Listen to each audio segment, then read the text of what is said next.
John, you remembered. No, I didn't. We have actually a person who has competence, which is Nikki.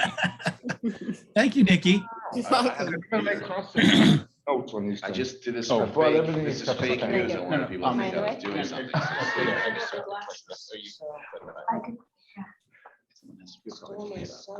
How are you, Roger? Pen's right there. Nice to John, meet you. can you get a pen for Joe, please, for your Long box time, holder? Oh, yeah. It doesn't.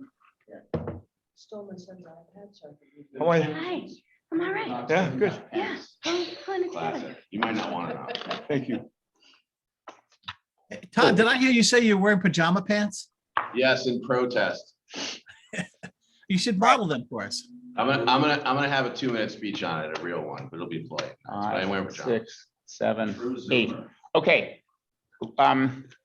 It is 9:03, and so I'm going to call to order the annual meeting of the EDC for 2022. Welcome, everybody. Sorry, man, Deborah is calling me. Hold on one second. I presume there's a problem. Yes. Hey, my computer is fucked right now, So so can you go online? There's can you go anywhere online on your phone? You can dial in. yeah, I might have to just get on the road and get to you guys. The first one starts at 9:20. 9:20, yeah, so we should be okay. Okay, so I'm gonna try it for like 2 more minutes, and if not, I'm just gonna get on the road and come to you guys. Okay, sounds good. Yep, bye-bye. Okay, bye. So, all right. Works pretty good on the phone too, if you want to be seen. Yeah, it might be her internet. You know what, Deborah, you can hear us, right? Yeah, Roger is suggesting that if you're on your phone, it works pretty well. So you might be able to do it from your phone. Or just the call from where you function. are. Yeah, but.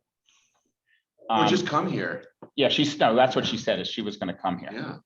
So. We'd love to see you. Nikki, can we erase the last minute or so that we appeared? Yeah. All right, Let's just have it be Jeffrey's face. I'm gonna start again. Wait, was that Deborah? All right, I'm gonna start again. So we're calling to order the EDC's annual meeting for 2022. It's March 12th. Welcome, everybody. I want to make a few comments at the beginning. And then it's probably not going to take 15 minutes, so we may confront something that we're probably going to confront throughout this 3-day process, which is we have a precise schedule. We've allocated 20 minutes, but it's not going to take that long for some, and it's going to take longer for others, and people will show up or not. And so we'll just have to have some patience in dealing with this. So first, I want to welcome everybody, and I just want to start off by acknowledging that the situation that we're in right now in this annual meeting, where the submissions are all accessible, we all can reach them, we don't have to make paper copies. Nobody sent me, not a single person sent me from the community or the EDC sent me, or maybe anyone else, an email that said, where do we find the applications? It was, we have the information we need, and it took very, very little work administratively to get to this point. It did take a lot of work to set it up, and I want to thank Todd and Deborah for doing that. There are some little tweaks. I think, Roger, you said, that there are some little tweaks that we could improve, and I think we've noted those, and we'll continue to note them throughout the year. And next year we'll have version 2. But I really think that for a uncontrolled, large-scale, broad community project, I think set an example for Woodstock. I don't think that there are other things in Woodstock that work this way, at least in the government. And I think this is a great first step. And I hope that we can make it better, and that other parts of the government, continue to adopt this. I mean, there are some things that are online. I'm not trying to. I think the town government has made a lot of progress in paying certain things online and so forth. So we're all kind of moving forward. But Todd and Deborah, thank you for.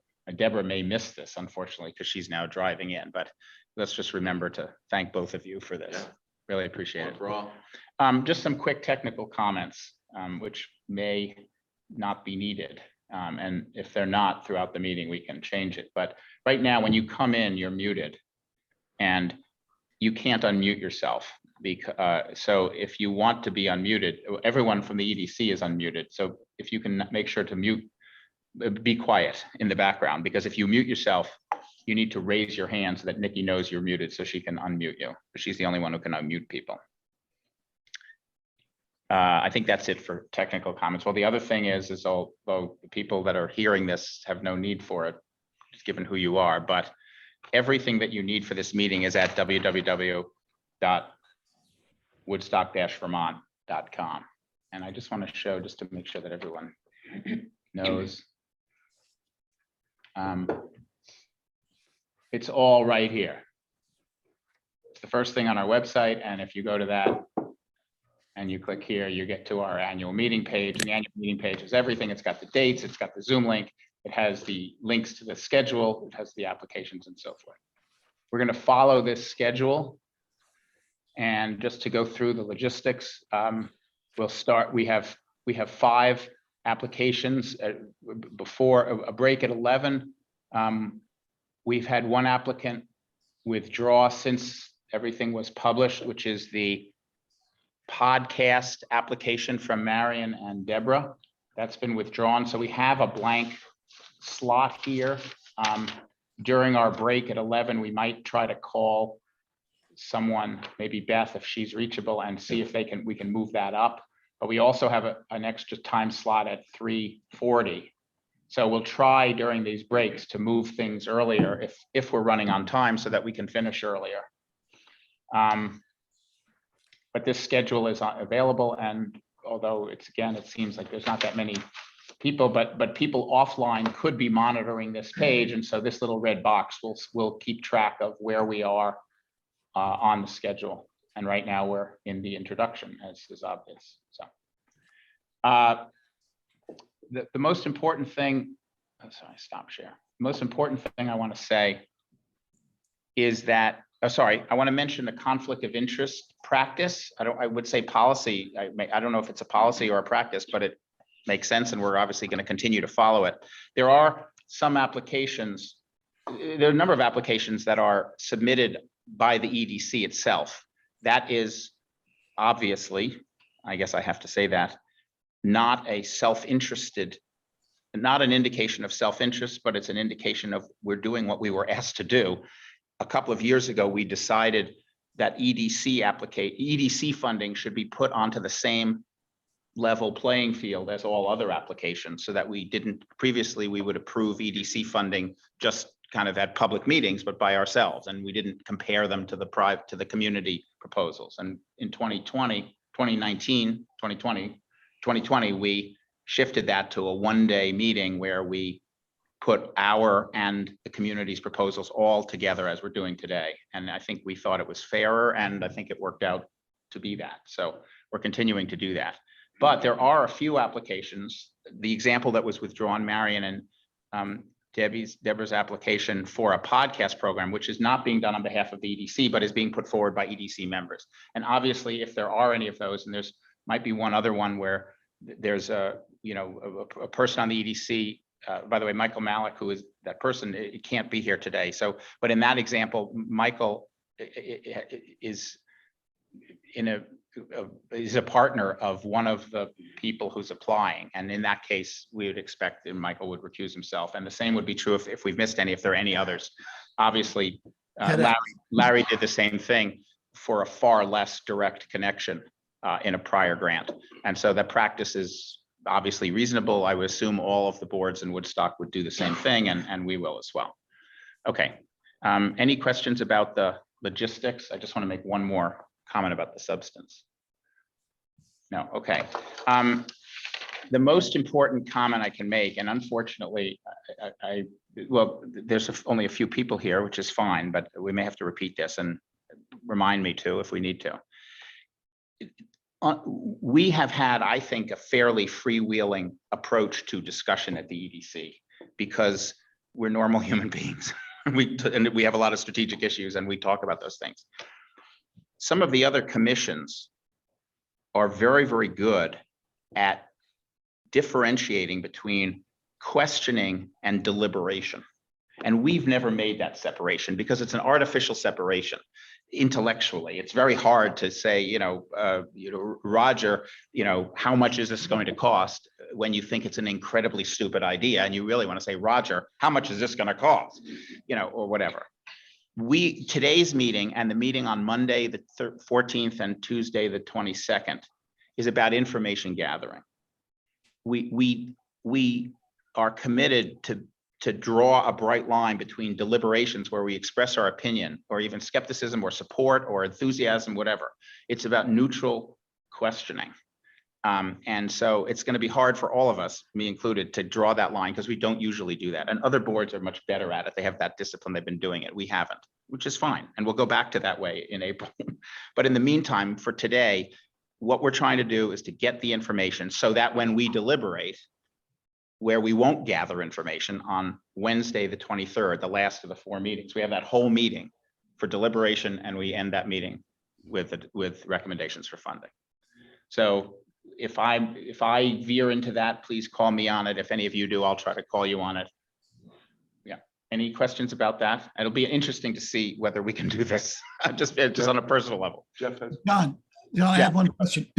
If somebody who's not on the EDC wants to ask a question, maybe they should put it in the chat. And if we can get to the questions, we can do it that way. And that way people can, we'll, if nothing else, we'll have questions, other questions that people have that maybe we don't. I think that's a very good idea. So let's put up the chat. Mika, can you put up the chat on that computer? Just click the chat button at the bottom. That's a great idea. I think Jeffrey's hand is not raised. That's just click that. Yeah. There we go. Okay, great. Yep.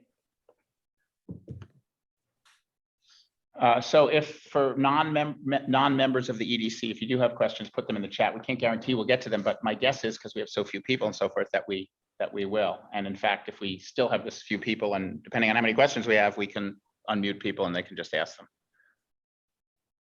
I think that's it. Anything else from the EDC before we? I wanted to make my point. Oh, that's sorry. Yeah, go ahead, Todd. I'm standing up With his pajamas. with my pajamas. And why am I in my pajamas?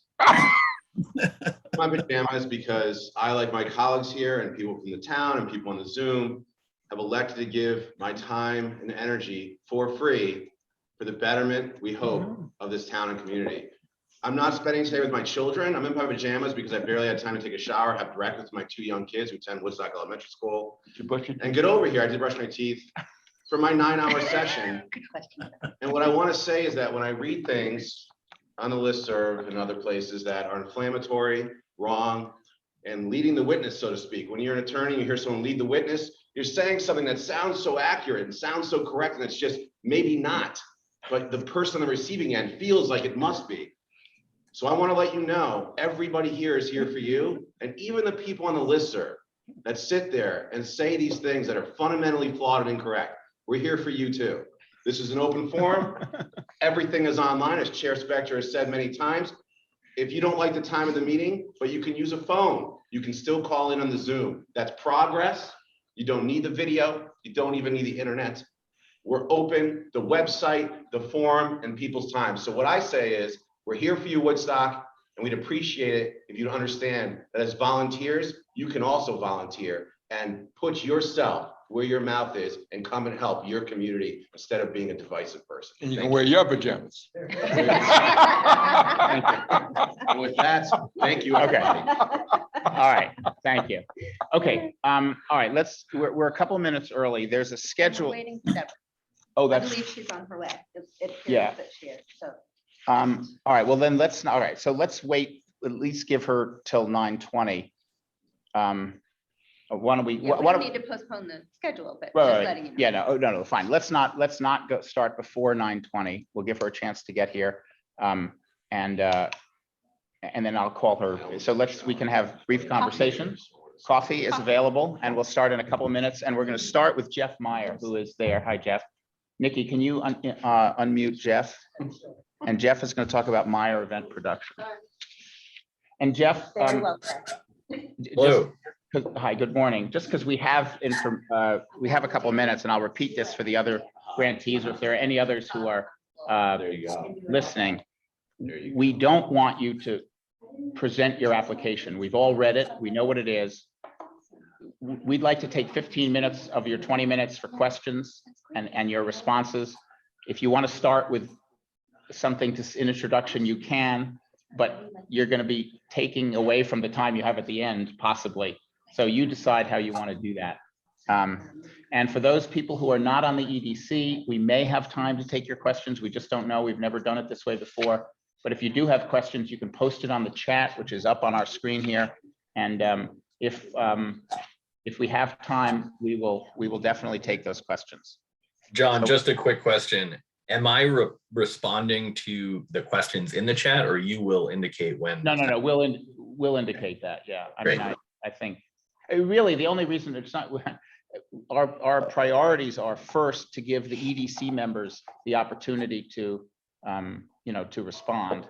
I mean, to ask questions, and then and the public has an opportunity to prompt us with questions on the discussion forum. Sorry, I forgot to mention that. Are we? We can actually do some business in the next 2 minutes. As I indicated in the email that I sent to you all last night, and this is posted on the list on our website because it's a public document. I think we made a mistake in setting a deadline for posts to the forum of noon yesterday. The reason we did it was because we thought we needed to gather those comments so we could all see them today. But we sort of forgot that today isn't about whether this is a good idea or not, which is what the discussion forum is about. And in You fact, kept it open, right? so with the discretion that you gave me to oversee the day-to-day operations of it, I left it open. It's still currently open. I would like to propose that we keep it open until the day before our deliberations, which is another 10 days or 9 days, and re-communicate that to the public. The discussion forum, by the way, has been civil. It's been extremely productive. There are disputes and points of view. We can each decide whether we like them or not, but the people have put forward, reasoned arguments for or against proposals or types of proposals. So the kind of concerns that we had that might have happened haven't developed in the first week. So that's all really good news. So is anybody opposed? I'll second that, John. Okay, well, I don't think we need to make a motion. I think it's just a simple decision. Is anyone opposed to continuing it to keep it open?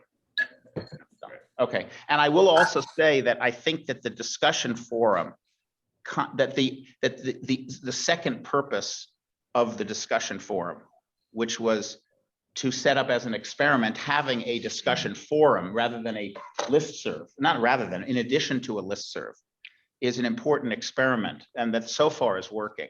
And I think if it does continue to work through our meeting, that we can then, think about how the community, not just the EDC, but how the community might adopt that. David Brown has done some work on his Visit Woodstock app, which has a forum. Maybe that's the right place. It's not the This EDC's is place. a targeted place to go for these issues that we're bringing up for the town. It's great. It's fantastic, as opposed to the broad thing of the listserv. So the targeting is really nice. Well, and the format, which is because the format for the discussion, someone said to me, sometimes that they get, disappointed with what's on the listserv, maybe including all the stuff that I post. And they said, I just unsubscribe. And on a discussion forum, you have more of an option. You basically can ignore this post because people are doing whatever they're doing and I'm saying whatever I'm saying, and you can focus on the things that, Mika and Marion and reasonable people are posting. So anyway, it's an experiment and so far it's worked. Okay, it's 9:20. May I ask, is there a Wi-Fi network I can connect? Right here. Oh, It's thank you. TH guest. The password. Pink River 449, all one word. Pink, pink, Pink, all caps, lowercase? No, all low. Let me get my password, my Pink computer, River. I'll post it. No, I have it right in front of me. Thank Okay. You got it? you. Thank you, Yeah, yes. you got it. All right. Again, I see we have more people online. So let me just repeat, for the moment, EDC folks are going to be asking questions. If you have questions, the initial approach is put them in the chat box. If we can get to them, we will. If we can even have time to call on you to speak, that we will. Okay. We have a schedule. I'm not going to put it up the screen, but the schedule, and the last thing is everything you need is at www.woodstock-vermont.com. www.woodstock-vermont.com.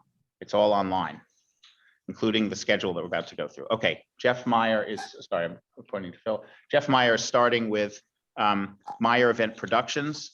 And Jeff, we can jump right into our questions, or you can make a quick, you can use your 5 minutes, so to speak, however you like. Would you like to say something or? No, we can start with the questions. Thank you for letting me join via Zoom. We just brought a newborn baby home from the hospital, so that's why. Congratulations. Congratulations. Thank you. Thank you. All right. I know I said last night in my email that I was going to go alphabetically and so forth, but Larry, as always, has sensibly responded that maybe there are just some people who kind of, are anxious and want to start and so forth. So does anyone, does anyone on the EDC would like to start with a question? I'm curious, Jeff, do you have venues identified or any type of scheduling? Yeah, absolutely. So a few venues. The first person I reached out to about this idea was Matt Powers at the Woodstock History Center. I've also talked to Alita Wilson at Pentangle. Both are very supportive of the idea. An outdoor venue, as an example, is the backyard of the Woodstock History Center. And indoor spaces would include the Little Theater at the Rec Center, which I feel is extremely underutilized. Same goes for all the venues I'm talking about. The mezzanine level of the library, Billings Farm. I mean, the whole concept is around trying to better use underutilized spaces in Woodstock. And we have so many beautiful underutilized spaces and so little programming within walking distance of the downtown, which is I feel like there's a real opportunity to attract tourists and residents to more programming. Are you going to be charging admission, Jeff? Yes. Or how is that going to work? So this Yes. money you want initially for entertainers and musicians. Is that what I'm understanding? So the first year is all about experimentation, and so it's about trying different programming types and trying different time slots to see what really drives attendance. And in that first year, there will be some home runs, I'm sure, but there will also probably be some flops. And if you think about a nonprofit performing arts organization for a moment, they may have a mandate to present certain art forms like ballet or chamber music or orchestral music every season, right? Because of tradition or contracts or board member donor interests, regardless of the popularity of the programming. But we are intentionally for profit, and we will truly let the market speak for itself. So when something works, we will refine it, we will repeat it. But if we just can't sell tickets, for example, to a comedy show at 8 p.m. on a Saturday night or a violinist on a Saturday afternoon, we're not, despite having an amazing venue and set of partners, we won't repeat that type of event because we can't afford it and we don't have donors who would subsidize it. So I'm really asking for the money because the first year is the most expensive year because you're trying to see, you're experimenting and you're seeing what works. And so I have relationships with artists across all different types of art forms and booking agents and things like that, and different types of presenters. And I'd like to try different concepts here. And in talking to Pentangle, for example, if we partner with Pentangle to present a nationally touring headliner, and perhaps it's at the Town Hall Theater or the Little Theater, and it's a financial success, of course, we'll want to do more of that. So in that way, the concept in the business is self-cleansing. We're starting with programming that is 100% experimental, and I can't say what percent will be profitable, but we'll quickly end up with a programming mix that is 80% profitable and only 20% experimental. I estimate that'll take about a year to get to that point. By the end of the first year, I hope to have a really good handle on what types of events are actually profitable. Thank you. I have a quick question, Jeff. How are? Hold on one second. You're next. Mika first. Oh, sorry. And then Sorry, Patrick.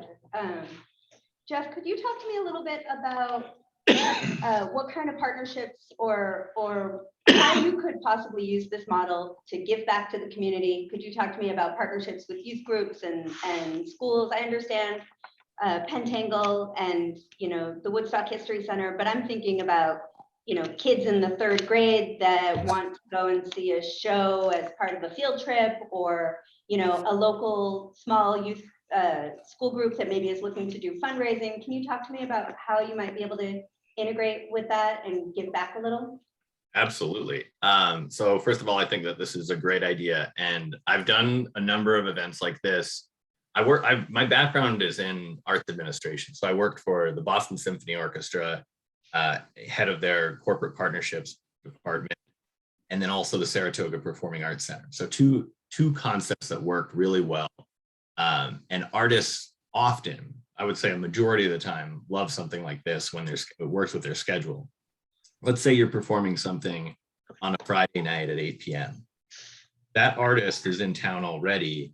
They may be willing to do some sort of free performance for students during the day, and we could have a field trip come at no charge, right? And they're on stage anyway, let's say at 1 p.m. for a sound check, and they may be willing to have a youth group come for a field trip from school and then sit in the audience and have it be totally free or very close to free. But I love the idea and would absolutely want to do something like that. Okay, to the point where, do you think it could be like built into the business model and be, a consistent part of it, guaranteed kind of thing? I think it could be asked of the artist every single time. I think it's, Okay. Yeah, great. absolutely. Thank you. I appreciate that. Patrick? Can I add something on that point? Yeah. Sure. So on a related note, so yes, I am charging a ticket fee right? That's part of the business model, that's how we cover our expenses and hopefully become profitable and self-sustaining.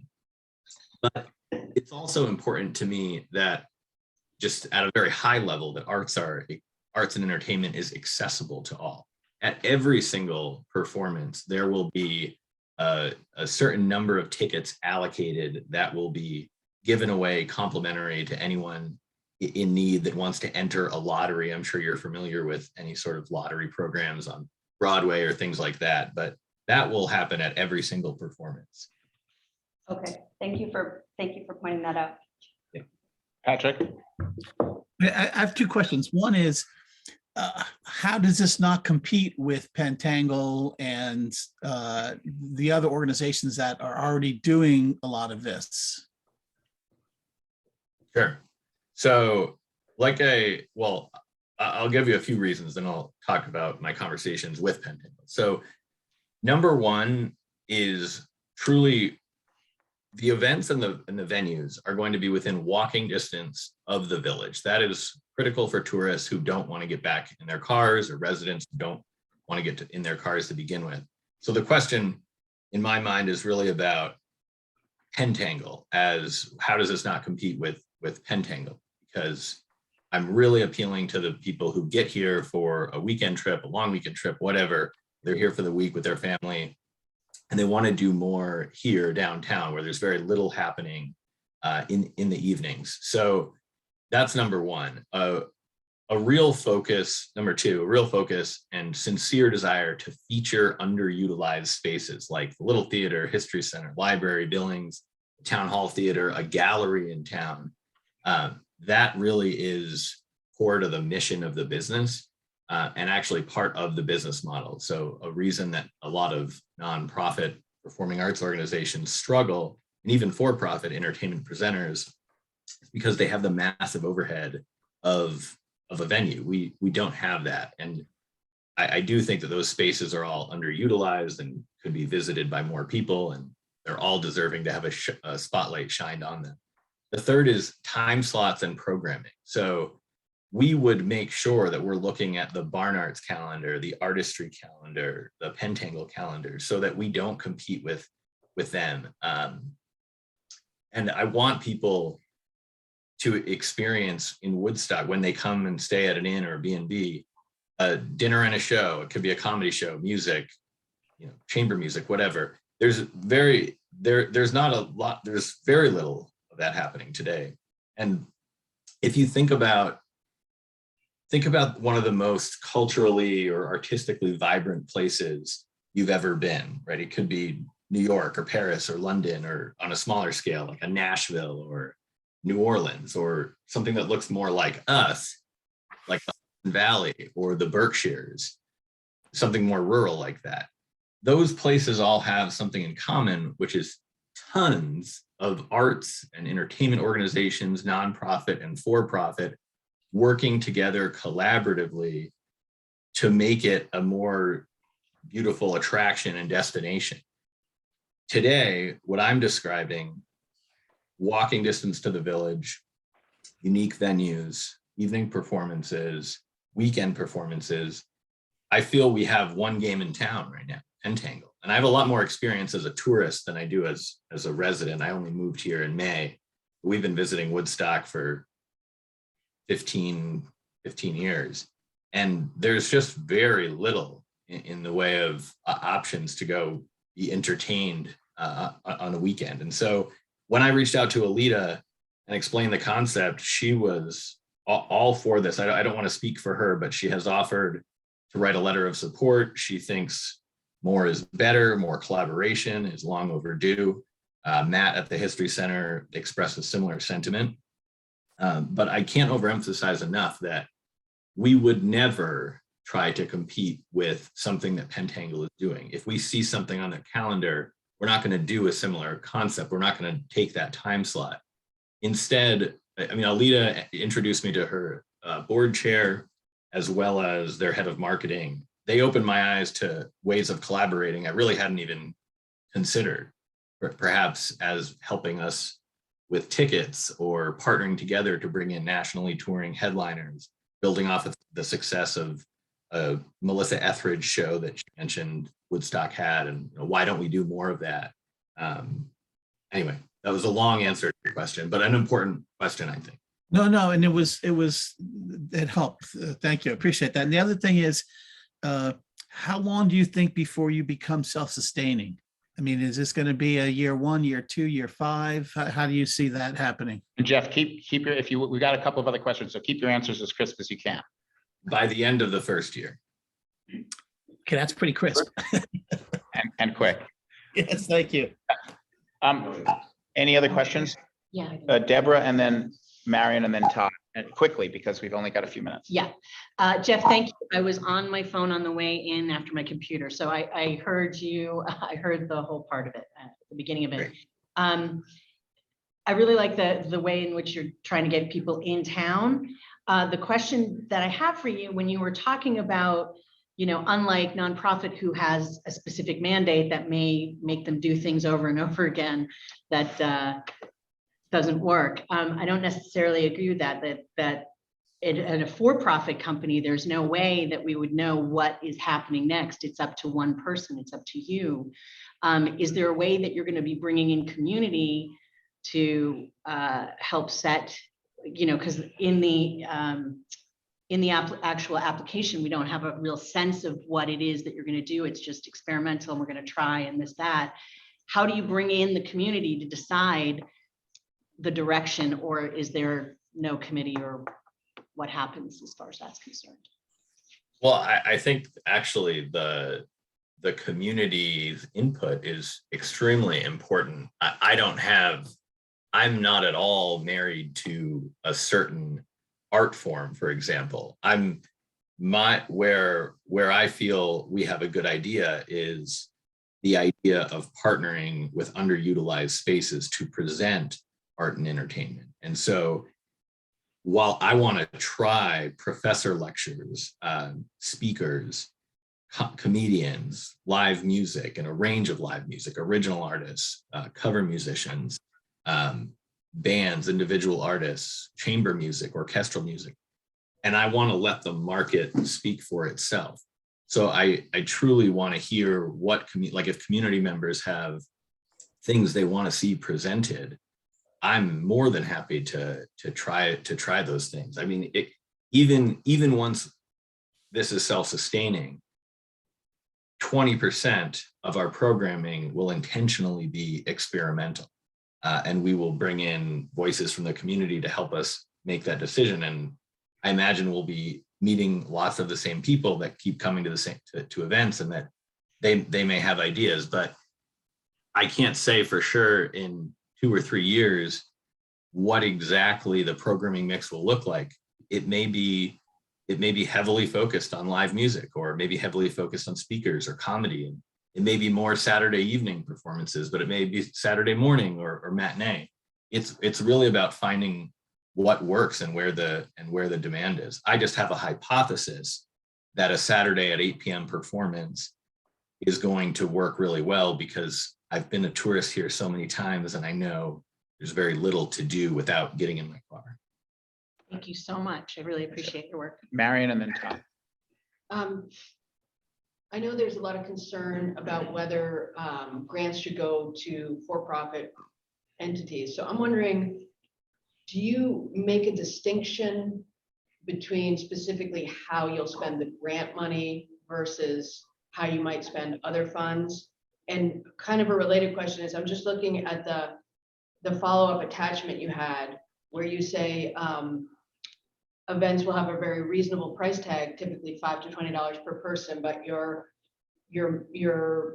proposal has an estimate of 100 people per event at $30 for 3,000. So I'm just wondering where that math fits to. Yeah, well, I think that if I remember correctly, that the average ticket price I was using on that event was in the $20 to $25 price range.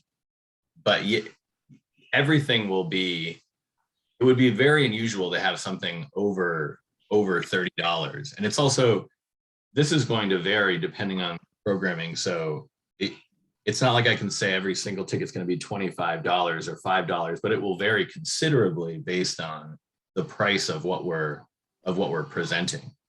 And so the question around for profit and how I'll use the money, I don't necessarily make a distinction between the $25,000 that I'm requesting and the money that I'm putting in myself, but I am trying to be transparent in that, look, beyond getting set up with a website, which is pretty minimal, we're just talking about the cost of artists, venue rentals, and any sort of additional sound or audio visual at the event. That there aren't many more expenses than that. Regarding, I know that there is this open question of should the EDC support for-profit endeavors? I hope the EDC agrees with me that the answer is yes, of course. It's crystal clear to me, as an example, that when a new restaurant opens downtown, the potential for more customers at downtown shops increases, more visitors to the History Center, more nightcaps at Coburn's, more ticket sales at Pentangle, more bookings at Inns and B&Bs, more 1% revenue that supports this initiative. Right? That's the flywheel, I think, my understanding, that's the flywheel we're looking for. And that is economic development in my mind, but it's an interesting question and debate, one that I hope to participate in as a new resident. All right, Todd, we're already now going to go over a minute, so as quick as possible, and then we'll wrap up. Patrick's fault. Yeah, some good questions. Jeff, thanks for bringing this to us. Look, when you take the people's money, and that's a hot debate, as John Chair Spector says, you can't please anyone ever. So we know that. So let's just talk about this. When I talk to friends in government, a friend of mine is the mayor of Hartford, Connecticut, which is in a small town. When they spend money, they want to see results, and that follows into a lot of political fray and how they can talk to the people and say, here's what we did. And so I'm going to take that big ticket item and say, how many jobs are you going to make? How much are you going to pay yourself? And exactly, do you plan on this becoming your career and leaving your business as a consultant and turning this into something that you will be for you and your family to grow in this town as a thriving business, or is this going to be a project? And then furthermore, on that point, I just want to let people know, as someone who owns their own business, and many people do, a for-profit and nonprofit is a very interesting slope. Many businesses are not-for-profit, where the heads of those businesses can make millions and tens of millions of dollars a year. So what do you plan on paying yourself, Jeff, if anything, in the first year of your business? And do you see an increase in year two if it's successful? I do not intend on paying myself at all or leaving my job. This is a side hustle, if you will, but not one to enrich myself. This is truly to offer something unique to Woodstock. I mean, in an absolute best case scenario, if this was extremely successful, would I leave my job, focus full time on it, and expand the concept? Theoretically, sure, yes, that would be great, but that is not where my head is at. That is not the goal, nor do I necessarily think that this would be large enough to do that. That's not the intention.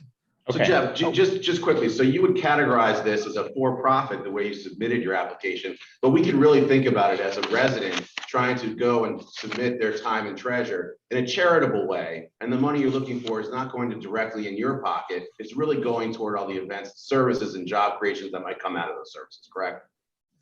Yeah, absolutely. Thank you. And this is a passion project for me. I don't get to use these arts administration and entertainment skills and interests in my day job. Think of a weekend warrior who performs bar gigs in a band. It's a similar. Very good. I think you've just given a very good example of a leading question, so thank you. Someone listening to my pajama speech. Thank you. You should have. All right, I'm gonna bring this to a close. Sharp over here. But we're discouraging leading questions. But I would like to say that I think that it just sort of occurred to me, we have two good questions from the public in the chat. We don't have time for them. I knew we would run into this, but I think that what we should establish, if my colleagues agree, is that, Nikki, I assume we can record all of these questions. We are recording them. And I would like applicants to please submit onto the discussion forum their answers to any questions that are posted by the public, so that we can make sure that the public gets answers to their questions, even if we don't have time to ask them in this live meeting. Great idea. Let's just Okay. confirm with So- each applicant that they can. see Yeah, the- so can you see the questions, Jeff? And we can Yeah. send, okay, so if you would please address those and post onto the Sure. discussion forum your responses. All right, we're gonna move on now. Sorry, we're gonna move on now to the second, Vermont female farmers and Juan Carlos. Thank you, Jeff. Sorry, yeah. Jeff, Thank you for. Thank you. All right, Juan Carlos, I believe, I saw you on there before. I think if you turn your camera on, we'll be able to see you. Sorry, Nikki, can you unmute Juan Carlos Gonzalez? Good morning. Good morning. Would you, The only reason I don't have my camera is so for some reason my Wi-Fi, if I turn my camera on, and it's just shut everything down. no problem. We have 20 minutes. If you don't, we are going to ask questions. If you would like to say something at the beginning, it's just taking time from any time you have at the end or in the answer. So do you want us to just jump right into questions, or would you Yeah, like go for it. All right. Are there, do any of my colleagues, this is the Vermont Female Farmers Program? Yeah, I have, I have a question, John. go ahead, Patrick. My question is this a Woodstock thing or is this a Vermont thing? You know, the way you kind of laid it out, it seemed like it was more meant more for very limited time in Woodstock and then really expanding from there. That would be my question. Explain to me how this becomes really a Woodstock benefit and more so than a Vermont benefit. Or Great maybe question. both. Yeah, so the goal is to start up. So I'm starting with at least 4 to 5 female farmers in Woodstock. And from there, I have expanded outside of Woodstock. But for the most part, the majority of the farmers are within Woodstock. Okay, and how do you see this progressing? I mean, I don't quite understand where you're going with this, whether this is a limited thing, you know, it's just a one and done, or, you know, help me understand. I wasn't quite clear on what you were doing from that standpoint. Yeah, so the goal is to start up with Vermont female farmers, given the traction and the response from the farmers. So far, I have talked to 16 in total, and they are all on board. We've taken this first set of images, and the goal then, to answer your question, is to potentially take it to different states to potentially start different farmers, let's say, for example, New Hampshire farmers or New York farmers and so forth. And that will be completely different from this particular program that I'm presenting. Thank you. Long term is a coffee table book to finalize the whole project. Juan Carlos, you mentioned in your application that you're hoping to work with gallery owners, local businesses. Have you already connected with any of those local businesses, and what's the response? Hi, who is this? I'm sorry, so I can. Oh, sorry, this is Mika. She's right, she's sitting right I'm here. on- We don't, the camera doesn't I'm fit. on this side. No, that's fine. Nice to meet you, Mika. Yes, I've talked to local galleries, perhaps Billings Farm. I started there. And then the goal is to then continue to talk to framers and printing organizations within Woodstock to support them. As far as galleries, hopefully, once that is confirmed, I can disclose more in regards to who are those individuals that have said yes. But the idea is to start in Woodstock and then take it around. Okay, thank you. You're welcome. I have a quick question, and then if there's others from online. Juan Carlos, the under your budget, you have equipment expenses for this project: tripod, memory cards, batteries, etc. For which is about, I don't know, 25% of your request, or 30%, something like that, $1,500. Isn't don't you already? I mean, I assume, I don't know you, but I assume, I mean, you are a photographer. Don't you already have that equipment? Do you need? Why do you need to purchase that? Yeah, great question. So the goal that I'm trying to work with Leica camera is a reputable and a pro woman in the industry. They are well known for their black and white photography.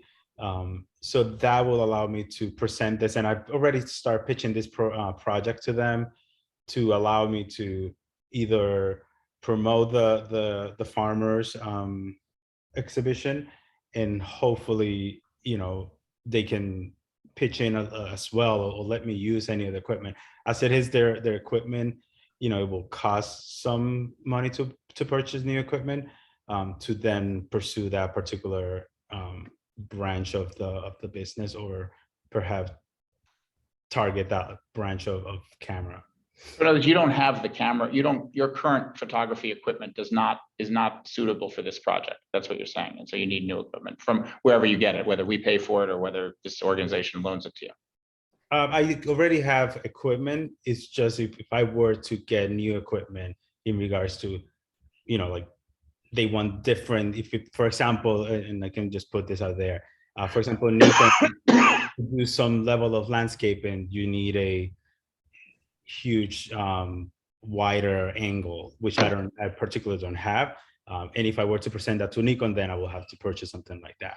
I'm not presenting to Nikon, but that's an example. And if depending on what Leica say, like this is what we normally focus on, then, but I do have equipment that I'm using at the moment from them that I own. Got it. Okay. All right. Are there anyone online or any other questions? Deborah? And I'll try not to be leading, but I might be here. So my understanding of what you're submitting is that this is the beginning of a larger project focused on female farmers around the country. Is that correct? But that we're going to start by focusing on Woodstock? Correct. Okay. So, I mean, obviously it's a great topic. Is there anything, in coming to us, is there anything that allows it to be a give back to these female farmers from Woodstock when it goes larger, to keep it connected to the Woodstock community? So you're getting funding from Woodstock to start it, and as it goes around the country, certain proceeds come back to the female farmers, or is there anything that connects it, that keeps it connected to Woodstock? Yeah, so the goal is, I think that for me, like, for example, like I'm not going to be charging for admissions. I'm not going to be charging anyone to be part of this project. My main goal is to promote the actual business and for people to learn more about the business and to learn about these farmers. If I were to pursue, like you're saying, like to a bigger like I mentioned before, to a bigger scale. I have identified a few or several organizations that are in the back scene of making this farmers exist. So, like workers and so forth, they are within that industry to support them. I still have talked to other organizations in regards to donating proceeds if I were to create this coffee table book, and they have been very receptive about it. So that's the long term. Thank you. Thank you. All right, are there any other questions? Just to repeat this, and again, I'll try to repeat this. If members of the community who are not EDC members have any questions, you can post them in the chat box. We actually have a couple more minutes before we give Juan Carlos a chance to sum up. So if anyone does have a question, can you just raise your hand? And Nikki will unmute you. I don't see any, but give you a chance. If you have any questions for Juan Carlos. That's the question. Oh, sorry, Marion. Can you talk a little bit more about your plans to do a gallery display or multiple displays in Woodstock and how that might impact the community? Yeah, so I think that, ideally, I would love to have it, to start off with somewhere where there's already an existing space, for example, like Billings Farm. And the goal is to make it part of the community and hopefully not create any other waves of extra traffic or extra overflow and so forth. But it's just to add to what we currently have there. I hope, did that answer your question? Sorry. Yeah, thanks. Okay, anything else? Okay, all right, Juan Carlos, do you want to say anything at the end? You're welcome to. You don't have to. No, I think thank you so much for the opportunity, and I look forward to hopefully make this happen. Thank you. All right, very good. Thank you Thank for you, applying. Juan That's great. Thank you. Yeah, and I'll turn my screens. could go to the end of the. No, come a little closer. Yeah, here, So when you you're get the talking picture. here, we'll do it like that. There you go. Sorry. No, that's okay. Here, wait, wait. Yes, perfect. Okay. There we go. John, we don't need your, Alright. we don't need the camera on you, John, because we all have your LinkedIn profile same picture here. as the background. That's right. Actually, I'm actually gonna point it because so we'll have a little technical innovation here. So so the next applicant, we're a couple minutes ahead, but Dave Brown has been rescheduled now for 10 o'clock. Thank you for filling that vacancy. And Dave, can you take this, can you come up here, take this chair and sort of put it right in front of that sideways chair, or actually, just so you don't block Marion, just move back that chair, move it back a little bit, and I'm gonna focus it on you so that we can. We need one to frame this for us. Just move back 1 foot. Have Mary move left. It'd be easier for her to move left. Have Mary move left. Left? No, right. Well, it doesn't matter. Just this is good. We got it. David, we can see. There you go. Move left? No, right. All right. Dave,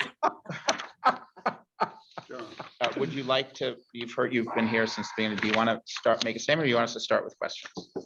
I'd like just for the benefit of people who are just hearing about this for the first time, make an opening statement. So what I've been working on is a 3-year project designed to create a smartphone app to complement Woodstock's web presence, realizing that not everybody visiting Woodstock is carrying a web browser around with them, but they are carrying one of these. So the question was, what could we do using this platform to inform visitors to Woodstock? This is a 3-year project starting with what I call discovery, and that is what kind of software is out there, what platforms are available, what could we use?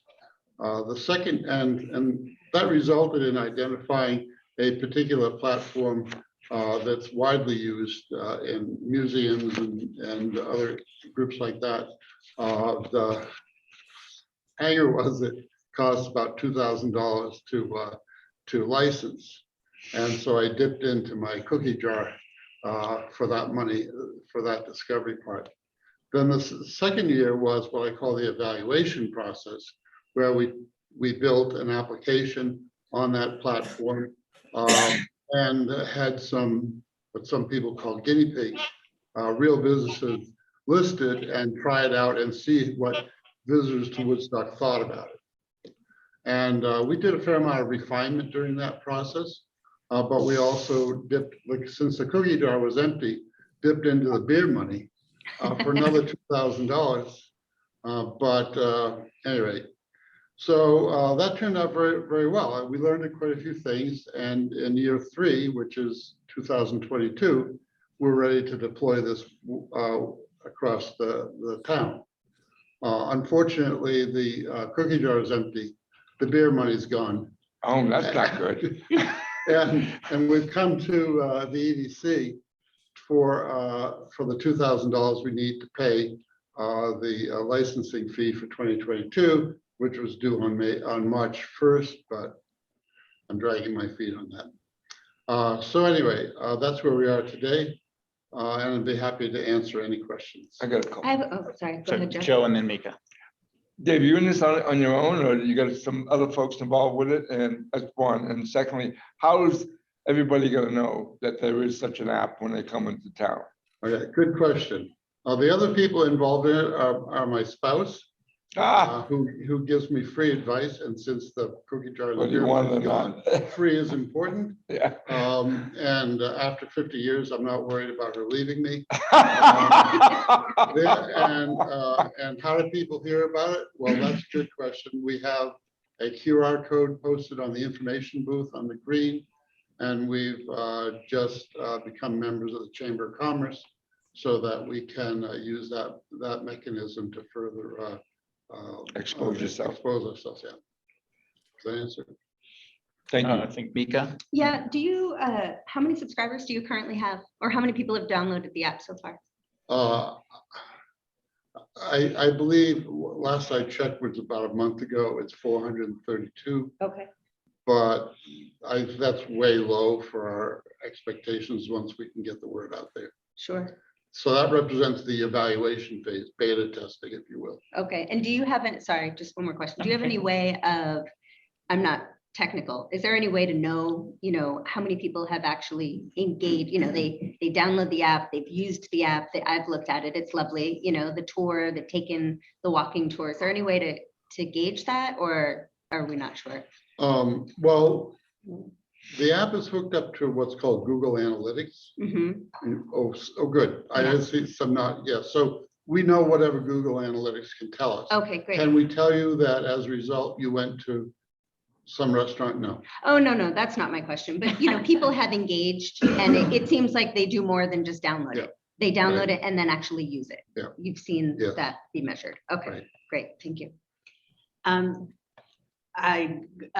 Lots of questions, but I'm going to keep it to 3. So how are you going to get more people to use the app as far as the stores and the events, and how are you going to bring that in? And who's going to be uploading it and keeping it current and things like that, and helping you with the analytics, so that, when you look at how it's working, how it can get to the next generation and the next Sure. generation. Sure. We realized during phase 2 that it was important to have lots of people listed as opposed to generating revenue from a few. And so we created a 2-tier pricing model halfway through that year. One being that you can have a free listing, or you can have a paid listing. The free listing is obviously no cost to you. If you want to take the time to type in your information, you got it. The paid listing is $8 a month billed annually. So even at that, if anybody's bought any advertising, it's pretty inexpensive. But we didn't want anybody to say, I don't want to be listed because I can't afford it. That doesn't exist. How elaborate can they get, David? How verbose can some of these applicants Pictures. be? Well, if you want, I think our best example of verbose, and it wouldn't be a surprise to anybody, my friend Jeffrey Kahn, to be expected, exploited that fully. Yeah, but look at him. He's Right. promoting Yeah, it look right at now. Right.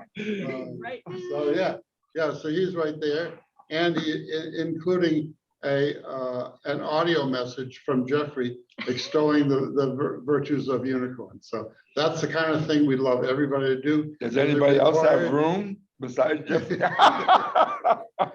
Deborah, sorry, did you have other follow-ups? Well, Sorry. just like, do you have someone and for this money or for people coming, the money that people are paying, can you hire somebody from the community to expand on the model, to, you know, to update it, you know? Well, yeah, right now, the model is that the people who pay $8 a month billed annually is sufficient for us to maintain it Mhm. and pay the $2,000 a month once we get over this, launch phase. Year. Right. 2,000 a year. Yeah, well, it's $2,000 a year. Yeah, Right. okay. Now, you could reasonably say, are you going to be back here in a year's time? The answer is no, because at that point, if we've been successful, the $96 we collect from all the people who list is sufficient to pay that, Mhm, right? We're just asking you to help us over this hump. mhm. Patrick, and then Marion.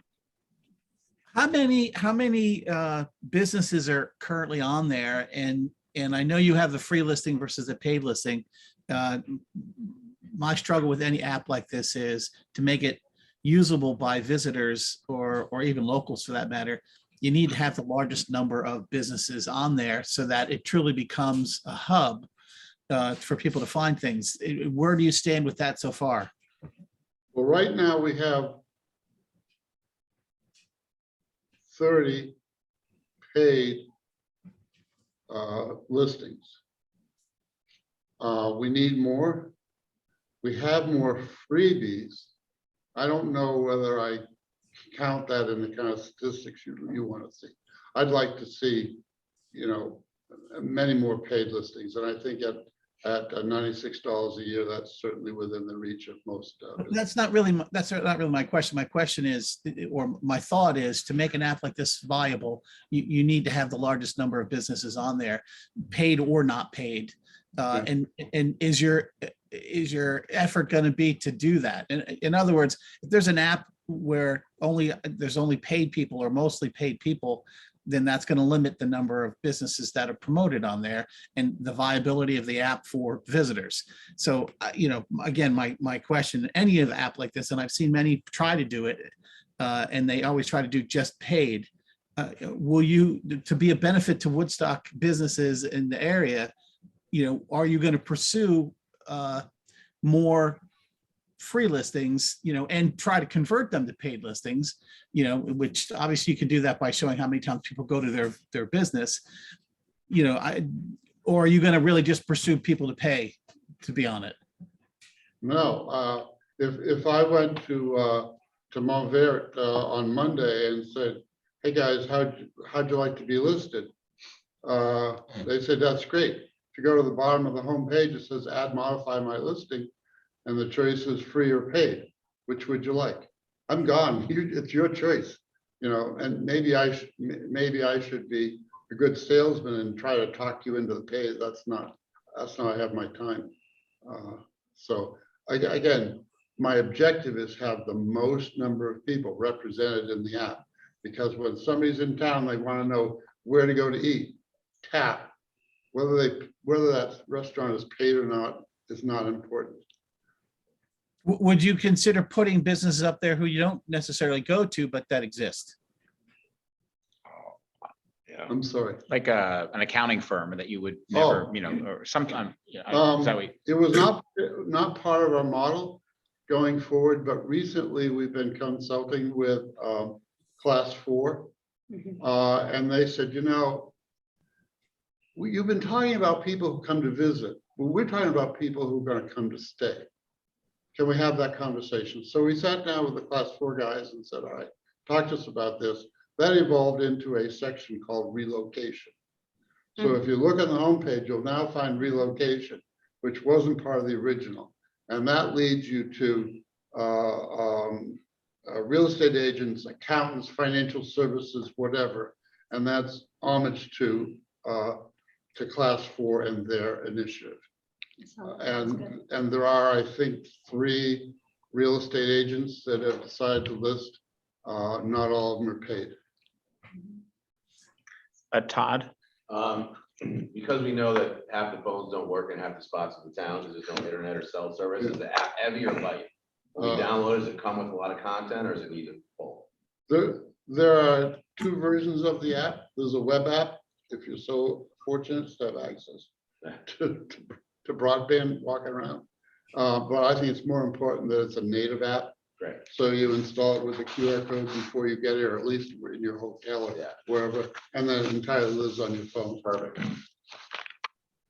The name of the app is what, David? Visit Woodstock. Visit Woodstock. There's a great question from Roger on the chat. Are you going to open this up to more than just Woodstock businesses, like say Skunk Hollow Tavern, or Simon Pierce, places, what I call the Woodstock area?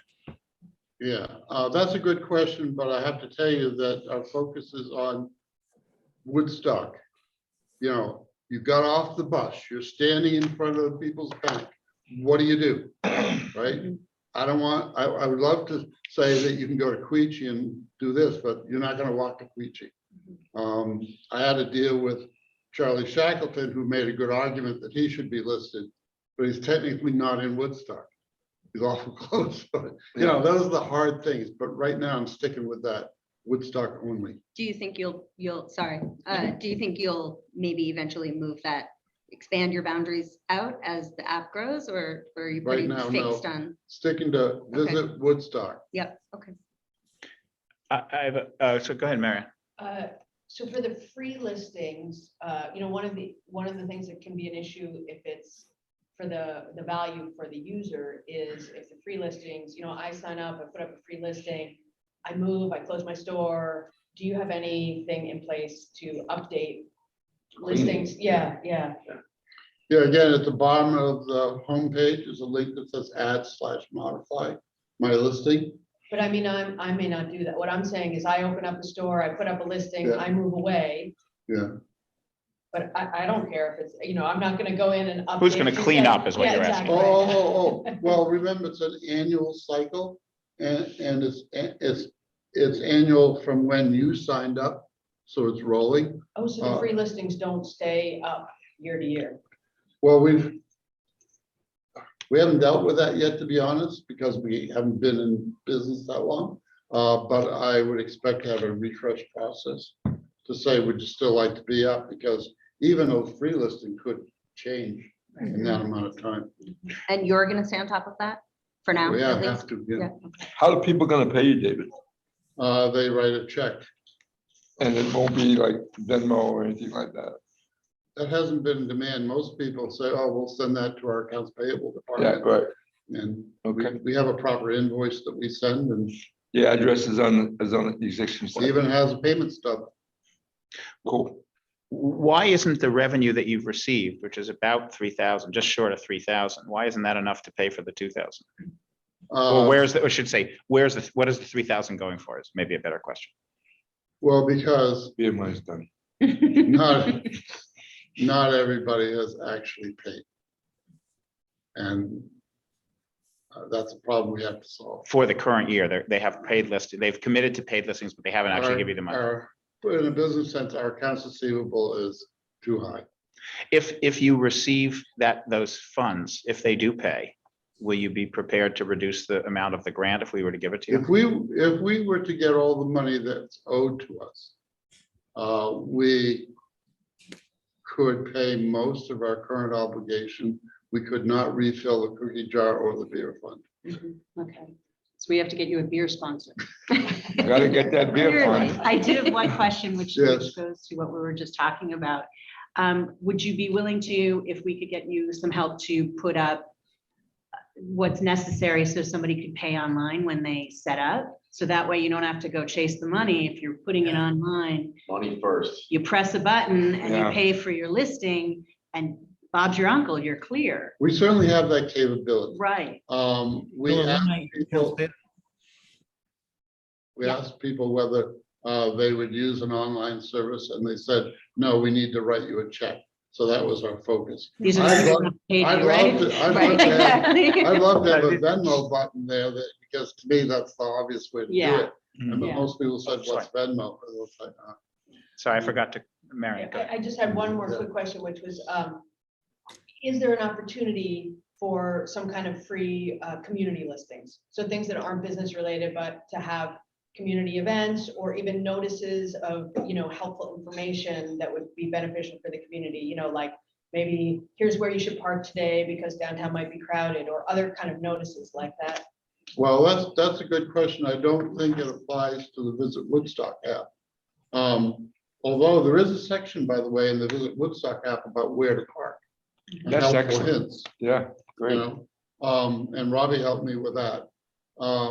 But as far as what's happening today in Woodstock and events and things like that, remember that we have a Woodstock community crier that reaches over 3,500 people every day, But But not tourists. the tourists. but not tourists, Right, right? that's what I'm saying. Yeah. Is there an opportunity for us to use the app as a community to reach the tourists?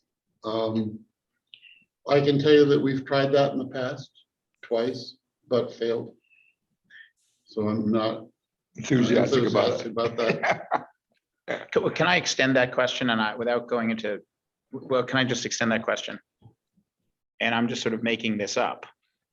But to get specific, if the Vermont standard were to establish as a strategy that they wanted to support multiple platforms, all of which were kind of part of a community family, would you be prepared to allow that to happen? Let me put it that way, to make this a Vermont standard branded thing that appeared to be part of a community information and platform that was maybe one way, not the only way, but maybe one way of achieving what Marion was talking about? We proposed that in phase 2, and we built a Vermont standard branded site.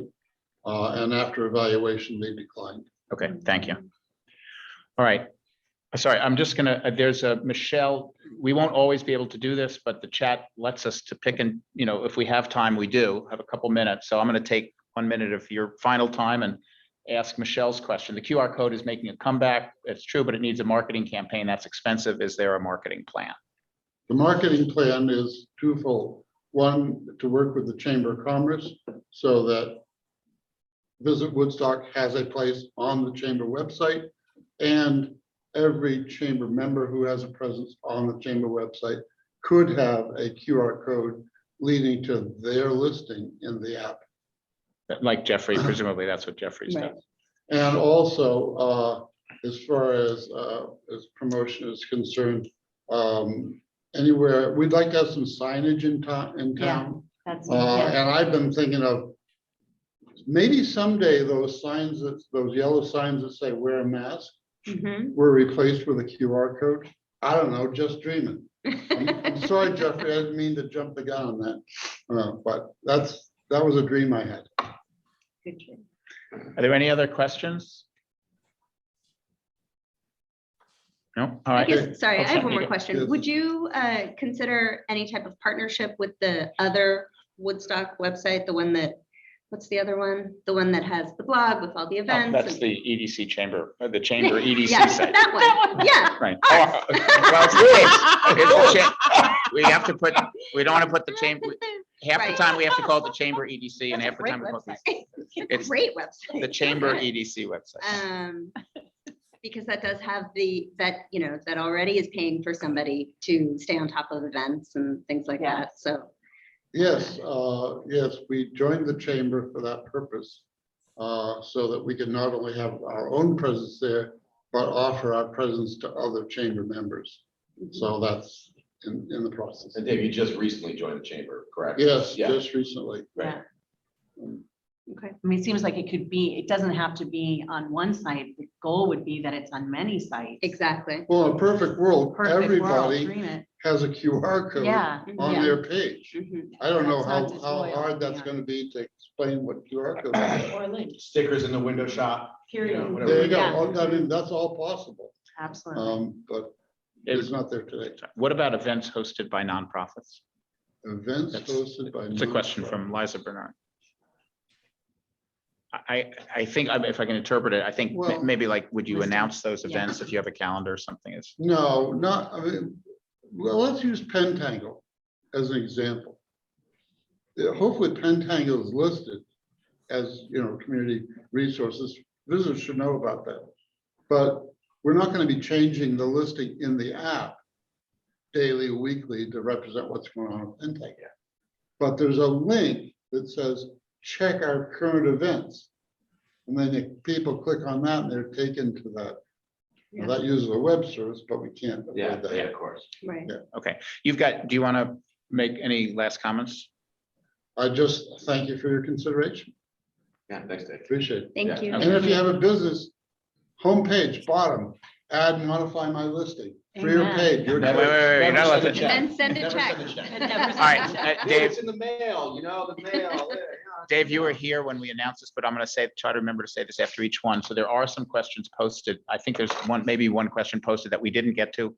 If you will send those to you, but if Yeah, you'll because respond on what the I'm gonna forum. do is I'm gonna scrape them, I'm gonna post them on your forum, and I will Perfect. answer every one. That's what of we, them. that's what we want everyone to do. Appreciate your time, Dave. Thank you. Thanks, Dave.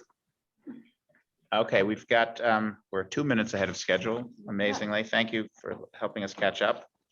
Next is Woodstock Wheels, and Luke Hansen is not here, but Phil, I don't know your last name, Phil. Phil Whitman is representing him, and I'm just gonna turn this for 1 second so I can update the website, and I'll turn it back to you. Do you want us to start with questions, or? I just Do you wanted wanna to, make a quick insert one, apologies on behalf of Luke. Luke works 2 jobs in the community. He's going to be over at the Nordic Center today, but, I've just wanted to speak to his character as a person. I met him while he was bartending at Worthy, which he still does. I myself am a very active cyclist, having been on a racing team in New York City. I'm very intimately aware of the segmentation within cycling, the fastest growing segmentation in cycling. And I took a personal interest in, Luke's business and helping him to be successful. Helped him prepare these materials. So I'm going to do my best to represent the business that has really frankly taken off in the last year and that he looks to continue to operate. But I'm more than happy to entertain any questions. I'm more than happy to follow up with folks afterwards. And I'm sure, Luke, in the availability of his time, which is limited, will make his time to, kind of finalize this if we have a clear path forward. So ready and willing. All right, any questions for Woodstock Wheels? Last time I spoke with Luke about it. He said there's a possibility you move over into the building on the east end that was the old train station. Is that still going on? Luke has contacts with AJ over there Yeah. and is very keen to still consider the East End Park. He's worked with the folks in the East End Park to do demo days there and trial days there. And, if there were to be a grant, that's definitely an operational outpost for him that he wants to work towards. Yes, in short, yes, yeah. Okay. How many bikes did he have last year? Yeah, I think the numbers are, he had 12 last year. And he wants to go to what? 15 this year. 3 more bikes? Well, he sold a couple based on, trial and error, making the upfront investment. Some bikes are better suited for the terrain around here. He invested this year in bikes that are safer with better hydraulic brakes, have better lights, and just got better reviews. And he also partnered with an e-bike company that is offering him exclusive discounts. So we're talking a whole new fleet of bikes? Is that it? Nope. No, same. He sold 7 and bought 6 back, I think, in the numbers, and he wants to use part of the grant to purchase a couple more. 4, it says. Yeah, Yes, part of for the the- problems that he had last year was actually he had to turn away some folks. Because he didn't have enough bikes? He didn't have enough bikes, yeah. And Wow. the size of the groups coming out of the Woodstock Inn or other places, they wanted, 6 bikes, 8 bikes. And Yeah. if people come early on a first come first basis, he has to turn those folks away, right? Yeah, So sure. having more bikes will help him, during the operating hours, stabilize the business over a period of time. Yeah, got it. Thank you. I'm sorry, I wanted to go over the bike thing. Deborah and then Tom, yes, sir. So It's okay. sorry. No. I was kind of on his question, which is, so how many bikes, are we increasing the bikes or are we Yeah. just going Yes. to the? Yes, he is increasing the bikes, right? So it's 15 bikes or it's now It will 19 bikes? be, so he will operate this year regardless of the grant with 11, Uh-huh. right? If with the grant, he will go to 15. And last year was 15. Last year was 12. Last year was Oh, 12. so he's down one, no matter what. He is down one no matter what, yeah, by Okay. choice, actually, yeah. And what is the kind of progression as far as bringing in more? Because 15 for something that hopefully would be a way to keep traffic from coming into town. you're gonna need more bikes than 15. I mean, the sky is the limit, frankly, with the size of the overall fleet. I think when you look at the operating hours, this was operated as a sole proprietorship. He hustled around his other day jobs to make this work last year, operating only, I think, 3 days of the week. And, this year would be about, taking on the new bikes, filling in the gap, and hopefully engaging the community first and foremost. So visitors are one part of the revenue, but offering discounts to the community to get involved with biking more, or working with Wamba, who's in touch with, is like a key component of this. So that he can stabilize, his revenue and utilization of the bikes in the prime hours as well as new operating hours. With respect to the fleet size, that may grow over time. Obviously, they each have their own amount of operating overhead and maintenance associated with them. All the maintenance that is earmarked for the grant purposes and done today is actually done through Woodstock Sports. So the money is basically going right back into the community and into local businesses as well. Linda over there does a great job on his bikes. Bikes are great. Todd and then Patrick. I have a question. Yeah, And then Mika. so Phil, you're so professional. You did a great job helping out Luke. A couple things, I mean, it sounds great. I don't ride bikes, so I don't know. It sounds amazing. But the questions I have are, again, the town's hesitant to invest in these for-profit ventures. So what I think of as a member of this commission is, how can we help them help us, right? So the idea of more bikes, more tourists, like all those things are great, but, and this will come up with other things. If we get these bikes out there, is there an opportunity for us to work with the town to put a little advertising placard on them? I was Or gonna maybe- mention that maybe co-branding, free ride days, with Yeah, EDC is Things absolutely that something let the we do. town really feel that these bikes are part and integrated with the town. Yep. Not just because of the monies we might have given to Luke for this project, which again, this is small and someone trying to start a business, like Luke's time, he's not getting rich off this, clearly, right? It's about community, but if you can find ways in these endeavors, and I say to any applicant out there when you come speak, if you can find ways to integrate direct town return, that would be fantastic. Is that something that you think Luke's endeavor would be interested in? I already know what it is, like 100%, like, I am a big, bikes are having a renaissance. The biggest kind of hesitancy to purchasing an e-bike and trying an e-bike, the business hesitancy to trying an e-bike is simply having access to one. Giving people an opportunity in the town to try them. I think if you look at some of the reviews, they are remarkable. People are having a phenomenal time. He has created, GPS routes. He provides, water bottles and kind of safety features and demos on how to ride them before they get on. He links them to other businesses, both in town and outside of town. You can stop and have a beer at Long Trail. He rates the rides based on the level of experience that riders have and how much time they want to have out there. There's a lot of really intimate thought that I honestly speaks to the natural entrepreneur in him. I did not help him with that stuff. I just heard him out. And, I think it's a great way to engage people in the community. He's been in touch with Wamba, to my knowledge, and is willing to, provide I bikes see to that them. on the. Provide bikes to them for their rides. I haven't purchased a mountain bike yet because it is a $3,000 to $4,000 commitment. I can't find the right one that I want. I'm a road biker by nature in my background, and racer. And, when you think about those hurdles, when you think about getting people on bikes, when you think about them being eco-friendly, it being the fastest growing segment of biking, period. And the fact that people of all ages can really enjoy them, and that he's zeroing in on specific partnerships with providers. I think Luke has a tremendous amount of potential to move towards, his goals are ultimately brick and mortar, a community gathering space in town, specifically around the East End through his connections here. And like I said, I'm just proud to call him a friend because he hustles. I went out of my way to mention it to some folks over at Suicide Six the other day, and they went out of their way to tell me that, his father was one of the best teachers that their kids have ever had and had a profound influence on him. And, Luke's goals are, he has been born here, he is raised here, Right. he's choosing to invest his life savings in this business, and he wants to work with you and use the funds to, I call it the triangulation with him. He wants to help his business accelerate his growth plans. He wants to engage locals and visitors more proactively and give them a positive experience. And, he is reinvesting the money into the community. And just to be clear, none of this is going in Luke's pocket as No, an employee zero. of this venture. It's None of all this. going toward these bikes and the maintenance. Going and towards the whatnot. bike and the maintenance, expanding hours. If he's able to take on employees, it will go towards, high school and college kids who will be able to take the money back and buy some books. Sure, Papa. You know, he's already been in touch with the folks at the rec center to work with the lifeguards who may want to make some extra money on their downtime. It's a great job to do as a downtime opportunity. And yeah, he's actually, you know, none of this is going into his pocket. He's made donations, I believe, to the Rotary Club, I think to East End Park, and to the rec center where he's been operating out of. So yeah, he is engaged with the community and reinvesting in the community. All right. Oh, sorry. Okay, Patrick, I think you have your hand up, and then Mika. Quick question. Can you give us a sense of what the profitability was of what he's done so far?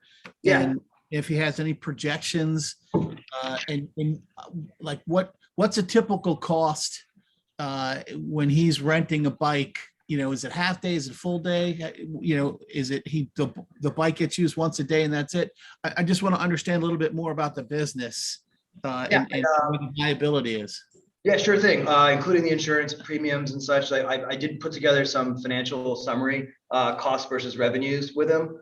I try to keep it really simple and focus on, you know, some of the high level themes and the growth trajectories and the estimates. Really, you know, it comes down to whether or not with what it looks like without the grant. He will operate this summer. He will operate by himself. He does have trajectory, you know, potentially to break even this year if he's able to operate the number of days by himself. And then with the grant, you can just see, you know, the impact of the grant, what the grant is being utilized for, and then where he gets to at the year end in terms of his profit. You know, I personally work in enterprise venture-backed startups, and frankly, to see someone profitable in the second year is truly remarkable. What would his profit, if we give him the grant, what would the profit be? Just the total number. I think this year with the grant, he would do $33,000 in revenues. His total profits around 27K, and to his overall break even from recuperating his costs, he would be about $14,000-ish in the green. That's without a salary, with a salary. He doesn't take. Yeah, And that's all this equipment's depreciated off last year. Yep. All this, that's included, you know, basically baselining this year, all the bikes that are from last year up to speed, up to maintenance, ready to rock and roll. You know, why does it project this way? And I put some of the comments and the assumptions. You know, I took actually some conservative estimates with respect to the number of reservations per day, based on, you know, peak utilization versus non-peak days. I took into account, you know, some bike depreciation, and then obviously some of the bikes are going to be new. And then, you know, if he can hire folks, like there is an insurance cost associated with that. He has gotten quotes for that. He's gotten quotes for his liability insurance. He's worked for the attorney. You know, my partner is an attorney. She has given him some advice on it. You know, he's in great shape there. I think when you think about things like that, is showing you the success of the business. The reviews speak for themselves. You know, the more people that get involved with them, the repeat utilization is extremely high. You know, honestly, I see the growth of it in our community. I live on Happy Valley Road and I have cyclists going by every single day. And when you think about the barrier for cyclists in this community, it's the hills. Yeah. And what these e-bikes do is they actually flatten the hills and give you access to other, you know, businesses on the outer sides of the community and access to the beautiful scenery that makes up this community. And, you know, there's no noise pollution. It's social, it's safer. And frankly, it's just a good kind of. So you're saying I could ride a bike up a hill? You will ride a bike from, you will take on Heartland Hill and not get out of breath. In your pajamas. Hey, John, I have one more question. Has Luke looked into any other ways of getting capital to help grow this quicker? You know, or is this the only grant he's looking for? No, that's a great question. And like I've actually considered it myself. I've just been an advisor and a friend to him to date. He would be open to it, but I think for now it's about understanding the business more and seeing where, you know, what does it look like when I'm operating XYZ number of days a week? You know, he's taking it very slow as an entrepreneur, in terms of kind of not trying to bite off more than he can chew. You know, he knows what works so far, and I've helped him kind of frame what works so far. And he wants to, you know, see what it looks like with, you know, additional operating hours, see what it looks like when offering the community discounts on certain days of the week and working more with partnerships in the community, and see where, you know, where he can go with, you know, bringing on employees. You know, as an entrepreneur, taking on employees is a big step. You know, he wants to work with local folks who live here. It's an ideal job for someone home from college for the summer. So, you know, but as a first-time entrepreneur, you know, that is a part of your journey, right? And I will be there to support him. I have built teams, hired teams, and, you know, step by step, he is working towards ultimately, ideally, a brick and mortar business in this town. That would be his dream. I sat with him last night after both of our jobs, and, you know, his dream is to have a brick and mortar in town, and like, I couldn't be more proud of him or want to support him on it. So if by chance we pass another thing where the EDC looks at loans versus grants, would he be interested in if the EDC did a loan with him? I mean, I think so. I think it really just comes down to timing and availability, right? Like this is money that would be invested immediately and have an impact in the spring and summer of this year, for guests of Woodstock and for people who live here, basically instantly. I don't know whether or not loans are going to be considered this year by the EDC or if it's a next year thing. This is like really, frankly, this is an opportunity to have an impact, you know, now and see it immediately. And I'm not sure if loans are an option, but I'm not going to say no to a no interest business loan. I think, you know, I'm very open to it, you know, I'm sure he's potentially open to outside investors. You know, the idea would be this could become a full-time job for him, but he is working 2 jobs in the community now to supplant this operation. Yeah. Mika? Yeah, that was my question, was about additional funding. I mean, the thing that I actually am most concerned about is that it's not enough, you know, with additional days. I agree. I feel like he More could bikes. scale up very quickly and, you know, provide an opportunity to a lot more people. How much is and the I budget? just- Hold on, let me finish. But I also recognize and understand that sometimes, you know, moving fast is actually sometimes the fastest way to fail. So it just kind of depends on your risk tolerance, I suppose. But yeah, I feel like the opportunity is there and it's a great service for the community. I'm giving opinion that I'm just not supposed to give, sorry. I mean, look, I the think sky is that, the yeah. limit, right? Pull it back, Mika. No, we're pull it just- back. we're just So trying to get my into question is what else he has in the hopper in terms of investment opportunities. Thank you. Thank you. Right now, I mean, I'm sure he's had some people interested. I have offered my own personal interest in helping him. Again, it's about like, you know, taking it step by step and what he can handle, right? Because he would have to transition away from full-time jobs that he does very well. I mean, he's, in my opinion, the best bartender in Woodstock, and I only hear rave reviews about his experiences at the Nordic Center. So, you know, it's part of his journey and part of what he wants to take on. You know, if you guys are going to say, I'll give you 50 grand to do this, and let's make this, you know, the e-bike capital of New England, like I'm for it. Maybe I'll quit my job and help on a full-time basis, right? But you know, I think it comes down to what he's trying to accomplish and how he's trying to, you know, stabilize the business and the operating fleet, and then see, you know, what the next step is. But he would not be opposed to more bikes or other types of experiences, in my opinion. Okay, I guess that actually didn't answer the question. So he isn't pursuing any additional funds. Not right now. Thank you. Yeah, sorry. One quick question. How much does a bike cost? They're depending on the discount on the bike, they're roughly anywhere between $1,600 and $2,000. Thank you. Yeah. Todd?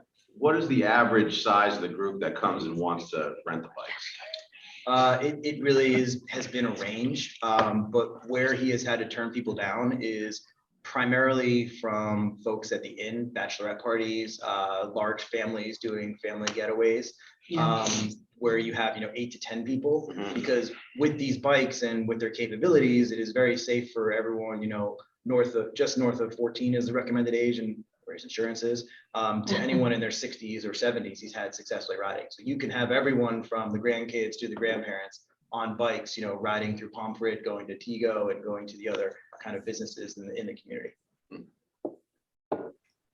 Very good, very good. I object, this is an opinion, I object to classifying people in their 60s as necessarily grandparents. I'm sorry about that. I second that 60 is the objection. new 40. Yes. So is he ultimately looking for this to be his business? Sorry, Patrick, go ahead. Yeah, if things continue on this trajectory, he would love for this to be his business. Yeah, he has really, he's got a creative mind. He's got ideas about, you know, designing, you know, utilizing his logo, creating, you know, t-shirts, hats, sweatshirts. And again, like ideally he would create a community gathering place for the cyclists that are visiting here, which are in droves. You cannot, in the summertime, you know, I have 50 people going by my house every day. There are incredible Strava routes, which is an app that's like growing the cycling community for tracking rides and building cycling community. He wants to continue to build partnerships and consider outposts. So yeah, I mean, in an ideal world, this would become a full-time job for him, employing people from Woodstock as a part of the community. Yeah. And does he have a business plan for this? Working through it, I would say that this is probably the best kind of working business plan to date. I will continue to guide him with, financial projections and cost analysis, as a service, because I want to see this succeed.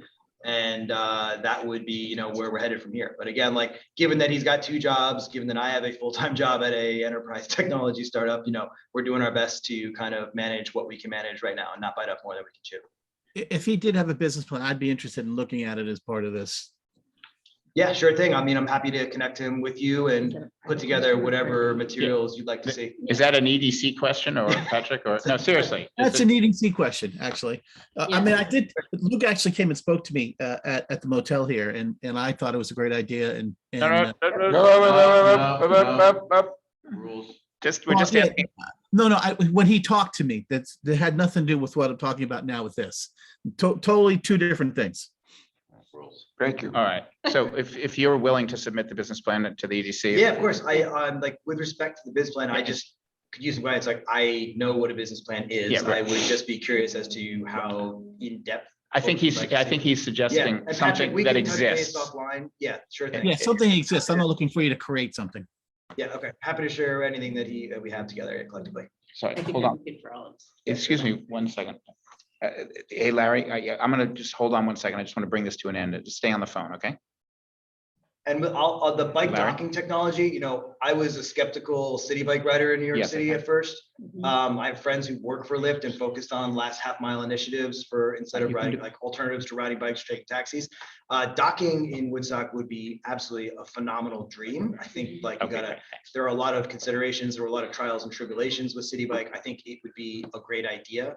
But I think, let's take one step at a time here, and then, see if that is on like a 3 to 5 year journey and a potential option. You look in some cities where they didn't do it right, they become, e-bike waste, and they're just thrown throughout the city. You look at the lack of success with some of the scooter businesses in California, where they were being thrown in front of the Google transportation buses. It's about doing it right. It's about doing it with the right approach. And, I think that would be an absolute dream, but I think it's about getting there and making sure the technology is right and it's sustainable from a cost perspective. One last question on the text. Roger's asking, what's the operating season? Yep, I think this year it depends based on the weather. This year he would love to start early May to end of October. And it's more likely going to be Memorial Day to end of October. And then, he does have other ideas to put, they have studded tires now that can be used on winter trails. Wow. So anybody who wants to do winter riding can opt in for that. And that is, that is a future expansion project should this go well. And he is working through, that would be a conversation with Wamba too, to see their interest, engage their interest in utilizing the bikes, or, making an option through, visitors to town, or just seeing how it goes. And then, I personally have a vested interest in uphill skiing, which is the fastest growing segmentation in skiing, which is, basically outdoor exercise. And it's just another new up and coming segmentation of a sport that is being utilized heavily by people around here, and visitors may be interested in, but that's just that's a way further down the road concept. Yeah. Okay. All right. Good timing. Thank you very Hey, much. thanks. No time. Thank you. Thank It's you. great to meet you all. Yeah. Yeah. I've said to the others, there may be 1 or 2 questions that haven't been answered. We'll send those to you, and if you would post those on the discussion Right on. forum, the And again, questions and sorry the he couldn't answers. be here. He's more than happy to address any questions. Sure. Thanks. All right. Thank you. guys. And you can put money for the coffee right now. I take the I'll check. drop it off at Todd's later. That's right. That's in the All right, mail. we have one more applicant before we take our break at 11, and that is Startup Woodstock. And Larry, would you like to start with a statement, or do you want to just go right to questions? Oh, sorry, Nikki, can you unmute Larry?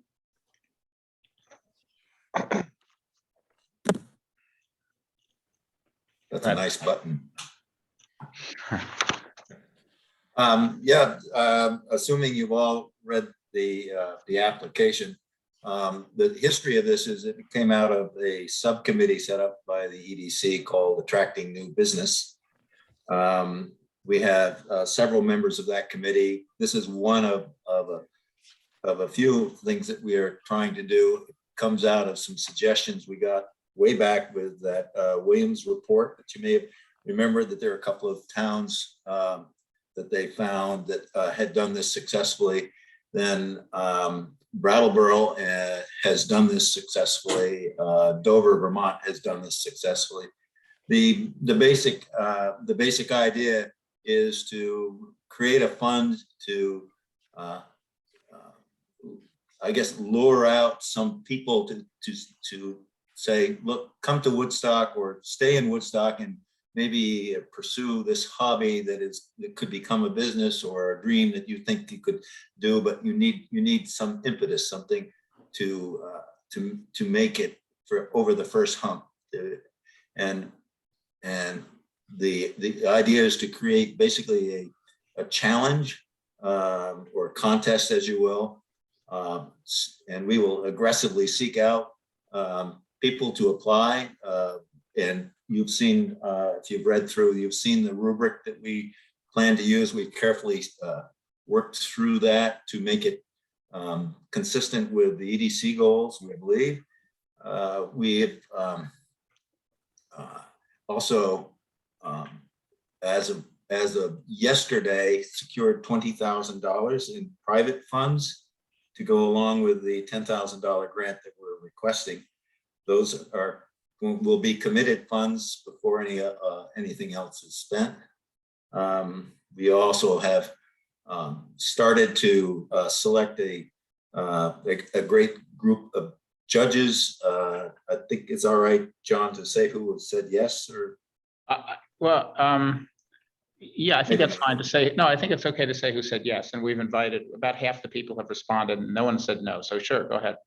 Yeah, just to show you the type of, we're trying to get a group of local people who have expertise, interest in businesses, starting up businesses. Actually, Larry, sorry, let me just interrupt. I think it's probably better to announce the group once they've all been formed, so we don't we don't put pressure on people. And I don't know, I just feel more comfortable. I'm part of this application. If I can just add one thing, I think we can come back to the EDC before we finalize the judges. And even if Larry's okay with this, I think we talked about this, give the EDC approval of the judges. But people are just right in the middle of responding, so maybe it's better not to publish. That's fine. I would just say that it's an excellent group.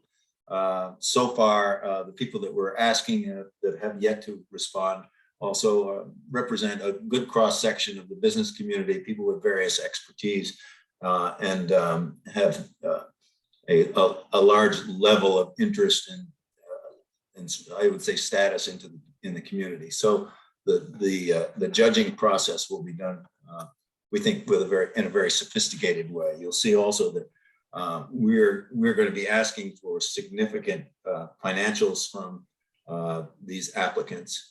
And I will finish because I know you want to ask questions. And then we will have a two-part process where we take all of the applications and wean them down theoretically to about 3, and then work with those 3 and then to come up with a finished product and make a final decision sometime in August. All of this would be public. All right. And it could be, and it could be multiple. It can be multiple applicants. Get $30,000 could go to 1, or it could go divide up to maybe 1 or 2 or 3. Todd, Todd, Marion, and Patrick. I'm sorry, Todd, Marion, Mika, Patrick. I didn't hear you say that. Todd, Marion, Mika, Patrick. Larry, thank you. Always well thought out and presented.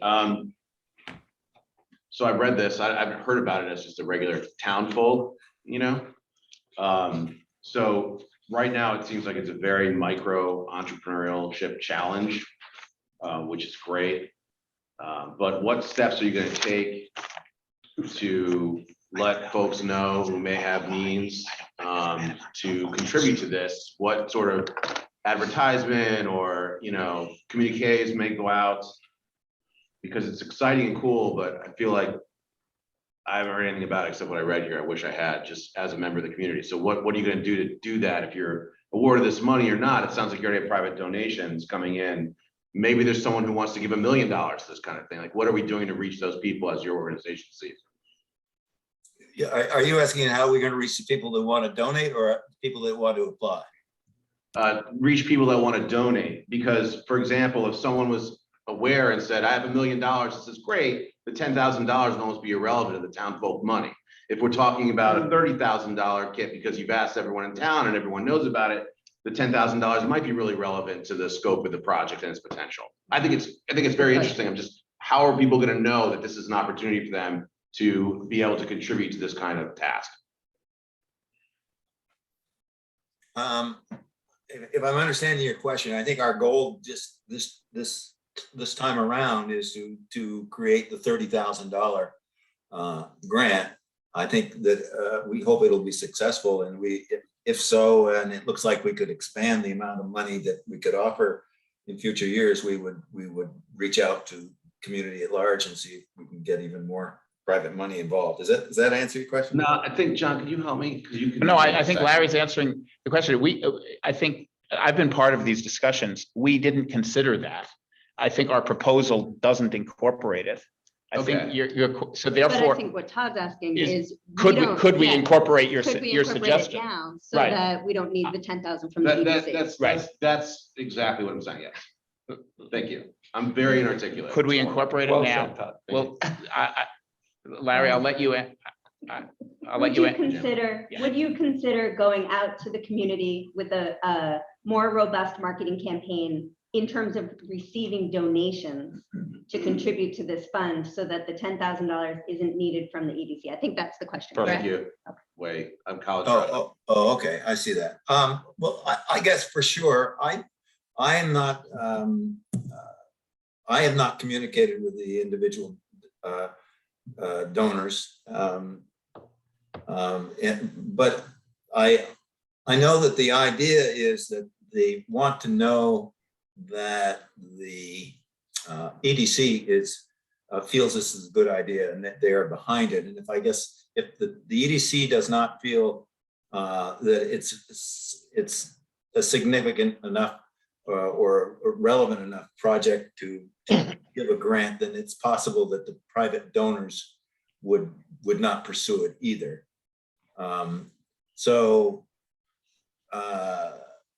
But it's always possible that we could go back out and try and get all this money from private donors and solicit the additional funds privately and not ask the EDC for any money. Is that your question? Yeah.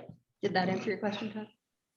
Yes, but just to be clear, as I'm not allowed to state my opinion per chair's rules, my smile might infer what I think of this thing. Smile. My pajamas. Wow, What I'm saying is, Todd, it'd be come on great if- now. It'd be great if folks knew about this and could contribute. Yeah. Then we can decide in a better way how much or how little the EDC might contribute. I think this is the equivalent question of, which wouldn't, I think, be appropriate here, but it's the equivalent question of, would you consider a loan? And so in effect, the application was for, let's just take Woodstock Wheels. The application was for a grant, but we asked Phil, would you consider a loan? And he sort of said, well, I think we might. And I think you understood why we were asking that question. I think here, Larry is, would you consider, would you, other funding sources that would reduce or possibly eliminate the funding for the EDC? And what Larry's saying, and again, I'm responding now because I'm an applicant here also with Larry and Stuart and Jeremy, is I think we should say, yes, we would consider that. And this, we didn't commit to it, and because there's a possible downside with the donors, but yes, we do that. And presumably by the time we have our deliberations on the 24th, if we have further information to provide on that dimension, we would provide it to you in the same way that any other applicant who said, would you consider a loan would provide. Is that fair? Yes, my final thing is this. But I do have a question. Is this will this entity be a registered nonprofit? No, For donors' sake? I think we run this through the EDC. Yeah. He's thinking of tax donations. Yeah. I mean, Yeah, yes, that's what That's right. It is actually Yeah, So, we could technically, oh, Deborah, hold on, I'm gonna add you to the list. So Marion, Mika, Patrick, Deborah. amen. Okay, kind of a two-part question. I know I'm not supposed to express an opinion, but I did But I'm see going to. the detail in the criteria. Oh, that's not an I think that opinion, was that's, helpful. that's a statement, no, that's a statement about, Right? okay, I fine, feel maybe like it I've is. almost come across as rude in all my questions because I'm trying so hard not to. Yeah. Kind of. Yeah. So the two questions, one is the success in Brattleboro and Dover. Can you tell me how that was defined over the long term? Was this like, do these businesses stay around year over year and continue to grow? And then the second part is the mission or the idea behind this, that this would be something that would happen every year. And so we would be contributing every year to this, to this competition. Larry? But, to your second point, I think if it's successful in the first year, we would might well come back and ask for I look at this as funding a project rather than funding a particular business. And I think if it's a viable project, we would come back and see if the EDC wanted to do it again. And if not, possibly by showing success, we could, going to Todd's point, we could go out to the community and see if we could just privately fund it. I'm not clear on your first question. I know that I've talked in some detail with the actually EDC coordinator in Dover about their project, and he was extremely excited about the number of applicants, the quality of applicants, and the ultimate result. It's a little different because both of those projects had very specific goals.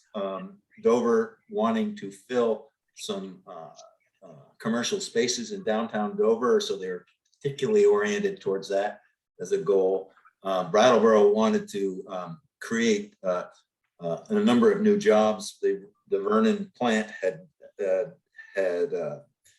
terminated, they lost a significant number of jobs down there. So their orientation was to job creation. And I know that it was actually Windham County rather than Brattleboro Development Corp.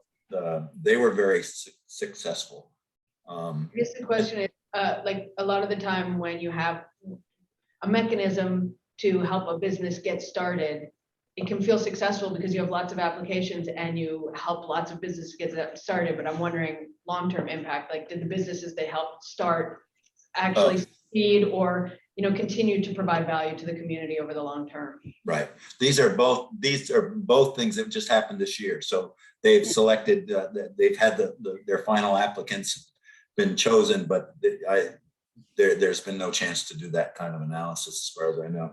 I would like to, the other thing I would note is in the Attracting New Business subcommittee, we were kind of bombarded at times with the notion that Woodstock was anti-business and a hard place to start business.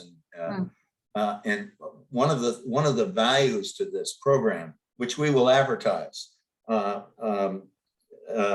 and I know that Dover, for instance, got a spot on WCAX because of theirs. And I think there's a lot of marketing potential to say, Woodstock's open for business. We're really looking forward to business. Here's a large fund of money to prove that point, that we'd like to bring new business into this town and we'd like to encourage people to do it. And I think that's a great thing for us to project. Okay, Mika, Patrick, and Deborah, and quick, we're running out of time, Sure. so I just want to. Larry, I think along those lines, this project would be as successful as the marketing around it. So how do you intend to get the word out and make sure that everybody knows that this contest, for lack of a better word, is available? You mean for applicants? For applicants, yes, excuse me. Well, I put it on Dave Brown's. No, I think the obvious ways in my mind, and we haven't really discussed this in the subcommittee exactly how we would do it. With certainly the various listservs around in the community, the Valley News, the Vermont Standard. We might get picked up by Vermont Digger. daybreak, those kinds of things. I think it's an interesting thing, and I think that it would market well. So it's just a matter of being diligent. I'm not a marketing person, so maybe get Patrick to jump in. Okay, thank Patrick, you. it's your turn anyway, and then Deborah.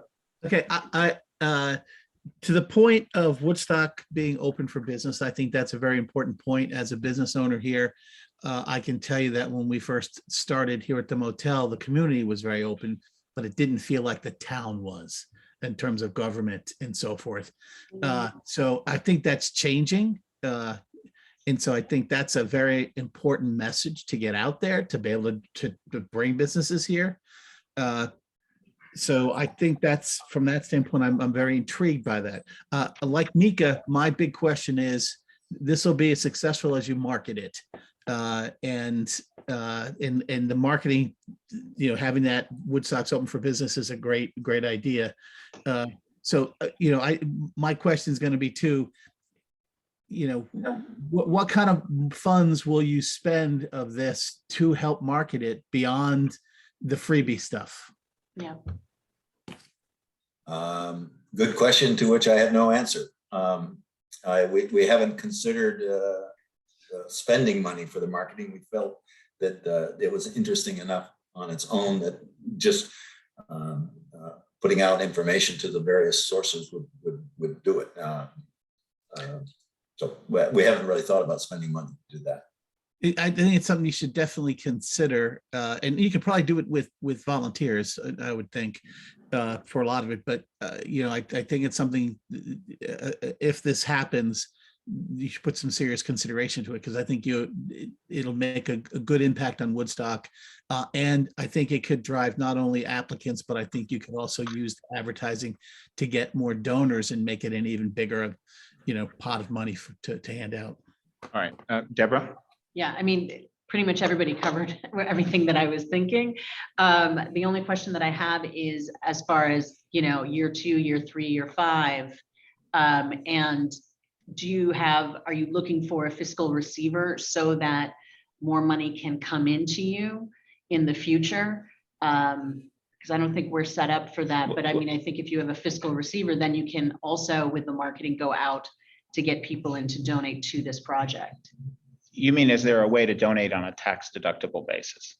Yes. The EDC is actually set And up. who's the fiscal agent? I think you're wondering. Yeah. That's, right? Yeah. Right. Yeah. Just as so a that point there's of information, the municipal government is set up to receive tax deductible donations under certain constructs. For example, the town hall renovation project. Yeah, And this being could, a project of something. And so the Correct. town of Woodstock is then the fiscal agent? in effect, yes. Okay. Okay. Good information. I don't think anybody could argue the town of Woodstock is nonprofit. You can ask all the taxpayers that one. I'm just saying, if there may Just a be thought. somebody, you may want to look for Yeah. somebody who could actually help you by being your fiscal agent, not just by. it Not being- just for tax deductible. Not just for tax deductible, but actually for community projects and et cetera, Right. Because there, it seems like I'm just missing the long-term idea for this, because it feels like there's a long-term idea here. It's an experiment. So I think we're just going to see how it goes, and hopefully build from it. Right. But the specifics I don't have for beyond the proposal. I think it's fair to say that we've concluded, just sort of, again, gathering information, that what's being proposed is an experiment. And so therefore it's not, what is being proposed does not have a long-term vision. Right. We may like that or not, but that's what's being proposed. Got it. Thank you. From my standpoint, I think you should think about what that is, because I think that adds. Patrick, but just ask if you're gathering information. Sorry to interrupt. This is more of a towards what would make this viable or not, which is, my question is, if you're not thinking of it as viable, why not? And I would think of what that is, because it would affect my opinion on what this is as a one-time thing versus wanting to work and keep going. So that's.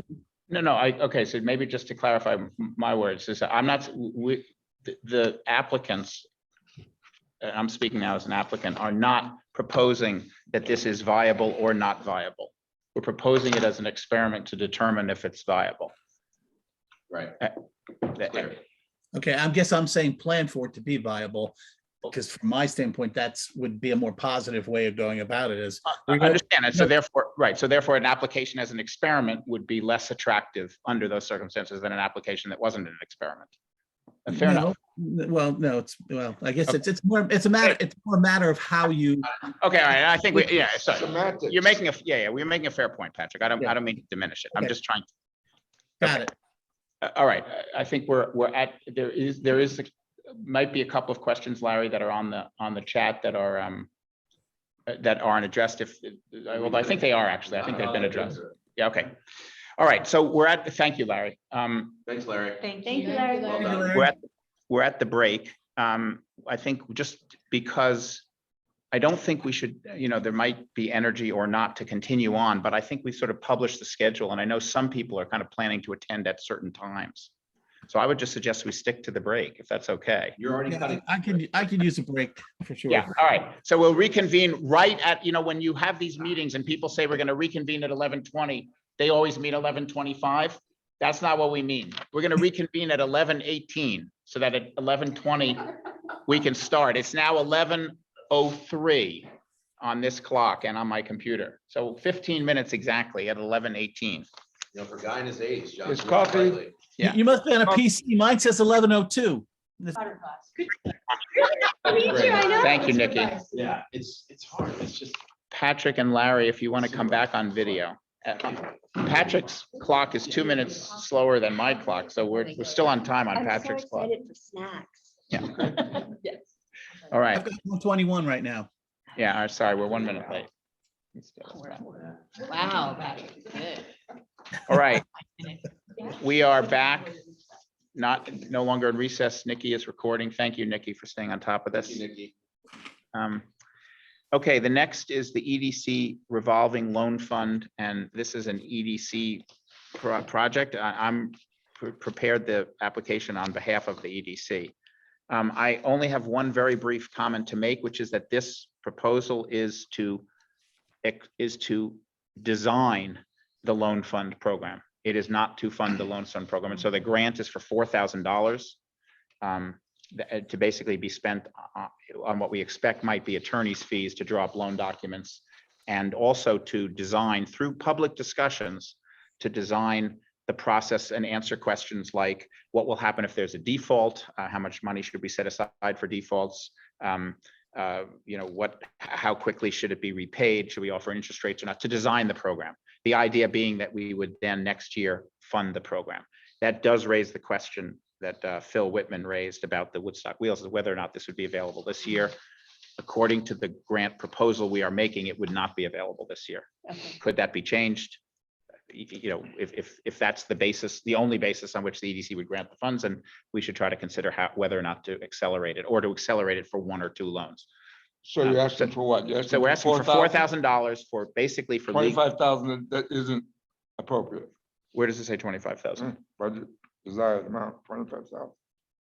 That's- Desired grant amount, 25,000. budget. That's a different, EDC resolving loan fund. maybe, well, that's weird. That is weird. The request is for $4,000 and Oh, I don't have that either. the 25. You don't have the 4 or the 20? I have 4, I don't have. So maybe you 25. printed it out old. Was that the pre-app? I don't know what that. That might have been The pre-app had that. Oh, did- and Okay, so that might be the then pre-application. we- Okay. then So the got- request is got for rid of 4th. that, So, yeah. Okay, thank you. So the request is for $4,000 just to. Okay, are there questions? I have a question. All right, so hold on. Todd, Marion, and Mika.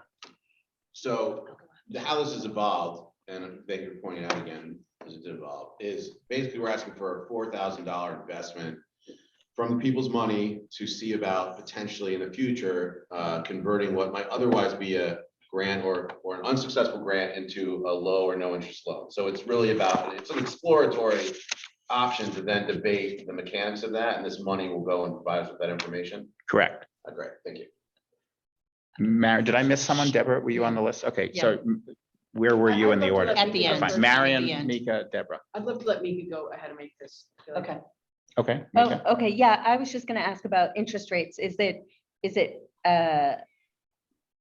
Are we committed to no interest or low interest, or how is that whole thing gonna work? I think we are not committed to low end, we are not committed to that. What we're primarily trying to do is to reduce the cost to the EDC of enabling an initiative to take place. And most of that reduction in cost will come from the fact that we get the grant itself back. We would pay for the cost of the money. So if interest rates were low and we loaned you $10,000 over 4 years, it would cost us $400 a year, Mhm. which is a lot less than $10,000. If interest rates Sure. were high, but no, we are not, we are committed to trying to get the money back. We're not committed to a particular interest rate. Having said that, I think we would, the financial concession that we're making is lending someone money who can't borrow it commercially because it's slightly riskier. Just to be clear, we are committed to that. Otherwise, there's really no point to the program. Why are we committed to making riskier loans? Because economic development entails risk. If there were risk-free ways of doing economic development, we wouldn't have an EDC and the rural economies everywhere would be thriving. Mhm. So the argument is that we need to take some additional risk. And so, However, but we absolutely can charge interest. We could even charge market interest.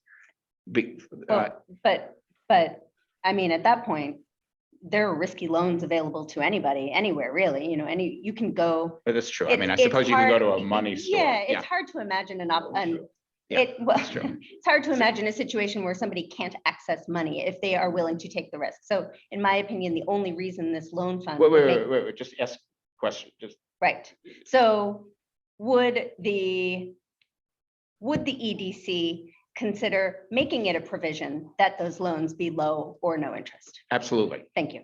Yeah, we would definitely consider that. Okay. I thought you were asking the opposite. Are we wedded to it only? Would we accept could the program be designed so we would only be able to offer it that way? Yes, absolutely. I Okay. think that's what you're asking. Yeah, I just want to see the value to the community. Right, okay.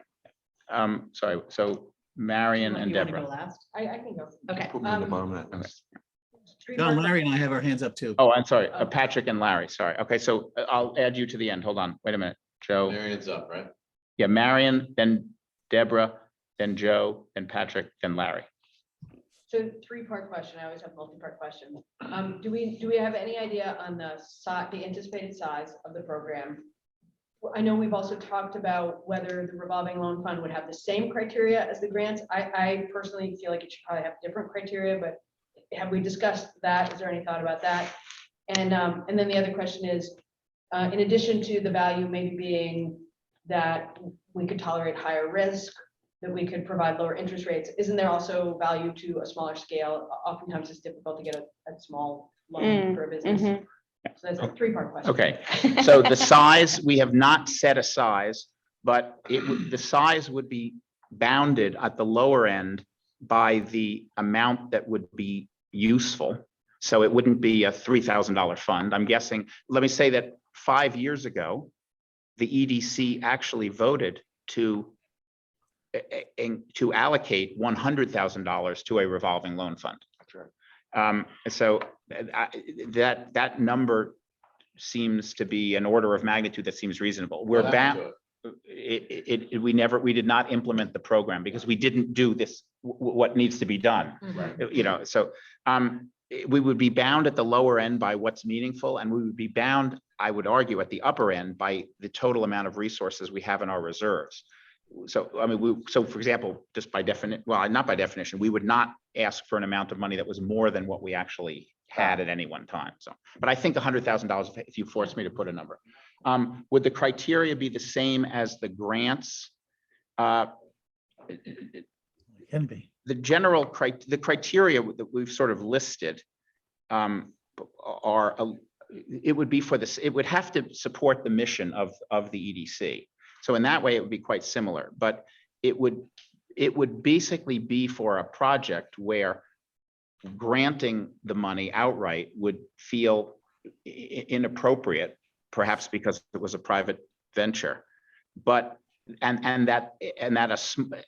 in others, the benefit from it would be smaller than the amount of a grant.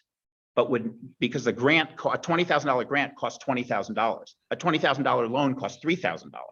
So, so the idea is that if someone came to us and said, I'm asking for a grant for 20,000, we'd probably say no. But if they came and I said, we're asking for a grant of 3,000, we'd probably say yes. But the problem is a grant of 3,000 won't help them because they need 20,000, but they can pay us back. So yeah, I suppose in that way, the criteria would be different, but the purposes for which the funds would be used would be the same as what we would do for a grant. It's just not big. The grant wouldn't be worth it. Because I'm wondering, I'm wondering if there's sort of, like going back to the idea of the competition, like if that's more what the loan might be more for, like a business incubation where. It could be, it could be. By the way, the process, just to be very clear, the process would go through the EDC, the full So it would EDC. have to- So I mean, so we would, yeah. So Deborah, and then Joe and Patrick and Larry. So 2 questions, just to clarify again, for the 4,000, it's not just so that we can talk about it and investigate it. I want to have an understanding of what that 4,000 goes to. It goes to lawyers, it goes to setting up the, like if you could be specific about Yeah, I think where the grant. I think the only thing that would cost us money would be legal fees. Okay. I so- think the rest of it would be our time Our and the time. community's time in designing the program. Right, I just wanted to make clear that we're not asking $4,000 to talk about it and get it together. The $4,000 goes to the legal fees of setting it up. It's actionable. It's actionable, yeah. Yeah, yes. By the way, it is possible, this is an experiment. It's possible at the end of the year, and we've spent the $4,000 and we decide through public discussions and EDC discussions not to have a loan fund. There are some people who have suggested that a loan fund is not a great idea. So it is possible that the $4,000, I don't want to say it would be wasted, it would be spent and we would not end up with a loan fund. But I don't think that will happen, but. I just Have wanted you to- done I it? just wanted. Yeah. Look, Sorry to- No, I To be totally clear have to on where. Yes, on just where to that lawyers' for- fees. It's to lawyers' fees to set it up to make it. Right. Okay. Yeah. The other thing that I wanted to, which kind of, next step to what Mika was saying was, people can get loans from all over. Part of the reason that this may be applicable is maybe for subprime people, people who don't have the credit, or it's a first-time business or things like that. So I'm just wondering, like, is that part of what you're looking at for the? I think what we were thinking was not quite consistent with what Mika said, that anyone can get money for everything. I think my view is that is theoretically true and practically false. Absolutely. And so this program would be targeted at people who would clearly have to demonstrate that they had pursued the paths that were available to them. For example, someone who had applied for a loan and gotten one for X, but they needed X plus $10,000. And I mean, as a practical matter, we've all been in that situation. And this would be a program, if the purpose of that loan was to build something that we felt was appropriate for the EDC, the purpose of this loan would be to give them that $10,000 that Mascoma Bank won't give them, because Mascoma Bank isn't in the business of taking risks for economic development.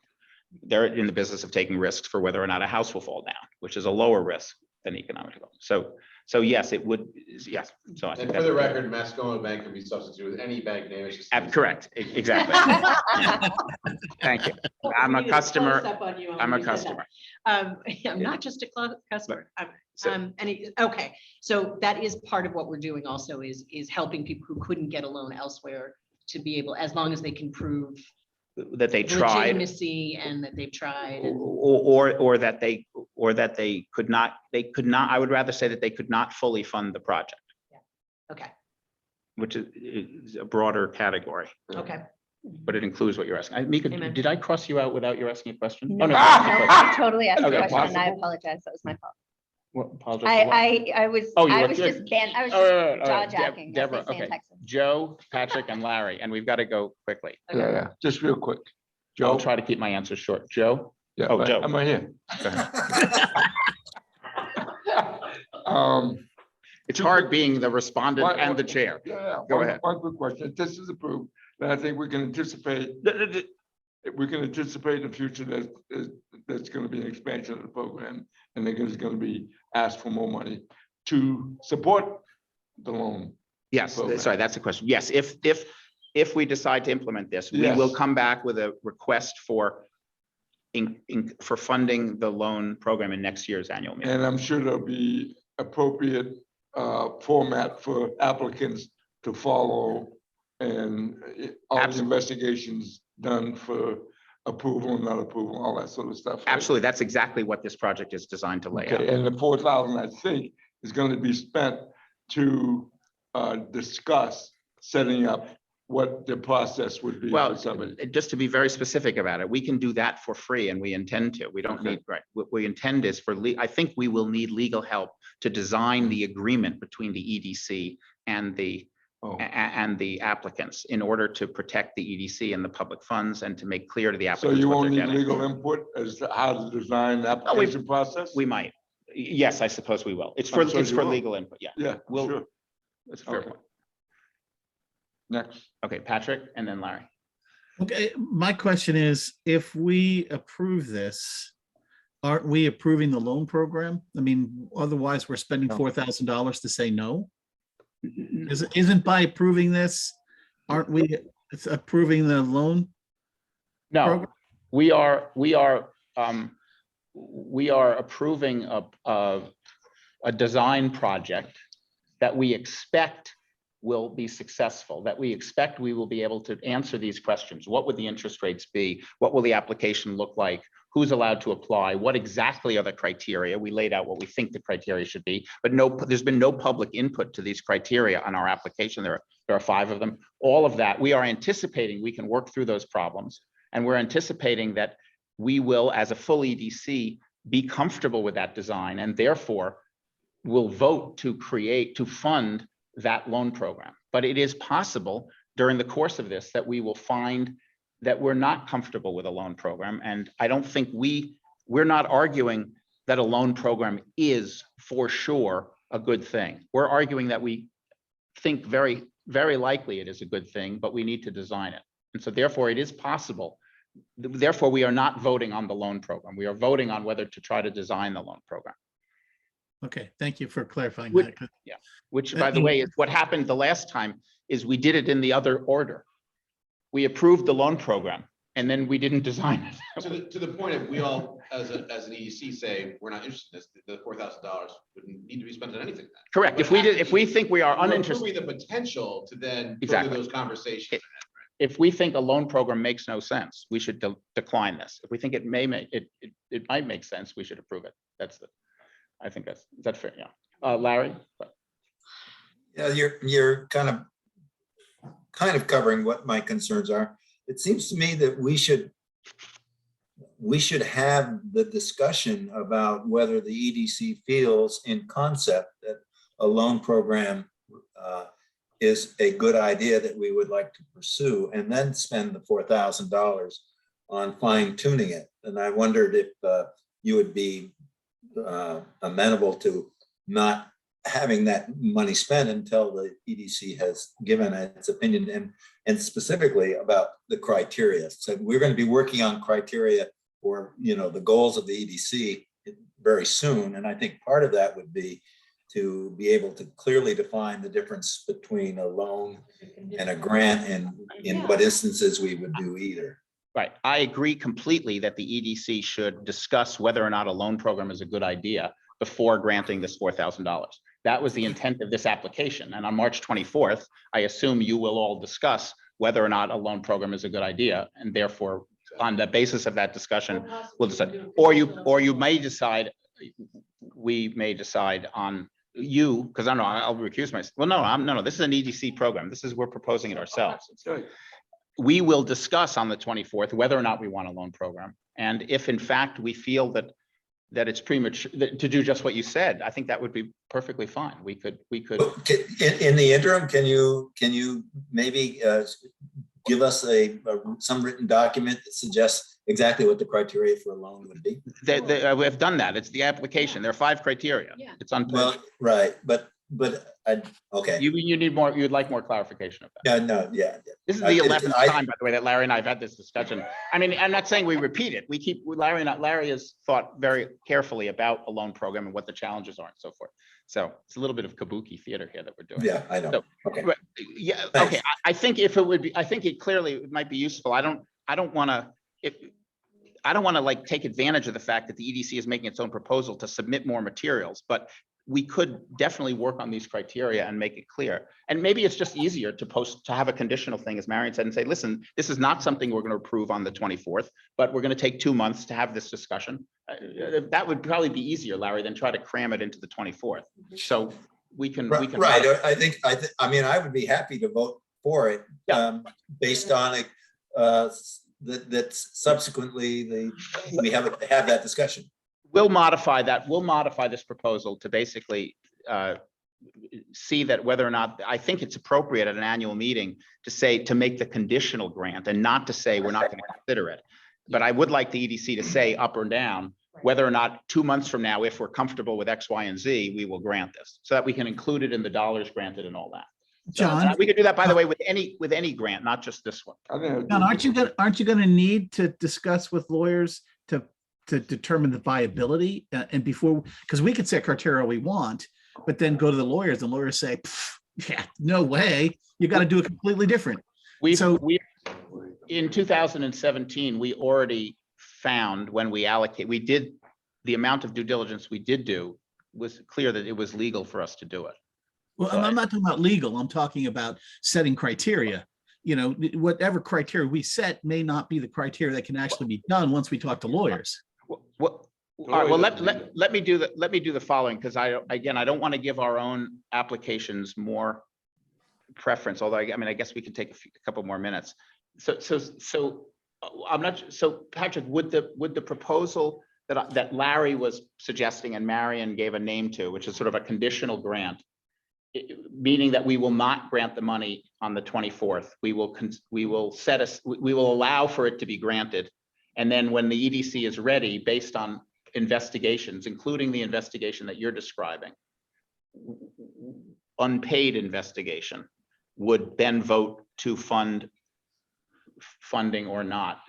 I'm guessing a couple months later. And I'm saying that I think you're going to need funding to be able to define criteria clearly enough that we can actually vote on it, because we're not lawyers and we don't know what's possible and what the detailed rules and regulations are. Well, that discussion should take place on the 24th. And on the 24th, if you feel that way, if you convince everyone for that, then you would argue to vote for the 4,000 or for 2,000 of it.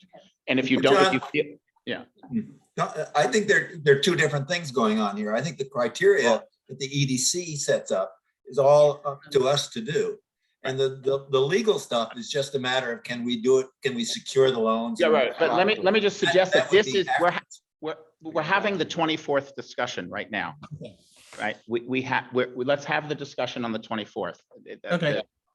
This is just a moment for questions. Right. Are there other questions? I have one more question. Yes. Can you tell me if you've done enough research to know whether that $4,000 would be more than just consulting, or would it also be enough to draw up the documents needed, et cetera?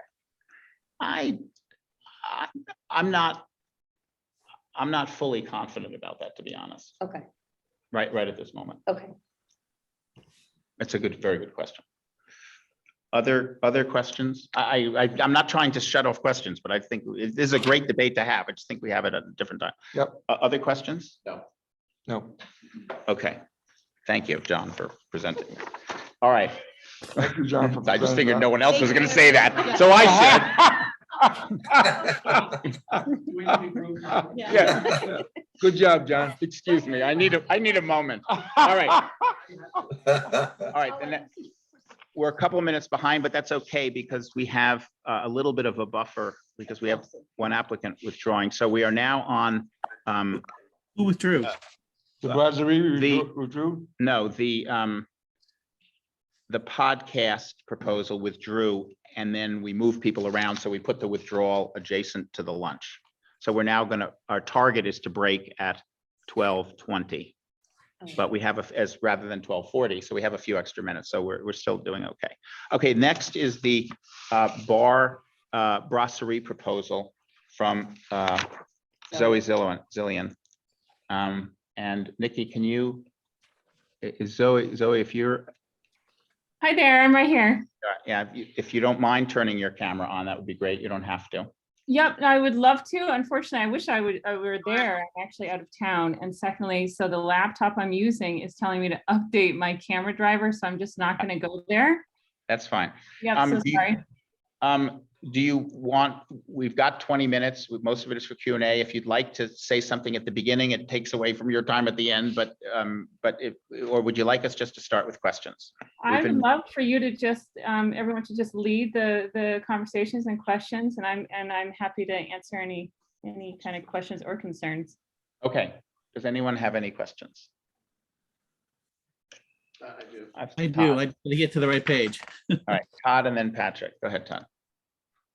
So how many jobs do you anticipate being created? I see the amount in here as 2 bartenders and such, but how many jobs do you anticipate being created and what percentage of the monies that you're asking for will go to those specific jobs and for what duration? Again, I've read the project budget narrative, but I'd like it to be clarified, please. Sure, absolutely. So basically, I'm going to look to hire 4 to 5 salaries, and I'm looking to have full-time salary jobs, mostly in the making, and it's going to be well-paying salaries for locals to make a good living while actually residing in Woodstock. So that's kind of my goal, is to provide a really good salary where they don't have to, look elsewhere, or I don't want to also create kind of a conveyor belt of jobs either. I really want to create something that's very kind of solid and lasting for the employee. So I guess this would help me kind of get the business up and running, to a point where I can be running well enough to then establish some income and then pay these salaries, continue to pay the salaries. But to kind of kickstart, to help out initially, is kind of what I'm looking for. So you're saying that roughly $5,000 per new employee would go, and how long would that last? It's depending on how many employees that I'm able to even find to hire. But just to start off, the 2 full-time bartenders that I would have, I would start them off at a $50,000 salary each. And when you say salary, are you meaning to imply that they're not hourly employees, and have you investigated the Vermont laws of salary requirements versus hourly requirements? Well, it would either be salary or wages to get to that amount. However, it would be sustainable for them to have that well-paying wage to stay in the village and work and live here. Okay, thank you. Yeah. Okay, Patrick and then Joe. Yeah, I got 2 questions. If you didn't get this, are you still going to continue? It's a good question. Unfortunately, a lot of the project has become much more extensive and expensive, really. And I'm at a point where I might be in a position that I cannot kind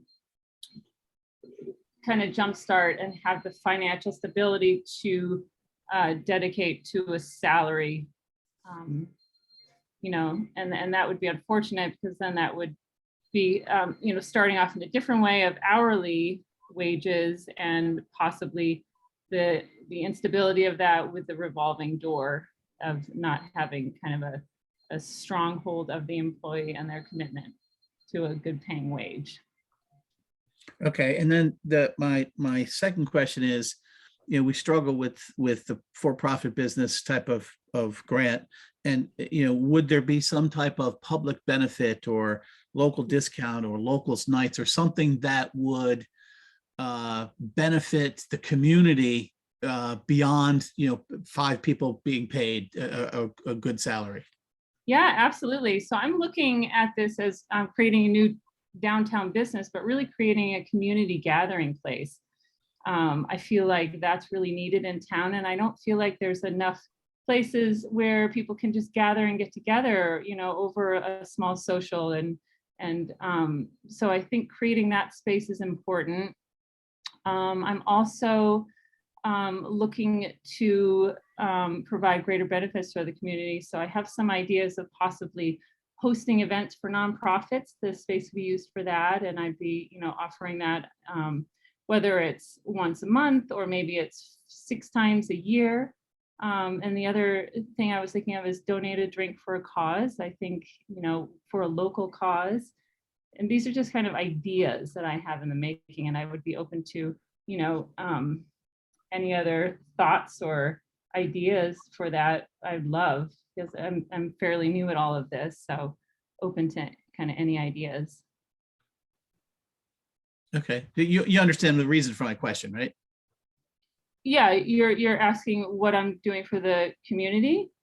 Well, yeah, just because you're going to be a for-profit business, if this is a grant that we would do, you know, there's been a lot of discussion about whether we should be doing that. So the thought that I have is that what do you bring to the community that the community is going to be happy with, you know, that we gave money to a for-profit business type of thing. So sure. Well, yeah, I mean, again, I think I'm creating a gathering place. I think the town needs more, especially the influx of new people moving into the area, and the lack of kind of evening place destinations to go to.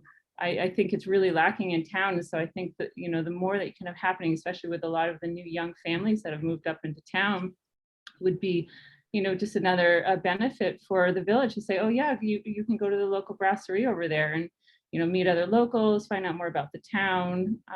But again, also, you know, looking to utilize the space, as I had mentioned, as a possible place to host for nonprofit events and actually donate for there and create and establish, you know, a few kind of events that would benefit the community. okay, and last question, what do you think your hours would be? The hours, I think it's going to be 6 days a week. And right now I have it set at 4 p.m. to 9 p.m. Okay, great. Those are all my questions. Okay. Thank you. Yeah. Joe? Hey, Joe, up to this point, it's self-funded, is that correct? Yes, it is completely.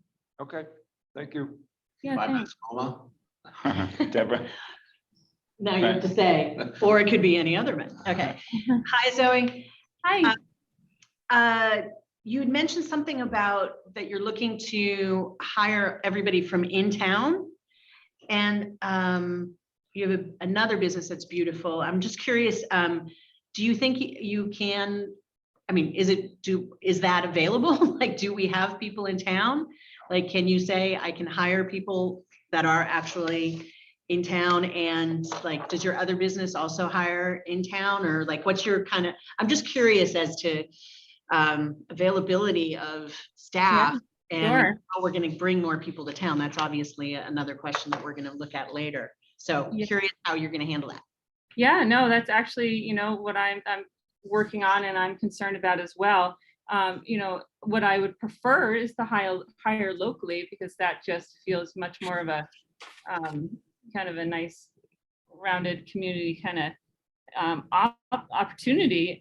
You know, sometimes I could also probably, you know, bring in someone who is maybe outside of the village or even another state who wants to move to Woodstock and are in the city and want to come up here and live and be up here with their family. So I'm open to that. But it's I'm trying to create a high enough wage where someone can actually live comfortably in Woodstock. That's what I'm trying to do. Okay, I have a couple quick questions. Thank you. Oh, sorry. Thank you. You looked like you were done, that's why I was. Yeah, I Are am you? done. Okay. Okay. Just a couple quick questions. So I think what I heard you say is that if you don't get the grant, will still have the gathering place because you're still going to run the restaurant. It's just that the compensation structure, the compensation level, I should say, for the employees would be different. Is that Yeah. correct? Yeah, I think, I don't know. It might have to be on hold. I just don't know. I do know that I'm at a point where, I kind of need some kind of support to just kind of kickstart it, to get it going. Just because, and I only looked at the EDC because I know that you guys, under your kind of principles, you want to help existing and new businesses, and also creating more job opportunities. And you also, look to kind of bettering the building. So I'm kind of like creating curb appeal. I'm bringing in kind of new employees and jobs to the town. So I would love a little bit of support with that if I could. Would a loan allow you to move forward? If you were to receive a loan for the amount that you're requesting, would that allow you to say, I would be able to implement this plan? It's something that I wasn't exactly looking for. I think in your application you said, I know you said no, I guess, so I'm asking again. Yeah. I think if there could be a little give and take. I could look for a loan. I could seek for a loan. So it's not really that I was looking for the EDC for a loan. I was really looking for just kind of a support to start. Right. Have you applied for a loan for this? I have applied for a loan, and it's a little tough in my situation right now. I have a lot of things in the air. And so to get a commercial loan was kind of overextending, if you will. And so I didn't go that route. Okay. All right, thank you. Have you looked for private investment? No. Okay. All right, thank you. I don't have any other questions. Any other? All right, so you've got a couple of minutes. You might be the first person to do a closing statement if you would like. You don't have to, but you're welcome. Oh, no, that's so nice. No, I appreciate this either way, if it works out or not. I'm just grateful that you guys took the time and, with your thoughts and questions and so forth. And I'm just excited in general to bring this to the community, only because, it's really filling a need that I feel the town desperately needs. And so I'm excited for it either way. And I hope it does well. Those are my intentions. And I just want to really create a nice community gathering place for everyone to get together as locals and, visitors. I think that'd be nice. All right, thank you. Thank you, Zoe. I just want, actually, Zoe, before we move off of you, I realize that since the break, there may be some new people that have come on. It actually looks like there are. We usually haven't had much time for questions from the public, as we've promoted on the listserv many times. But what we're doing is, if you have questions and you're not an EDC member, if you post them in the chat box, we will follow up with each applicant, and they will answer your questions and post their answers to the discussion forum that is going to remain online. The discussion forum will remain online now until March 22nd, which is when we start our deliberations on the 23rd. So it'll stay online for another 10 days. So there'll be time. We have 1 minute. If there's anybody, if you'd like to raise your hand, we can unmute you. If there's anybody who's not an EDC member who'd like to ask Zoe a question, you could do so now, or you could just type it into the chat box. If not, we'll move on. But oh, sorry, Roger has a question. Go ahead, I have a Roger. question for the EDC. Is that appropriate? Yeah, sure. Regarding, at least related to this, if you approve examining the viability of a loan program, would you be willing to provisionally set aside loan money in the grants process so that this could happen before the following year of grants? Okay, you're asking for a prior session. Is that constitutional? No, I'm just asking. All right, yes, I understand your question. Sorry, I don't mean to waste time. It's a good suggestion. I'm happy. I think we should incorporate that into our discussion on the 24th too. I don't see any reason why we couldn't do that. Are there any Are there any other questions? You can just push the raise your hand button. We have like 1 minute. But again, I just want to emphasize throughout the day and our future meetings, we've sort of discovered by experience now that we can use the chat forum for public questions, and grant applicants will respond to your questions in the discussion forum that we post. And that is staying open until the 22nd. Okay, so seeing none, we can move ahead with Abracadabra and Sarah Yetter. Oh, Sarah, okay. Oh, good. I didn't know that yours. Yeah, okay, that's great. So come up, can just add a chair to this one and we're gonna move you around. But don't block Marion. Oh, do not block Marion. Just move, yeah.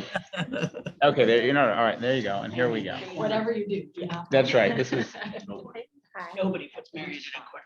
all right. Do you want to start with a statement, or do you want us to just jump into questions? Thanks so much for hearing us out. And thanks so much to the town of Woodstock for the continued support. You know, supporting our crazy idea of putting a trailer inside of a building that was actually just named best coffee shop in America by Food and Wine yesterday. Wow. Yeah, what? Say what? Food and Wine magazine, yeah. Oh, Best awesome. coffee shop That's in great. America. Yeah, so it's That's super cool. amazing. It's a good day to be, Yeah. yeah. You Congratulations. guys want some coffee, by the way? It's really good. It's a many layered comment. All right, so, We're good to go. all for right, questions. are there I have questions? a question. Mika, go ahead. Yeah, could you tell me, I know one of the purposes of the fund is to build a bathroom. And I'm wondering if you could tell me whether or not that bathroom would be conditional on purchasing, or is it legit an actual public bathroom? I would say legit a public bathroom. We've noticed that there is not a public bathroom at the East End Park. And we kind of want to be an unofficial welcome center of the East End Park. We want to provide, you know, amenities, information, and a restroom for folks who are, you know, enjoying themselves there. So there would not be purchase required. Thank you.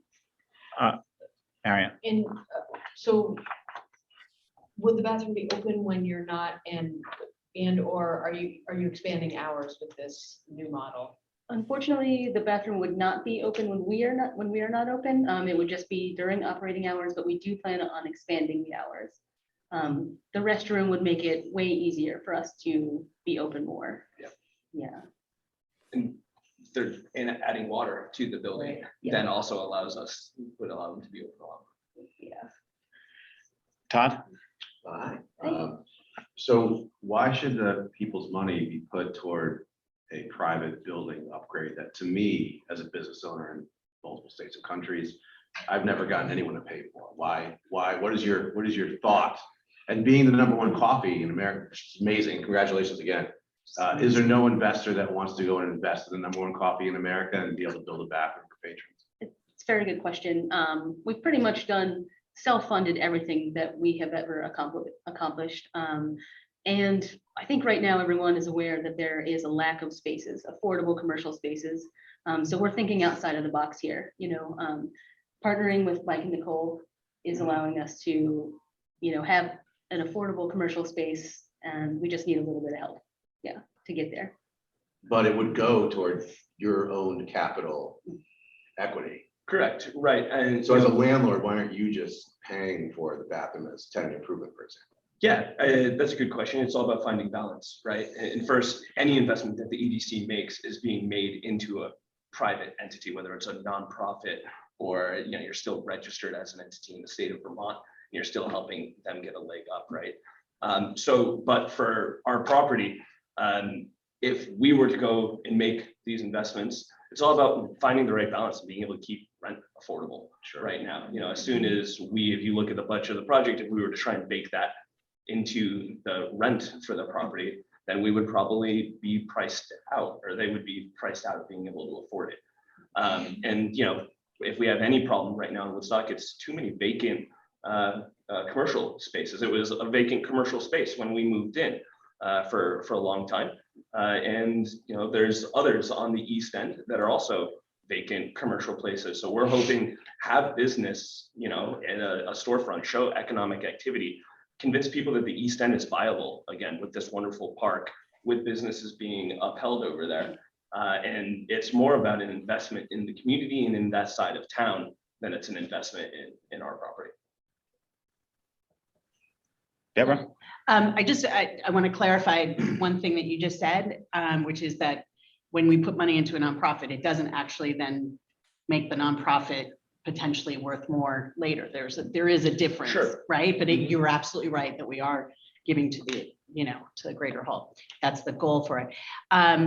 So a couple of questions. So are you committed to, if this was to happen, that the rent wouldn't go up, that you wouldn't, that you're keeping this coffee shop at a certain rent, that it doesn't actually become tenant improvement in which and how long is your lease for?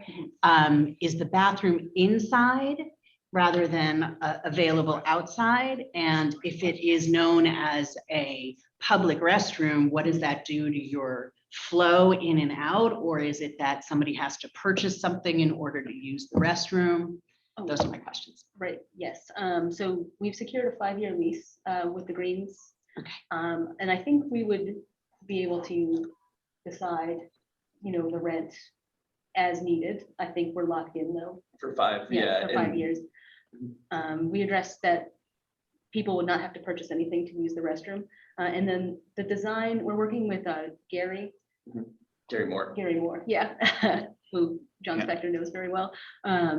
We're designing so the bathroom, you'd have to come inside, but it wouldn't impede the flow of the line. I think you would go to the left. Yep. We're planning on making the building like longer this way, so.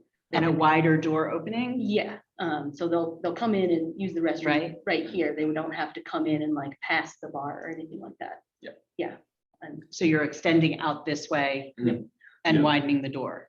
And we thought about the idea of, could it be accessible in off hours when the building's closed or have its own second door? The challenge you have there is, if we're in Vermont, we're going to deal with frozen, broken pipes, ice jamming up the door. It just wouldn't be a viable thing to be able to offer, right? And so your rent is stabilized for 5 years? stabilized, yes. Okay. Thank you. There's a follow-up question I have. What are the hours? How do the hours, sorry, let me ask the question. When there's a big event or I should say most events at East End, are you open during those hours of the events?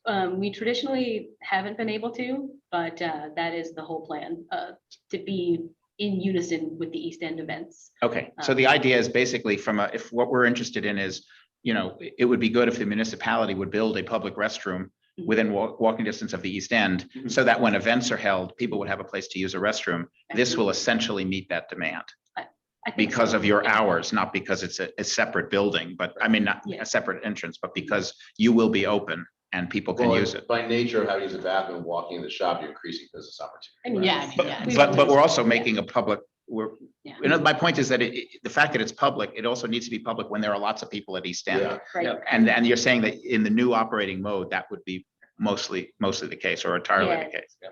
Yeah, our current hours are on the weekends only. We close at 2:00, but we would love to expand those hours and specifically when there are events at the East End. And we want it to be open, but one restroom is not going to satisfy the needs of, all events at the East End. So there have to be maybe some other supplemental porta potties and things, but it is definitely open to all. And can I just one last follow-up question? Would you consider in the design, I understand the point about pipes, but would you consider in the design for the times that you might not be open, a fee that the town could pay, a modest fee that would protect against damage to the restrooms? In other words, an attendant or someone checking, or is that too much of a? So I serve on the Parks Commission as well, and kind of thinking of creative ways to use our parks and use some of the supporting businesses. I think that we would want to talk with whether that be Pentagle or whoever's working with Friends of the East End to figure out how to do that based on usage. If the park has a big event coming on, could we work in collaboration to have the bathroom accessible? I'd certainly be open to that idea. I think would be a really good way to use the space. I forgot to ask one more. Go ahead, Joe. So along with that, have you looked into what it would take and for as far as sewage is concerned? Because this is going to be, because it's connected to the East End Park, in essence, it's going to be used quite a lot. And have you looked into what it would be to put in 2 bathrooms next to each other as opposed to 1?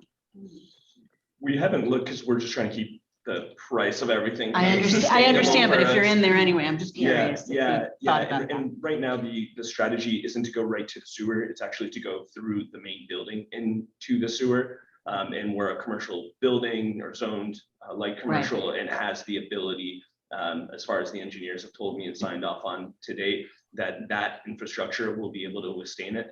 But we haven't, that was with 1 bathroom being designed. If we get into a 2nd bathroom, I'm not sure what the capability is. And then we might have to cut into the sewer and that turns into a whole different project.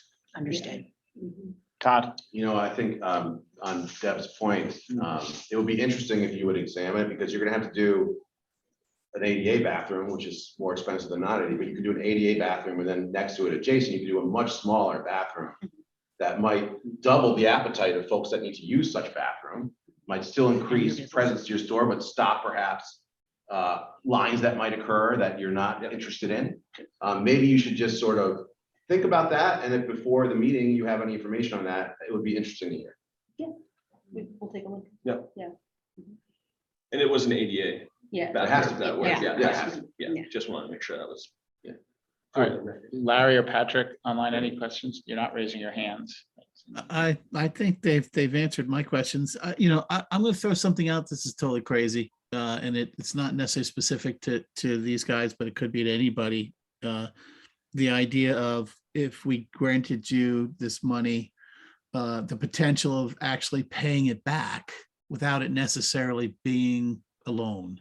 Just throwing that out there as a crazy thought. That would, I think, I'm trying to figure out how that wouldn't be a loan in my head, but. Exactly. If it's not a loan, I think it's extortion. By any other name, it's still a loan. Hold on, Patrick. Let me explain what I mean. You know, the idea is that we're going to help you to do this and to build the business and make you more viable, to hopefully be more profitable and so forth and so on.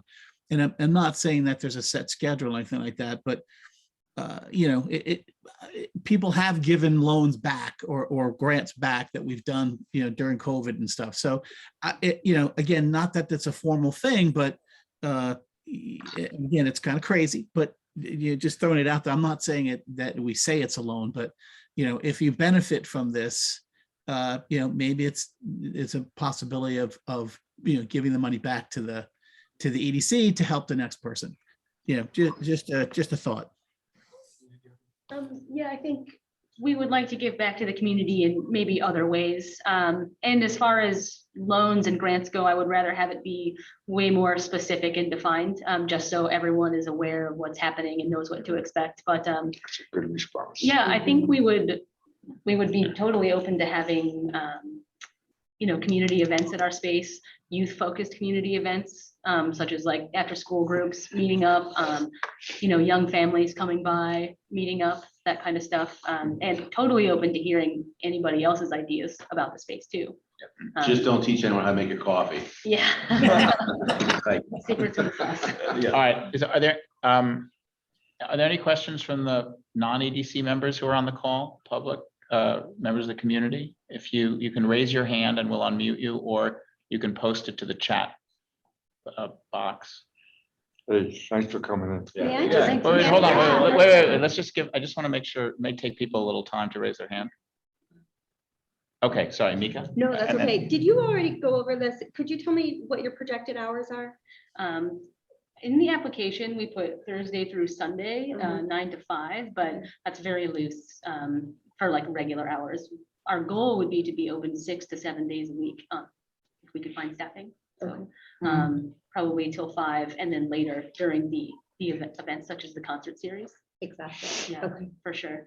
And also, I did want to say thank you for the grant from the EDC during COVID first hit. We did take advantage of that, and it was extremely helpful. Yeah. Congratulations. Did you want to say? Yeah, congrats. Super Yeah, awesome. Okay. It's one of the hardest working families and businesses, you know, in town, and we're lucky to be a landlord and be, you know, sharing this kind of adventure with them. So We're not kudos supposed to to those express folks. opinions, but the coffee is really, really good. Right. It's, I appreciate you guys. Yeah, All right. Well, thank you so Yeah, much. second Thank you best very coffee much. in town. Thank you. You may have to recuse yourself, Joe. Yeah. All right.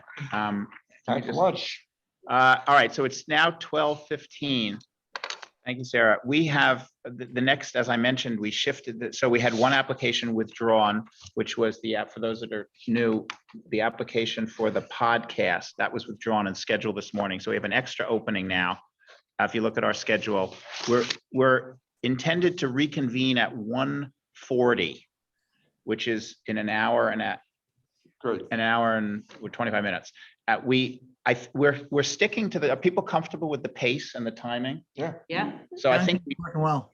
okay, so I think we don't need to try to reconvene earlier, but we definitely need to not reconvene later. Okay. So 1:40, last time we were 2 minutes late. I know this seems little, but everything counts. So please be here at 1:35 so that we can absolutely start at 1:40. We'll stop the recording now. Anyone who's online, Nikki, can we stay online?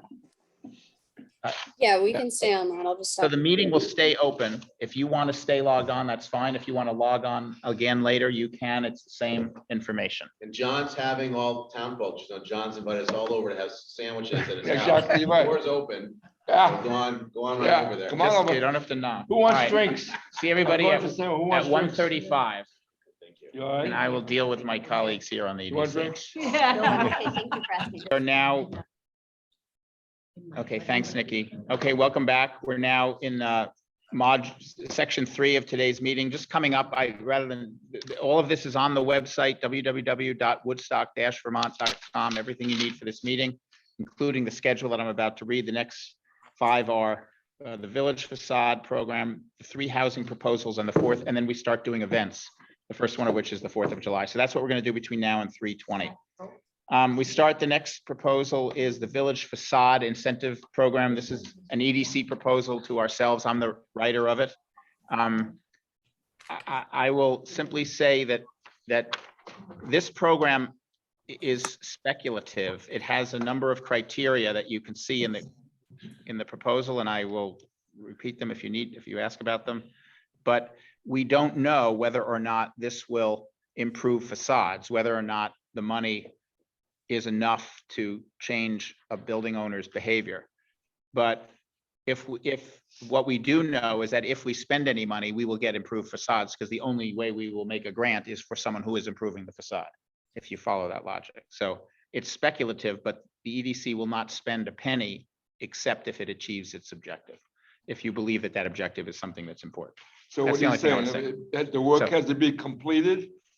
And then they give us a bill for whatever they spent? Not for whatever, but the work has to be completed. So yeah. Work has to be completed. So, all right. So Mika, So if I read the application correctly, this money would only be distributed to somebody who applied to the state for, one of the other kinds of grants, and it would be given in addition to that, or no, it would be given regardless of whether they received that other grant or not.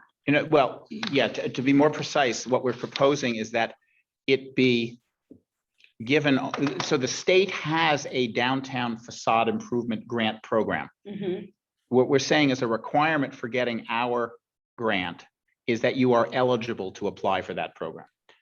So now there's Understood. Okay. so that if you're eligible, you're eligible and you apply. Okay. That's if you're eligible and you apply, we will consider you to be eligible for this program and give you, Okay, and maybe so give you a it's- grant. It's a carrot for people who are eligible and have not applied. This is perhaps an incentive to get them to apply. So, and I guess my question is, why give money to somebody who is letting their business completely fall apart? Right. Perhaps to where it's hazardous. Why give money to somebody as an incentive? Why not rather find them and ask them to just do what they should be applying for in the first place anyway? I agree with you completely. And I would be an alternative approach that the EDC could take and I think this is a discussion that we should have on the 24th, is whether or not we should set this proposal aside and spend the next year working with the municipal government to establish a punitive program that would be, yeah, we have, We do? but we don't, yeah, but we don't enforce it. Yeah, and so, so we do have a program, we don't enforce it, we may not be, I'm not trying to blame anybody, there may be, you may require resources to enforce it. It might be an alternative approach to get something like this done. We're trying, or we could have a combination. I really wanted to put this on the agenda to make sure that we move forward with it in some way, even if that is to not approve this grant, but to approve the researching of this penalty program, or I think possibly a carrot and stick together. Or could we use the funds, like if it's a matter of resources that are required in order to enforce the other program that's already in place punitively, then could we use the funds to help enforce?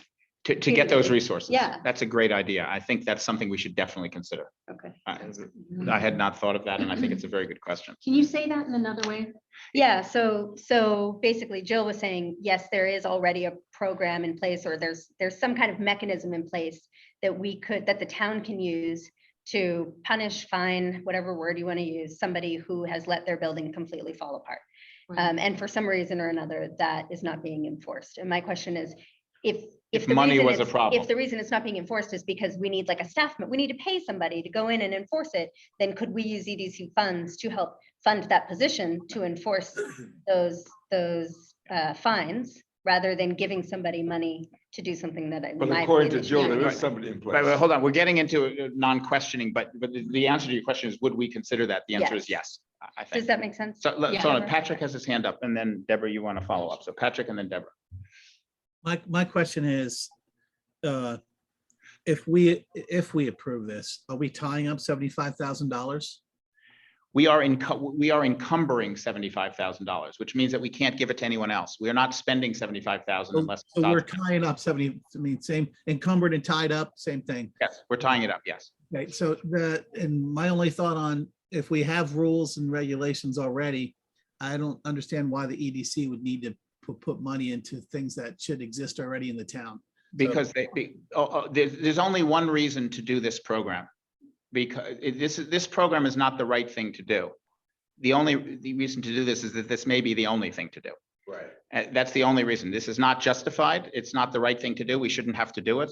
But it may be, and I'm not saying it is.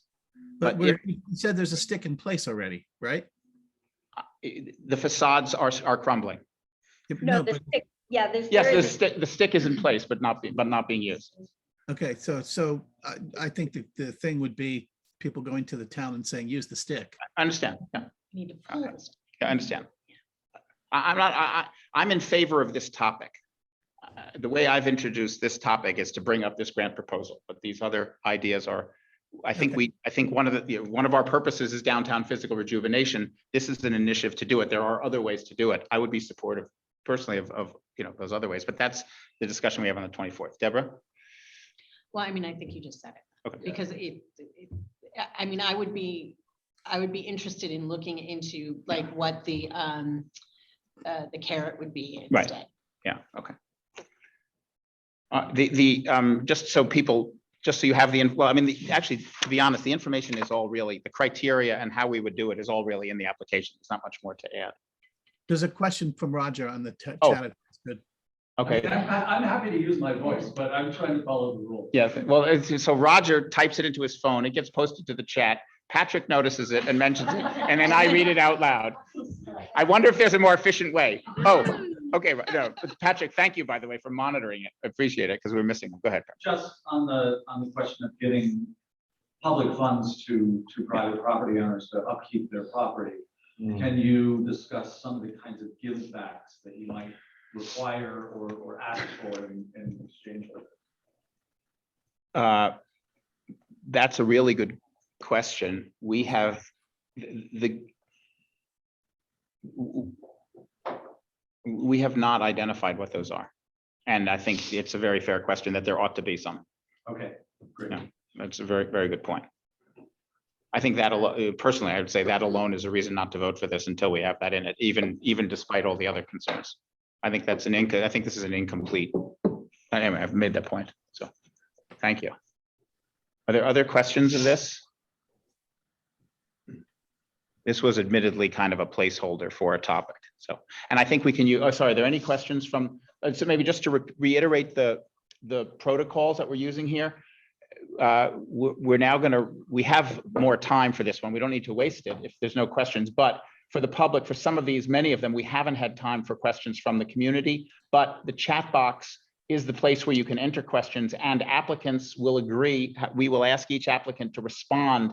We'll send you the questions that were in the chat box, and we will ask the applicants to respond on the discussion forum to any questions that the community asks that we don't get to during the meeting. So you will get answers to your questions. You may just not get them during this live meeting. You'll get them within the next few days afterwards. So feel free to post your questions in the chat box, and Nikki will keep track of those, and we'll get the answers to the applicants and then back to the forum where you can see it. Okay, any more questions on this, or can we move to the next one? All right, this gives us a little bit more time for the housing recommendation. So Jill, the way we're doing this is take this chair and move it back a little bit from the table so you don't block Marion, that being the primary objective of today's meeting. I'll maneuver you, Jill. I will tell you. We have to see whether you're blocking Marion. It's okay if you block Todd, but don't block. All right, and so we have 3 housing proposals, but they're each separate. And so we'll start. And so Jill, the question that you were following this morning is, do you want to start by saying something, or do you want us to just start by asking I questions? wanted to say something about all 3 of them. Okay, go ahead.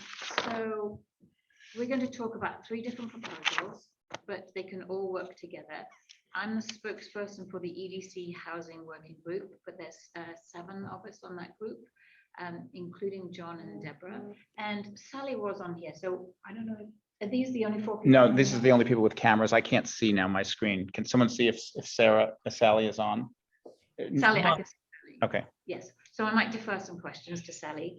And the objective of this working group is to expand the housing supply for the local workforce. So that's where all of our energy has gone. We're asking for funding for all 3 proposals. We're not seeing any of these. John, can you move the mic closer? Oh, I'm sorry. Oh, the mic closer to Jill. Okay, yeah. People having trouble.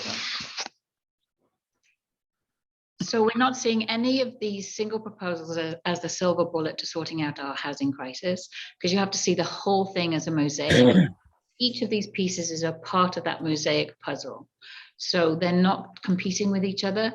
They're not totally dependent on each other. So we want funding for all 3 of them so we can move forwards. And I am hearing about residents every day getting eviction notices. So I really want to emphasize that the funding for this is needed now so that we can keep moving forwards. To talk about doing 1 project now and 1 project next year is not very helpful. So please ask all of your questions, but think about funding them now. Okay. All right, who has?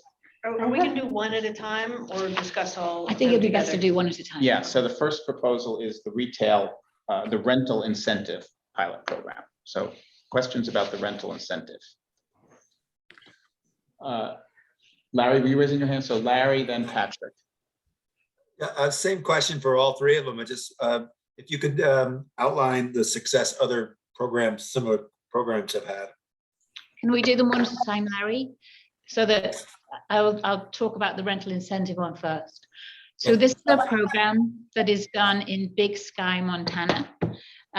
They have had success with they've converted 43 units, which have housed a good deal more people than that.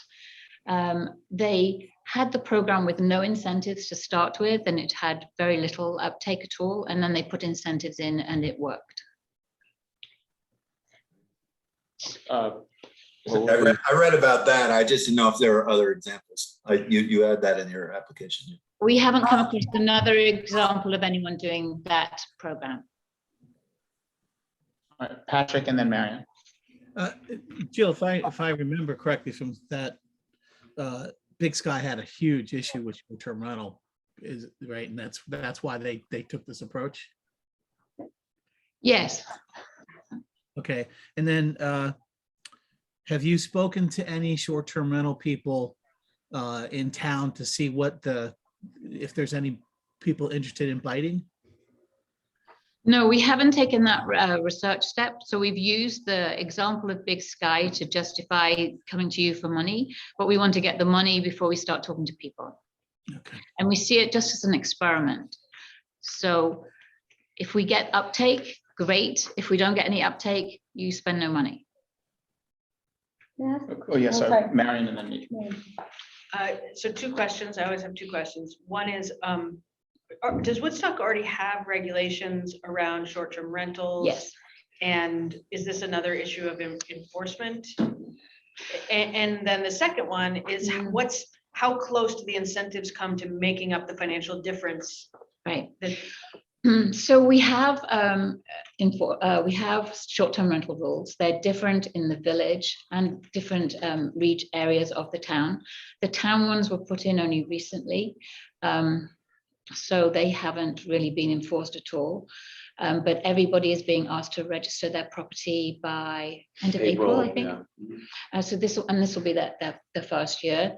The village ones have been around for a few more years. They are enforced to some extent. And we did go through some calculations to show that this money would make a difference. And it really depends how much somebody uses the house themselves versus and how big it is. We're not talking about huge houses. We're talking about the 2 and 3 bedroom houses. I have another question, but I'll. No, let go ahead, that's someone- fine, and then we have Okay. time. So do we have a sense of whether the impediment, the reason people are choosing the short-term rental versus long-term rental is the money, or are there concerns about the commitment and the sort of rental issues of being a landlord, or do they want access to their homes at certain times? All of the above. It's all of the above. So the money wouldn't help those other two.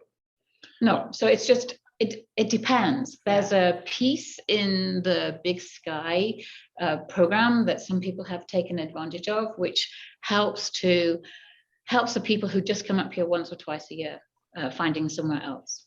Oh, that, Can yeah. No, I think Would you that's. describe that? Yes. Yeah. So Big Sky have some very generous people who have said, my house can't qualify for this program, it's too big. But I will offer my house a few times a year to somebody who's coming up and staying in a small house, if that person pays the cleaning. And so you pays for the cleaning. So you could own a 3-bedroomed house that maybe you only use twice a year. And we could work so that somebody will offer your family somewhere to stay for, say, $500, and you get a much, much nicer house. Then you can say, and right, in exchange for all of that, you can have my house for long-term rental. And that's worked for a quarter of the people. And for the people that are intimidated by sort of the idea of becoming a real landlord, is there any is support for sort of navigating that? So we haven't put any in place. What Big Sky have done is have worked much closer with employers to say, these are employers who want to house their employees. And so they come highly recommended and they're safe people. And we haven't got in a place to do that part of the program. Thank you. Mika? Could I have a question too. Okay, Deborah. Could you just go into a little bit more detail about the incentive program and what the dollars are? 3,000 new 1-year lease, 7,000 2-year lease. I'm assuming annually. If you agree to rent, can you just detail that for me? Yes. Thank you. So we would be asking people to put a rent maximum on the house. So we would say, if you're willing to rent your house for and put the maximum rent at $1,000 for a studio, $1,500 for a 1-bedroom unit, or $1,000 for each bedroom that you have. So if you had a 3-bedroomed house, it would be $3,000. Then we will give you an incentive of $3,000 if you're prepared to make a 1-year lease, $7,000 for a 2-year lease. Gotcha. Okay. And is that just that one time, or is that committed again the following year if somebody were to say renew a lease? Yes, then you could do the second one if you had the funding. would it be automatically approved in advance, or because the EDC would have to fund that second year? Is that correct? Right, so we're coming to you for funding for 1 year, Okay. and then we'll have to come back, if this program is successful, we'll have to come back to you for more funding or look for other sources. Okay, okay. I think I had another question, but I can't identify it in my brain right now, so I'm gonna pause. All right, Deborah and Joe. Actually, you answered it with her question. So All right, Joe. Have you researched local houses and actually have interest been shown that, yes, I'll be willing to do that with my house? Not yet. No, no, we wanted to get the money first, and then we'll start talking to people seriously. I have Todd, and then I have a question. I struggle with this whole thing, but I like it. And I talk about it all the time because it's so nice and I appreciate the work. And my concern is. Question. My concern question is. The question I have about my concern is. I'm in pajamas, okay? I'm in pajamas. What I'd like to know is this number that we've come up with here in the application, $1,000, $1,500 per bedroom. Is that in line with what an owner might expect to receive, even if it was considered a low market rent? Because my personal experience here, even imagining what a low market rent will be as a landlord, I think it might be higher than this, which is part of what the struggle is. So have we sampled what low market rent actually means, and did you use that to come up with these numbers, or how did you arrive at the 1,000 and 1,500? We used a model that said, what do people here earn, and and if people are paying 30% of their income for rent, what does that come out to? So therefore, if you start looking at retail assistants, teachers, police, fire, a rent between 1,000 and 1,500 is a reasonable rent, and that's what we want to work towards. Would someone have to make $45,000 a year by that math? I believe if my math is correct, I had to afford a $1,000 studio unit.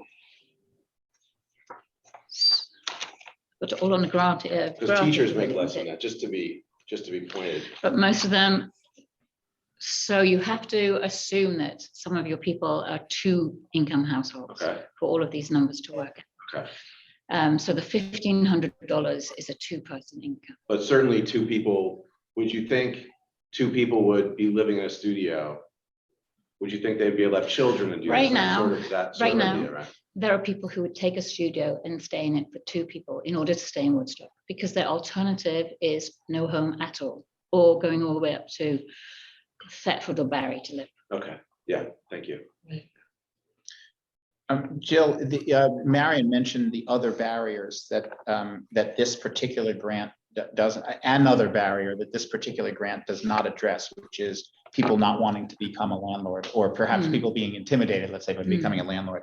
I don't mean to jump over, but but in one of the next proposals, we're going to have we're proposing funding for a housing advisor, and that person to help a number of things. Is it possible that that person could provide some help to this program as well? Yes. So we've looked in the other programs at how to be a good landlord.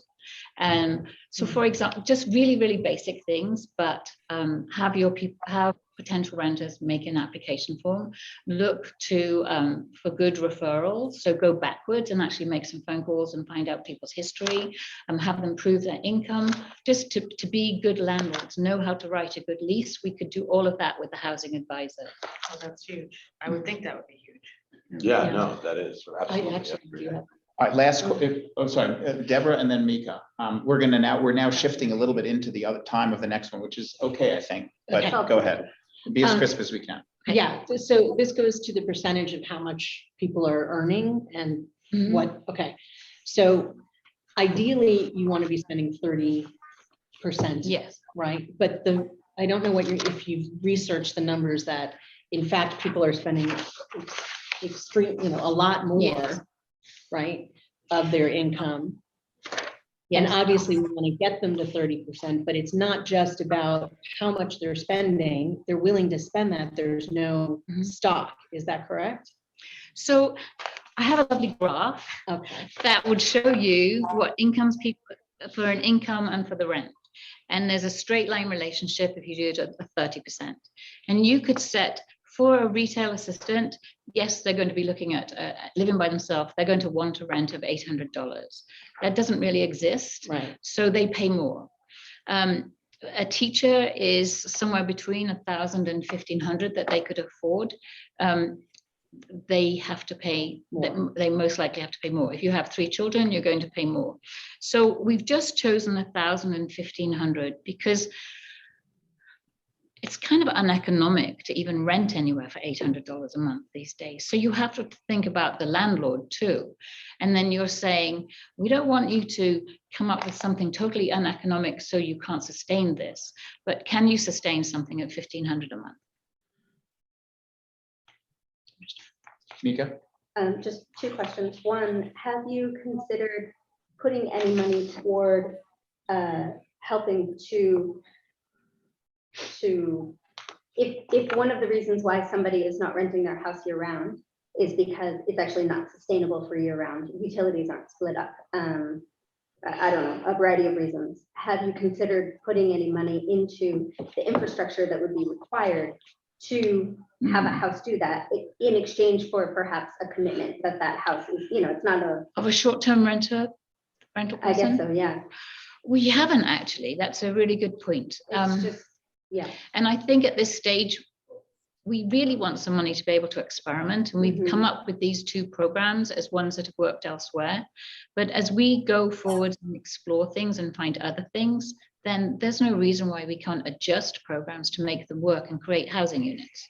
Okay. And another question I had is the incentive, whether it's 3,000 or 7,000, you know, $1,500 a month in rent for a unit that the landlord is perhaps paying $2,000 for, right? So they're losing that $500, which I understand is where the incentive comes, but that's just an example. When, you know, if it's 1,500 and it's actually 4,000, that 3,000 or that 7,000 isn't really going to cover what they need for an incentive. So have you considered maybe reducing the number of properties that you work with and providing a bigger incentive, you know, monthly instead of maybe annually? Would you be willing to contribute $1,000 a month to the landlord to help compensate for the extra money that they're not getting from the rental? I think we have to explore all of those things. So what we want to do is do this in stages. We have copied a program that we know works. We don't really know what number we need to attach to it. We don't really know what other things you need to attach to it to make it attractive. But if we have some assurance of money, then we can go out and ask the questions and then adjust things. And then if we have to change it radically, come back and ask for permission to change it radically, or say, this is what we really think is going to work. Gotcha. I do think we did have a question about in the housing working group about whether or not these were the right incentives. And I remember one part of the discussion was we don't know if they're exactly enough, but we think it's going to be easier to raise them in the future than it is to cut them. Sure. So we'd rather come in low, find out that no one is interested, analyze it and figure out why, and then come back and raise it with a higher amount. Sorry, Todd, you had asked for a question earlier. I forgot. Something brought up a good point. Utilities in Vermont are very expensive. So this doesn't speak to whether utilities are to be included or not in this sort of deal. I know it's not much, but do you imagine that the $1,000 includes all utilities, or is that something that's on top of the 30%? In a perfect world, it would be that 30% as a national figure includes utilities. And these days that includes internet as well, but that's pretty unlikely in the current housing market. Okay. So just to clarify, the numbers you're talking about here do not include utilities. I don't think so, but I'd have to go back to writing. And that's all part of the experiment. Just view this as a big experiment to see what works. The whole advantage of this rent program is something could be available immediately. And if the money were, sorry, one more question. If the money were distributed, were granted, and you go out, so how do I phrase it? If the grant were approved and you receive the money, and then you go out and you start doing the research and you find out it's not actually going to work, then the money is then not spent and comes back to us with another plan and another question and another experiment, right? So we'll try and work out what would make it work.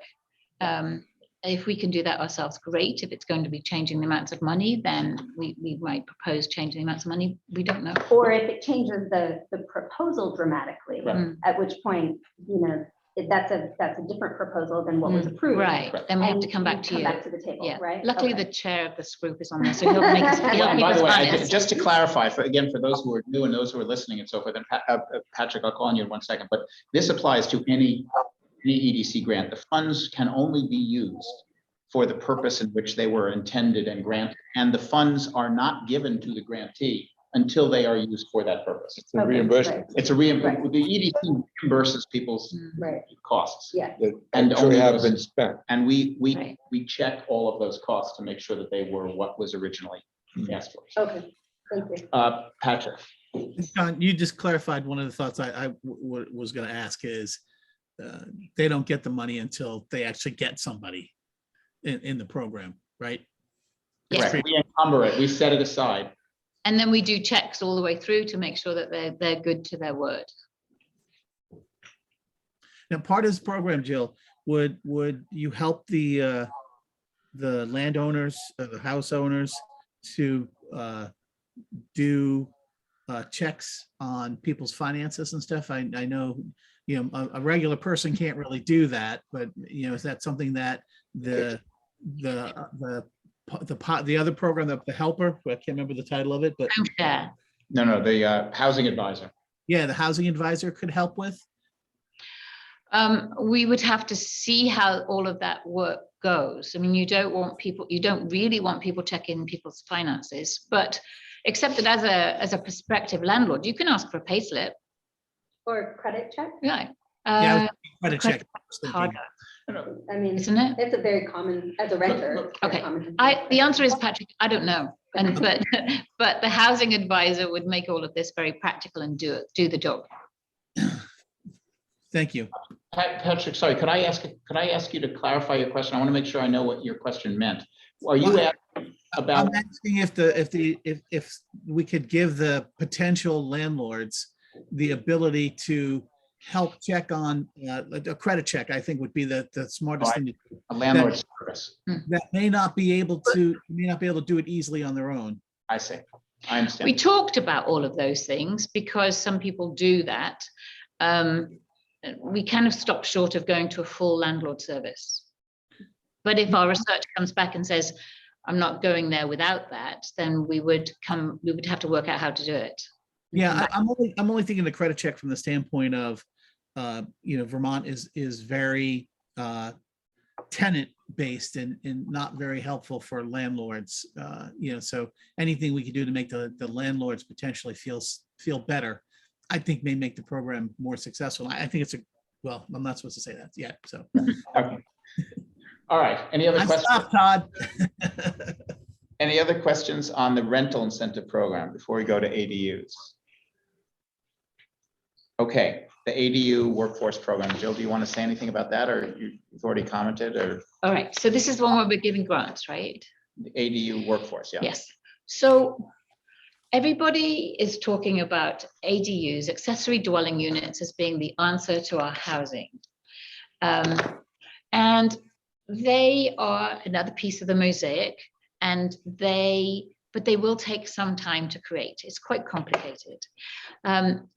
We see that people we've done some research and we've had people turn up, and we see that people want to build units for their parents in the future, for maybe their children as they get older, or to create some rental income. What we want to do is capture people who want to build an ADU for rental income or want to build it for their in-laws in the future, and say, hey, will you rent it for a couple of years and rent it at those magic numbers that we've talked about, of 1,000 and 1,500, so that and if you will do that, we will help you pay for some of your expenses. We will give Expenses of what, renovations? They would be the building, it could be the building expenses. So they want to say something over the garage. You would help make that renovation? So there are expenses that you incur before you even start building, all of your design, your permitting fees, all of those. And that requires cash. Those are the days you don't go for a mortgage, when you use cash for those. And we think some people won't have that cash, and we could provide that. And then we could put in a little bit more money when construction starts. And these could be people dividing up the home or putting something over the garage or putting something in their backyard. And these would be grants, not loans. We've talked about both. We think that they should be grants while we're still in this very pilot phase. It's a grant of $10,000. Are there other questions, Mika? Has there been any discussion about the tax implications of this on the homeowner?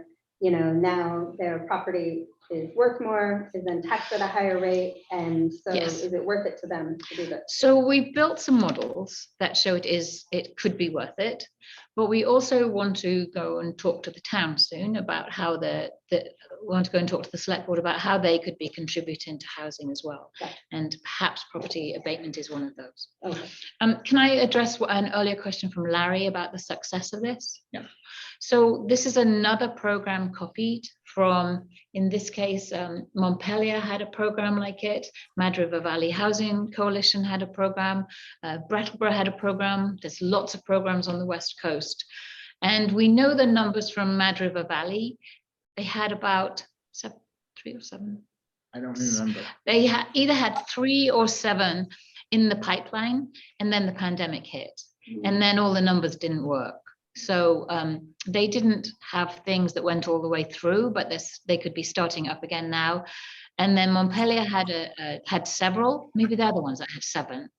And Brattleboro have had success with a few of those. So that's the actual grant program. Deborah, sorry. Yeah.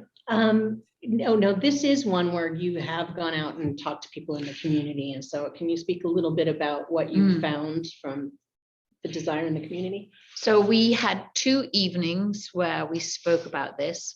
And what we discovered was that people are very interested in building them. There's a lot of noise about them, but people haven't really got very far down the line.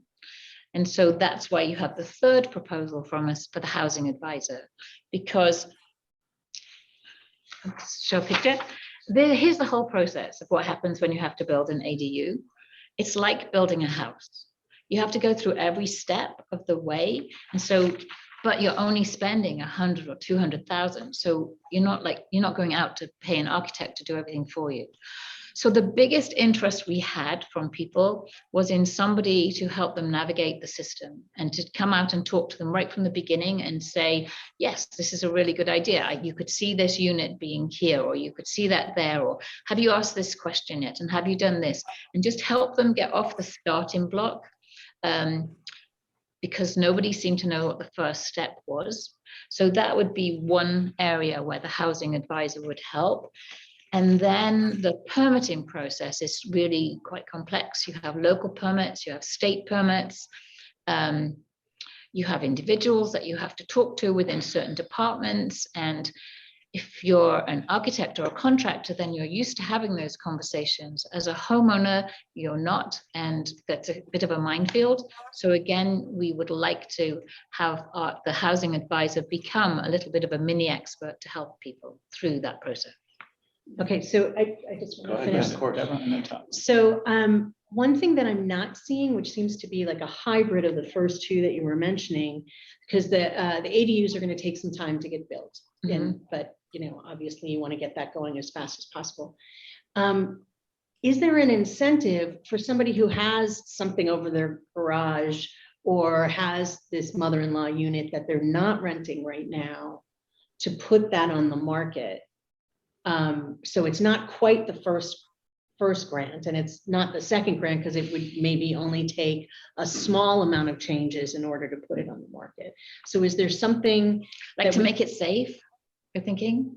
Just to, or even just to do it. Or even to do it. I have this space, but I don't put it on the market because I haven't been motivated to put it on the market. When people come in from out of town, I'll throw them up above the garage. But maybe we can incentivize them to put a long-term person in that. And so it's kind of in between the 2. And so I'm wondering if there's a way It's a good idea. that we can do that. And it might just be helping them finding a good tenant. Or Right, but I maybe- mean, I just, or a small Yeah. incentive to, I just don't know if it could fit into one of these grants, that's all.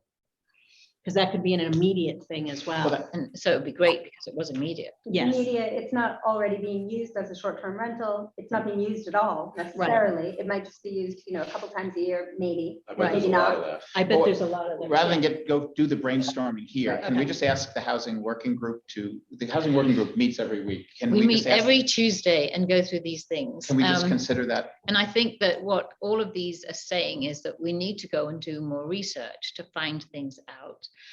So what we're asking you for is a pot of money for these particular programs we've identified, and then perhaps also laxity to come back and maybe Yeah, change I those think that's things. what I'm trying to Get say them is all that right. if you discover that as you go along, that feels like it could be part of the first grant even, you know, Right. or.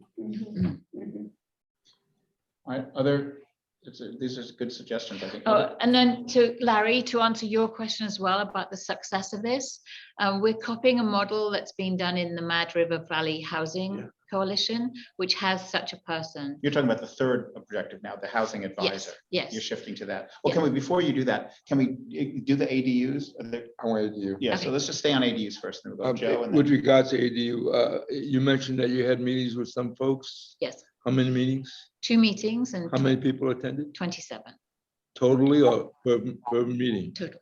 Totally. That's pretty good. Thank you. Public meetings. Yeah. And Roger had a question up there. Oh, all right, hold on. Roger, before Todd first and then. Sure, And then we'll so, get to my other, in looking at this and the numbers again, is I'm questioning whether it's enough money, even as an experiment. And that's where I struggle. So I'm trying to find a way to ask that question properly. Again. Okay. I'm in Is it with enough Joe. money? But it is enough money. And thank you, John. And furthermore, I think about the amount of barns that exist. Mhm. And it costs a lot more to convert a barn, but a barn also could be a lot more impact in terms of amount of family. We talk about 2 people living in a studio in this Mhm. prior example. It's not ideal, but we can maybe have a family of 5 live in a barn conversion, let's say, right? So I think, do you consider other metrics for larger conversions that might not fit this model? Because this more to me seems like the above garage thing. Yes. So we're talking specifically about ADUs. I think what you're talking about would come under our next project, which is small developers. Okay. And then, so our next project is how can we help small developers get things off the ground, get moving, maybe help them with finance, maybe the town helps them a little bit. So yeah, we haven't gone there yet. Understood. But yes, we'd love more money because the restrictions that we're putting on ourselves are the number of grants we can give. Yeah. Right. Roger has a question. Oh, sorry, are there any other EDC questions before we go? Okay, and online. Okay, I mean, I'll be happy to. No, it's fine. Lots of real estate. Sorry, how amenable are zoning laws to doing what's been suggested here? On the ADU. ADU. And the okay. ADUs. So the zoning laws have been relaxed a little bit by the state, and we're currently having a bylaw review done by 2 rivers, which will look and point out other bylaws that need to be changed to help these kind of developments happen. And do you know if this could be fast tracked if we didn't need to make changes? I believe, Sally there, I believe the way to fast track things is to ask for waivers. Is that the right word? You're talking about the Or- local municipal. I assume I'm talking local. Yeah, Whatever is the laws gist would of, impact. isn't the gist of your question, let's say someone tomorrow morning came and said, I'd like to build an ADU, are they allowed to? Yes, they are allowed to. If Okay. somebody came Great. tomorrow and said, I want to build an ADU, Of a but I certain can type. only provide parking for 1 car, and your ordinance says 2 cars, Right. then we would send them to the development review board and they would have to ask for a waiver Waiver. or whatever their official word is. Variance. Variance, thank you. Great. They'd have to ask for a variance. Ding, ding, ding, ding. So this is immediately plausible. Yes. Okay, great. And that is partly made possible by some recent changes in the state laws, which made it more immediately possible. Okay, cool. But also our local laws do mostly allow. All right, are there any other questions about ADUs before we go to the third meeting? We have time, but. Okay, seeing none again for the folks who are just joining, if you want to, if you're not a member of the EDC, but you do want to ask a question, if you put it in the chat, we'll either call on you or the applicants will get these questions and respond to them on our online discussion forum. So your questions will get answered over the next few days. They might not be answered in this session. Okay, so the last of the proposals is the housing advisor. Do you want to make a brief comment? Yes. So again, copying what's worked elsewhere, we think that a person who is who works part-time for the town, who can respond to people who are interested in this and can help them navigate their way through the mire of permits or help them make initial decisions by having that architect's eye, will help this progress further and faster. Mad River Valley is a group of towns that have this person, and it's been successful there. That person is busy. Todd? Have we identified potential candidates for such position? That are they readily available, or do you have someone in mind if this was granted? No, we have a job description ready to go with your authority. Other, sorry, oh, Patrick, all right, go ahead. My question is, this person, this grant really needs to be tied to the other two, right? So it's really, you need all three to have this person, is it, right? Is that, do I understand that? Let me say it another way. This person would have an impact on making the other programs be better. This person would probably have their hands full if the other grants didn't exist. Because when we had those 27 people come and talk to us, many of them want that very first visit, which says, am I thinking along the right lines? Can you see this happening? That doesn't. So this poll's needed either way. Yes. Okay. If there was one of the three that had to be done, this is the one. Okay. This will be more effective with grants to give out. Right. Yeah. Thank you, Jill. Marion? And I apologize if it was in the detail. Wait, speak up. So, Okay. The qualifications of this person, I would guess, to Todd's question, they would have to understand construction, they would have to understand permitting, insurance. Is that a common skill set that's affordable in the price range that the grant is set aside? Do we have any idea of that? Or do we need more? No idea. We have a job description. I mean, as much as anything, they need to, if they had that experience, that would be great. It's not impossible to learn. It would be faster if somebody had those skills already. There's also a marketing position. It's an administrative position. It's dealing with lawyers, lots of different things. Yeah. And so whatever skills you could get, this person would use, and what they didn't have, we'd have to support. Yeah, we did have some discussion. I'm now responding as the applicant because I was part of the working group. We did have some discussions about, without formalizing them in the application, about some of the services that could be provided would likely actually be provided by local experts at no cost. For example, Neil? Neil's part of the group sometimes, so he knows those things. Yeah. But you could also have a friendly contractor who would come out and work with you. But again, if you're somebody that's done this several times, you know who those contractors are. If you've just moved here, you have no idea where to start. So it's helping people start. That makes sense. Yeah. Thank you.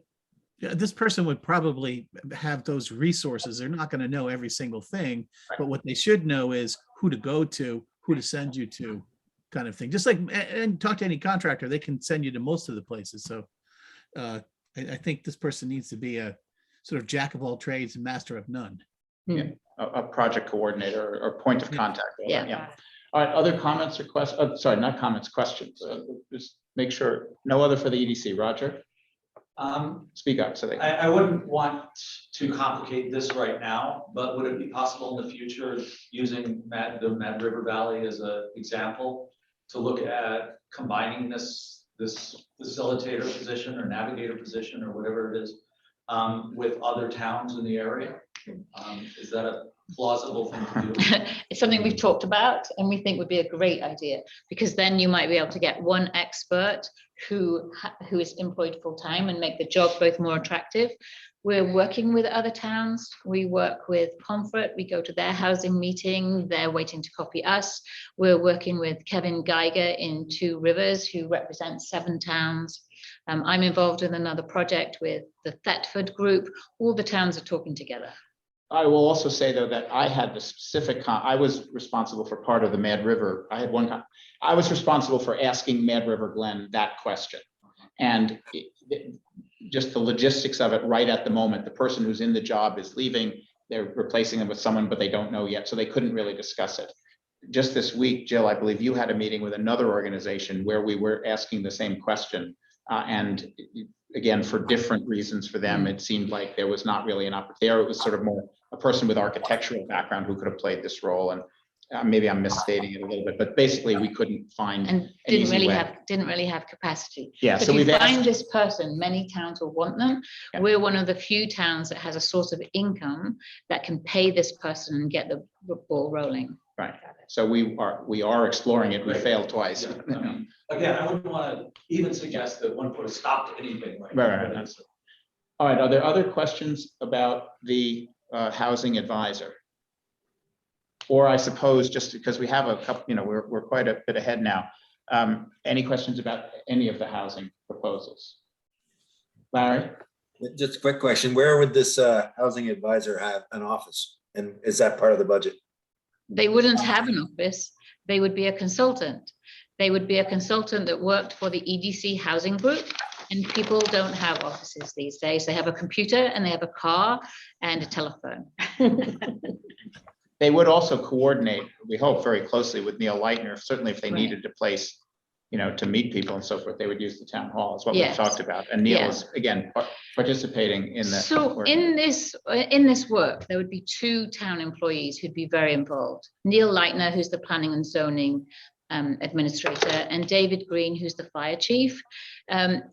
David would have to be involved at the start of all conversations. So this person would have to work very closely with them. And Neil is probably your day 1 conversation about what's allowed or not. So this person is not just roving, totally independent. They would work for the EDC housing group. I do have a follow-up. Yeah, Deborah. Right. There's so much work that has gone into this. Yeah. And I value the way that you presented it and the whole group, and I'm really happy to be a part of it now, but I value that. So because of that, I want to ask, like, if you had your druthers, like, here are these 3 that are going to get us started, but from all the research you did, if you had your druthers, like, what would it be? Like, I mean, obviously these are 3 things that you've identified, but Which one would you prefer over? no, I think it's a competition. Are you saying pick which kid you like the best? No. Basically, it's which program, which No, kid. I'm you- just, I think what we're- I'm Question. asking, like, if money What wasn't more? an issue, if it, like, what, On top of all 3. on top of all 3, like, what the next steps and like, what do you think is, I is the have those. progression? Yeah, we have Yeah. those. Okay, so the next steps after this are, to, if any of these work, to come and ask you for more grant money to make them work faster. And bigger. And bigger. And then to look at how do we help solve employee housing specifically. So maybe that rental registry thing. And then also, how do we work with small developers? How can the town make it easier? How can we give some grants to small developers to make the numbers pay back for people who are looking to build small, maybe 6-unit things, multifamily things, for 250, 300,000 to sell, or to rent for 1,000 or 1,500. So people who want to play the game with us to make reasonably affordable places, we want to help them. So those are our next initiatives. Thank you. Good question. Jill, do you think on that initiative, do you think 200 or 300, what you said, 300, what were the numbers you used just now? 300? 250 and 300,000. Wow, if you can do that, I'd jump right in. How tall are? Well, hold on. the ceiling? Guys, we looked at pricing and we couldn't get anything before we got into even Act 250. Anything less than 400. Well, hold on. Can I just cut this short? It's a great discussion, but this is a proposal that hasn't been developed yet, let alone Sorry. submitted. So it's this topic is obviously, we're going to be, I hope, talking about housing at the EDC for the time that all of us are on it, I hope, because it's that important. So I don't mean Patrick, I just want to stay on. No, you're right, John. You're totally right. All right, I think, anything else on housing? All right, okay. Oh, Can sorry. I ask one question? Can we do the math? How much are all three of these programs together? 93,000. Okay, thank you.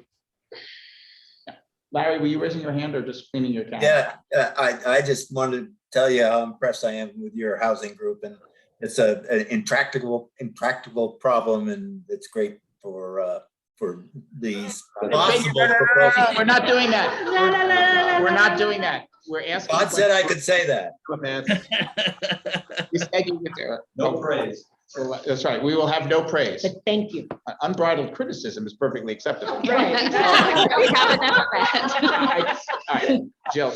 So, okay, thank you very much. Okay. Thank you, Jill. I just want Thanks, to, Jill. I just want to make a quick process question, because we're now 25 minutes ahead of schedule, which is great. Thanks, Jill. Thanks a lot, Jill. Thank Appreciate it. you. Thank you. We have a break. We're going to finish, I think. We have a break. So, sorry, Deborah, you can, right, I know Bill and Mary are going to go next. So Bill and Mary, we're going to move to you in just 2 minutes. Deborah, I presume you wouldn't have any problem since you're here. You could then follow them, right? We don't, before the break. And maybe if someone, Nikki, if you could contact Peter Rusmanier and Beth Finlayson. I don't know if you have their email addresses or not, but if you could contact them and ask them if they could come 30 minutes early, we might be able to take them, even if one of them could. We contact anyone Yeah. from Monday and ask them if they want to. Well, that's a little, let's just stick with this, I think, because Fair enough. so if you could just, Nikki, if you could do that, I don't know if that's possible or not. Oh, there's Joe, Beth. you can go. Beth, just give us, we can't hear you. Give us a thumbs up. You're okay? Okay, fine. So Beth will go next. So, Wait, John, if we don't go the whole length of today's, then how do we get our massive salaries? no. We. Yeah. All this money we're making. Yeah. That'd be prorated. Really had a sandwich. Zero Yeah, minus. you got a sandwich today. Todd, just remember, 0 minus 0 is still 0. Zero times zero. Sandwich and a Sorry. free cup of coffee too. No, that's okay. That's Okay. okay. And many But I'm more. gonna also. Todd wants to go long enough just so he doesn't have to change his pajamas.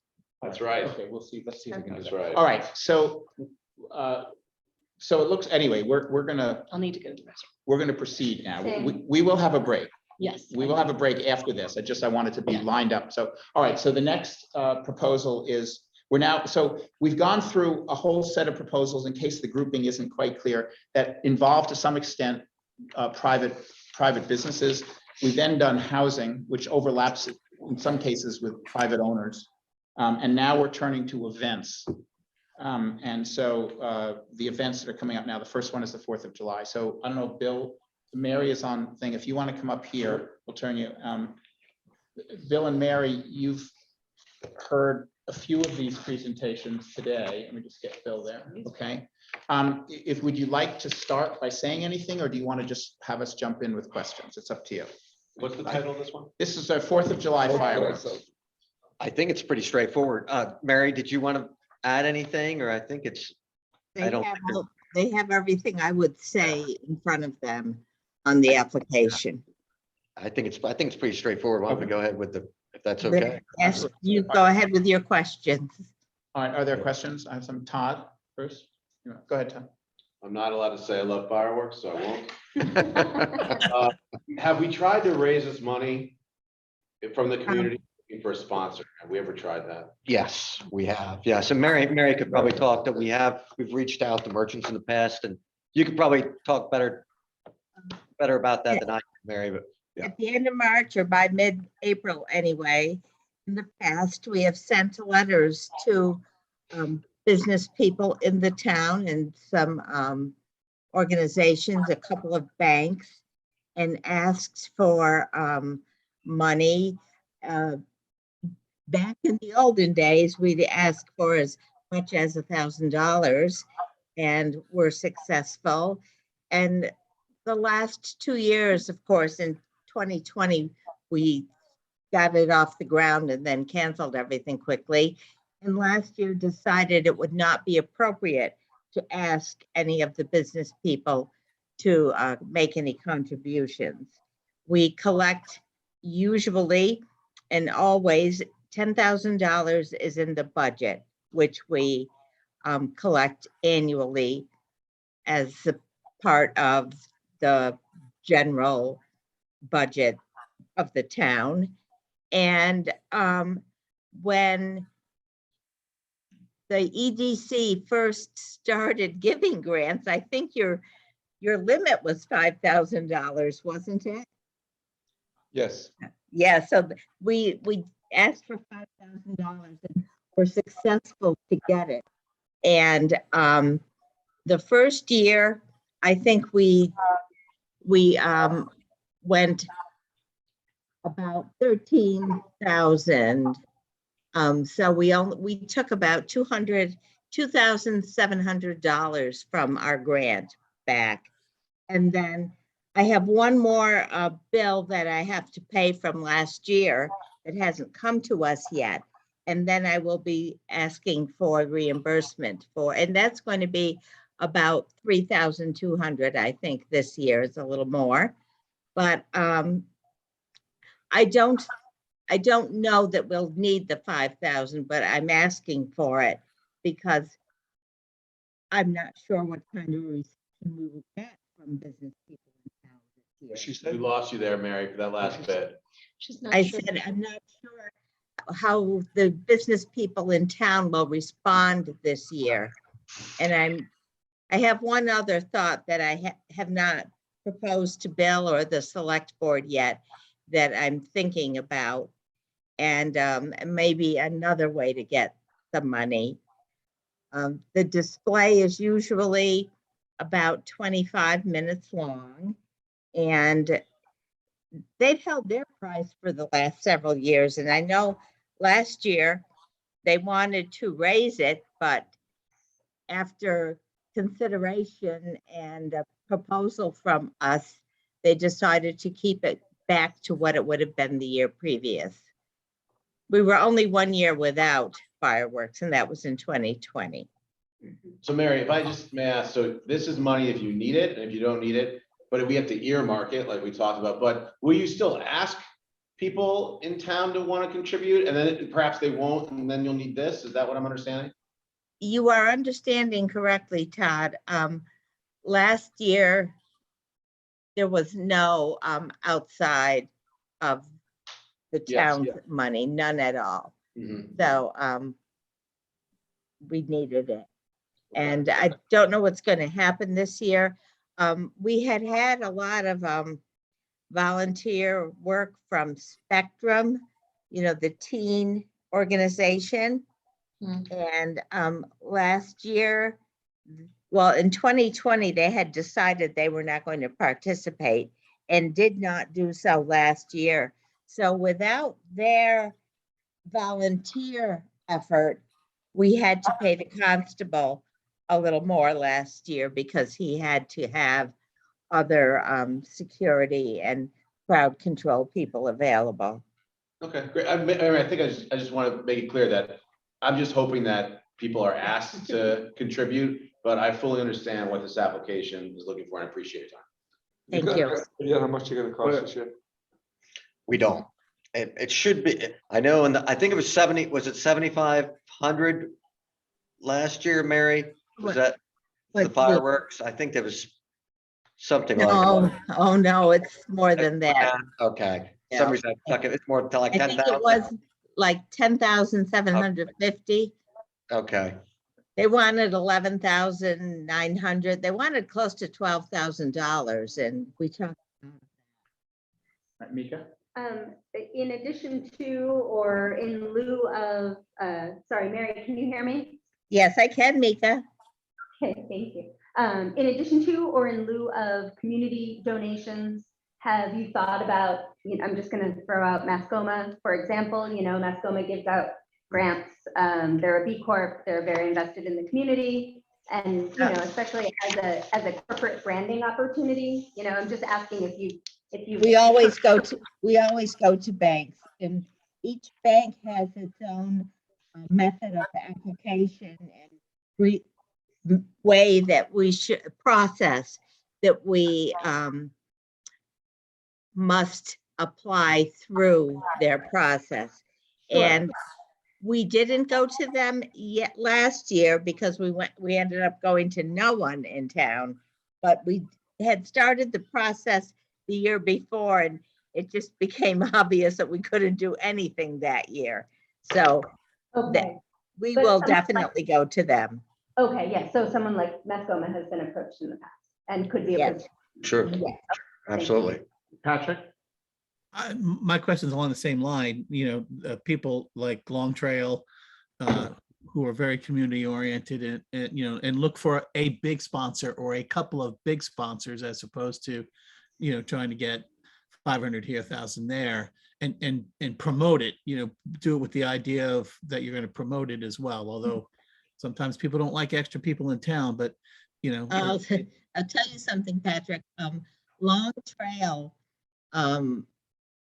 at some point in the first decade of this millennium, took over printing of the posters that we put out and around. And I know that Long Trail has changed ownership in the last few years, but the last 2 or 3 years of their prior ownership, they stopped supporting the fireworks at all. And I don't know why, but they stopped printing the poster. They always gave us $1,000. They stopped that. They said it was not in their, it was not within their plan, their business plan. I can tell you, Mary, that the new CEO, who I know very well, who supports our motel and local businesses, if you need introduction. I'll be out to get his name and contact information. No, seriously, he's very, very community oriented. That would be wonderful. I'll pay you a visit, Patrick. Absolutely. Patrick. Marion? On the smaller scale, you mentioned additional costs because you had lost the local volunteers from Spectrum. And I'm wondering if there are other community groups that might be able to volunteer in both because it might save that additional money, but also it just would make it more of a community oriented event rather than a tourist oriented event. It is, a lot of community families come to the fireworks. It had been more community oriented prior to, I would say, about 2015, and then it changed a bit. I'm wondering if we can change it back by finding some ways to bring some local groups in to fill that gap of volunteers. That would be great. It's part of the plan that I'm trying to put together in my mind on how we might do that. I know that Rotary used to help park cars, but they do not do that anymore. Boy Scouts come out for the flag ceremony. They open the event with a flag ceremony every year. We pay a musician to entertain for 3 or 4 hours. Last year we had a couple food trucks. That ice cream truck on the green was there. Any nonprofits who have come out to do anything do their own business to make a little money that night, like the Volunteer Services for Animals had games for kids. People would go out and play the games and they would take their proceeds. And Spectrum would park cars and take whatever donation was given, and that went to Spectrum Maybe directly. one of the high school teams would want to do that or something, That would be great. Yeah. Mr. Worthing is Oh, always yeah, trying to I raise money for their Well, no, they're direct. Oh, hold on. they're not driving. sales. Okay. Go ahead, no, go ahead. I was just gonna say, Change the World Kids is always trying to raise money for their trip to Peru. Wait, is it Peru? Costa Rica? I can't remember. Would they go somewhere? Costa Rica? Yes, they do. Yeah, always trying to raise. The organizations who come out there to raise money, raise that money for their organization. And their focus is on their organization that night. Yeah. Joe? So from what I hear, the bottom line is you're looking for $5,000 towards a possible $12,000 bill. Correct. Yes, That's bottom And line. you're gonna look for. and sources I'm of- only going to ask you for anything over 10,000 that we don't collect in our own way. Right, or- So it's 5,000 towards the $12,000 bill, and you're gonna look for the balance from other sources. Exactly. Well, Yes, no, I- no, that's a little different. There, Oh, because it might be less than 5,000, because what Mary's saying is that 10,000 of it is paid for. Right. Okay, And you're gonna try to raise more than 10,000, more money, but that whatever they can't raise, up to 5,000 would be paid for us. It's earmarked money, but it's low risk. okay. Yeah. All right. And I'm thinking that we need to ask the business people for less than $500 each this year. We're 2 years in pandemic mode, and I think instead of 500, I need to lower that. Have a box that says other and let. All right. If there are no. You guys are great. Thank you. Patrick, are you raising your hand or is it still up from the No, floor? it's still up. I'll take it All down. right. Sorry. Okay, are there any other questions about fireworks? Bill might want to say something since I haven't even taken a breath. Mary, you have the institutional knowledge here, because I've only been here 1 year for this, so that's why I've deferred to you on this, so. Okay, all right. Yeah, I don't really have, and the thing, and I would add that given the economic situation, I think that's really why we are coming to you, this year, kind of looking at some alternative funding sources, because as Mary said, we're kind of reluctant to ask the businesses for too much again, because of what's going on, I mean, it's obvious, you just watch the news. Well, yeah. Well, I would also say, That's good. say that the options tax, which basically measures meals, the tourism industry to some extent, Mhm. is up, we're ahead of 2019. I Which would was a be good year, reticent so asking local business. People are doing pretty good downtown this year. They are. And they don't have to say yes, but I think that, That's right. I think, Doesn't hurt to ask. I think Todd's point, well, sorry, I guess we're making suggestions now. Yeah, but- yeah. So anyway, I think you Understood. understand the gist of our No, question. yeah, Okay, all right, got it. thank you very much. Thank you. Okay. Thank you. Thank you. We Mayor for could, president. That's right. we are running ahead. Deborah is here for TEDx, and would people like to take a break now or after the next one? I'd like to go to the restroom. Now, okay, fine. Can we come back then in 10 minutes? Just try to. Would For that- me? For everybody, yeah.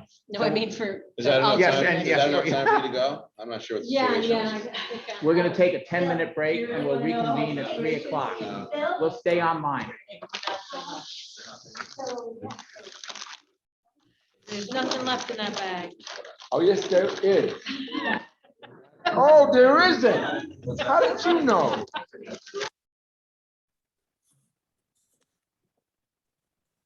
Back to order. Thank you, Nikki. Okay. We're back to order. All right, the next is TEDx, the TEDx Weekend Is there something Forum. I said? Yeah. Deborah, do you want to say anything in front, or do you want us to just start with questions? Start with questions and then let me add to it. Okay. Things become. Are there any questions? I'm not sure what it is. Let me pull So it why up. don't you explain? Okay. All right, so after the basic explanation, Todd and Patrick, were you raising your hand? No, I was telling, no. Todd and Patrick, but go ahead. I have an idea, but I'm not quite sure. Okay, so I mean, I'll read what they had written, which is the TEDx is a grassroots initiative. Yeah. And the overall mission is to discover ideas that are worth spreading, and so they've built this community all over the world. And you'll hear, have you ever heard TED Talk? Sure. Okay, so it's part of that community of TED Talk. So it's a very specific forum and a specific type. So the good news is it's lending its branding to all these different communities around the world, which is called TEDx. And so TEDx are these smaller forums really built for community and to delve into a topic for each, applicable to each individual community. And some of the upsides to it is Woodstock in general is someplace that people want to go to. So to bring in some really exciting speakers would be easy to do, to say, hey, it's a TED Talk in Woodstock, Vermont. We'll be able to get a lot of people in to speak that will be of name value, who have ideas that may actually help some of these very community discussions that we're having. The other thing is it allows for this community to have members of the community develop their own TED Talks. So it won't just be bringing in voices, it will be curating voices from our community so they have their own TED Talk, which goes out very wide around the world. And that will help, show what Woodstock's doing, but also be really good for the people who have the TED Talks. And one of the things I really want to make clear, just so that everybody's clear with how it works, it's a nonprofit. As the organizer, I don't get paid a salary. So it will be another basically, volunteer position for me, like the EDC. And I'm not allowed to do my own TED Talk. So there is absolutely no self-promotion in this at all. It is all about bringing it to the community and allowing for the voices of the community to speak. So that's what it is in general. Okay. All right. Sorry, I'm just going Todd, Patrick, Marion, Mika. I'm on one more question. Joe. Yeah. All right, Todd, Patrick, Marion. Okay. Should I ask the question? Yeah, fine. You go ahead and do your follow-up then. So this specific events, people are going to discuss will the topics be related to what's going on in Woodstock or a more broader? Well, so kind of each concept? year TED as an organization has an overall theme, and yet each individual community can pick their topic as well, kind of within those themes. Themes tend to be kind of broad. What I'm really interested in doing for the TEDx Woodstock is about community building, is about growing a community that has such vibrant history. And how do you take that history and also move it forward and deal with the things that we're dealing with right now? And that's one of the reasons why, I'm talking to Billings Farms, but it could be in many different places in the community. Woodstock has a history in conservation of amazing ideas that came out of this community, and to show what the next generation is would be really amazing. So I really want to have a topic that's building on the old for the new, which is a big topic of conversation that I hear about when people are trying to marry the two communities, people who've been here forever and people who are new to the community, and both of which really care about the viability of the community. So how do you get those two parts to talk? How do you also find ideas to move forward? And this becomes a vehicle for those conversations with a really nice structure. Todd. Yeah, thanks, Deborah. This is interesting stuff. I just wonder, so the grant request is 25,000. The project budget substantially higher at 95,000. What are the, is this sort of a chicken before the egg and sort of getting the grant request going to then start the project and go? Is the grant request necessary for the project to move forward, or is the grant request just what you hope to have for the project to move forward? It's important that I get something to start, but I do think that I will be able to get the other pieces covered fairly quickly, having to do with sponsorship and advertising. And if you notice, a huge portion of this is in kind. Yeah. So the other thing to note is the speakers don't get paid either.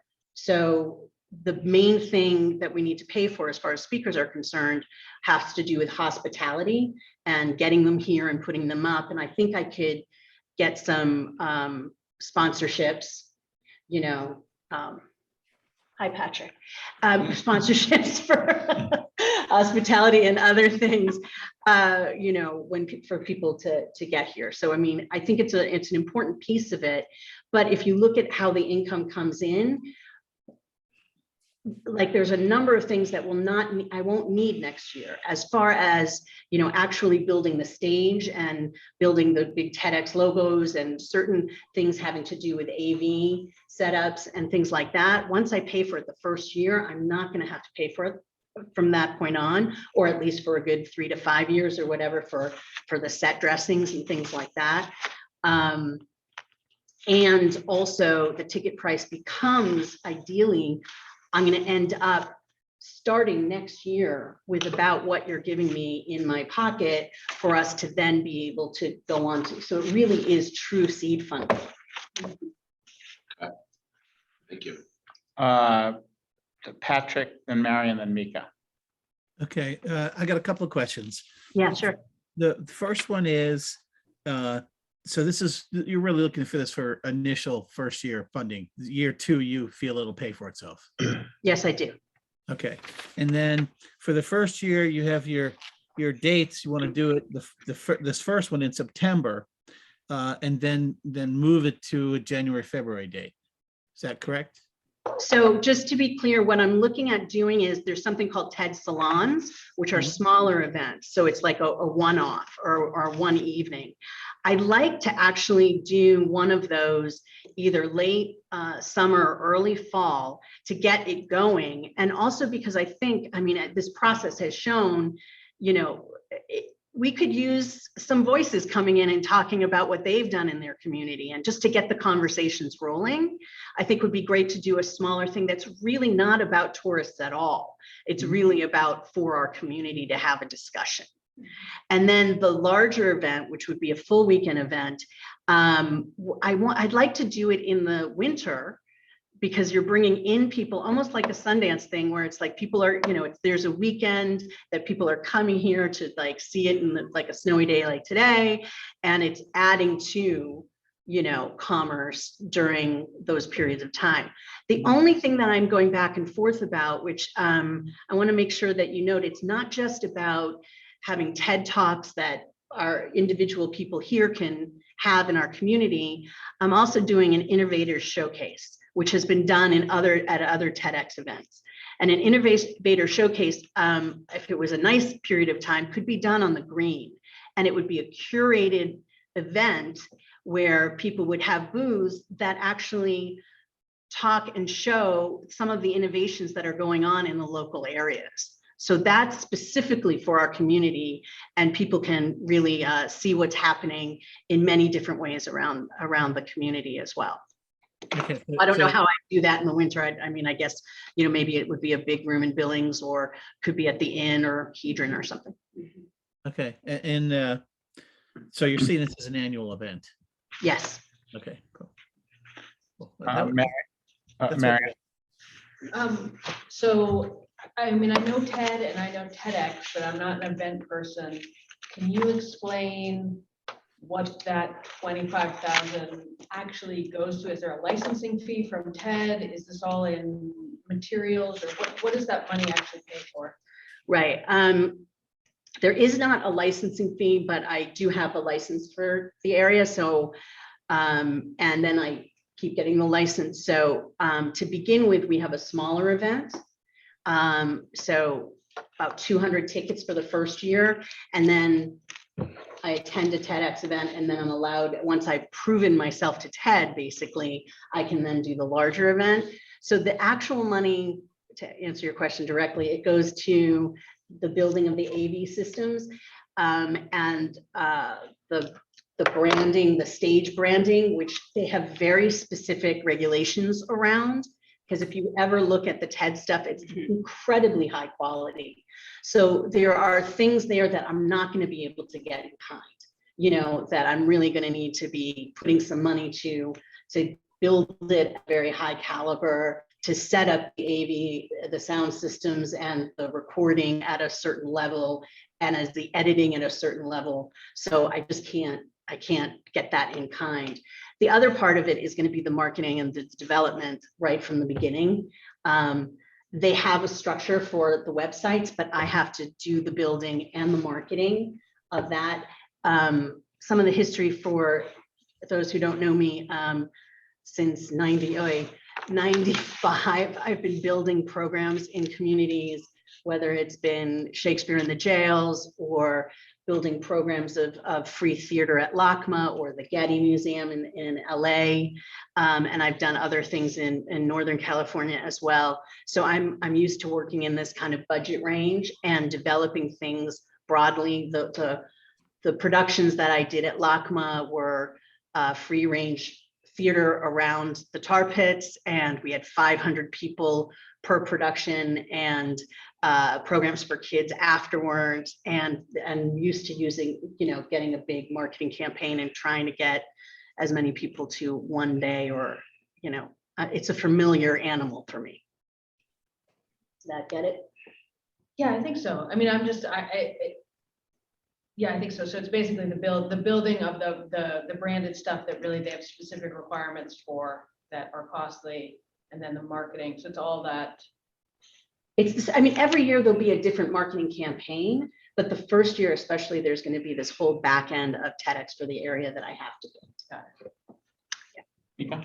Yeah, I think I'm a little confused. You've mentioned a smaller event and then a larger event, and I'm wondering, is this all part of the same pot of money? Yes. So the smaller event is the showcase or the salon or something beginning with an S.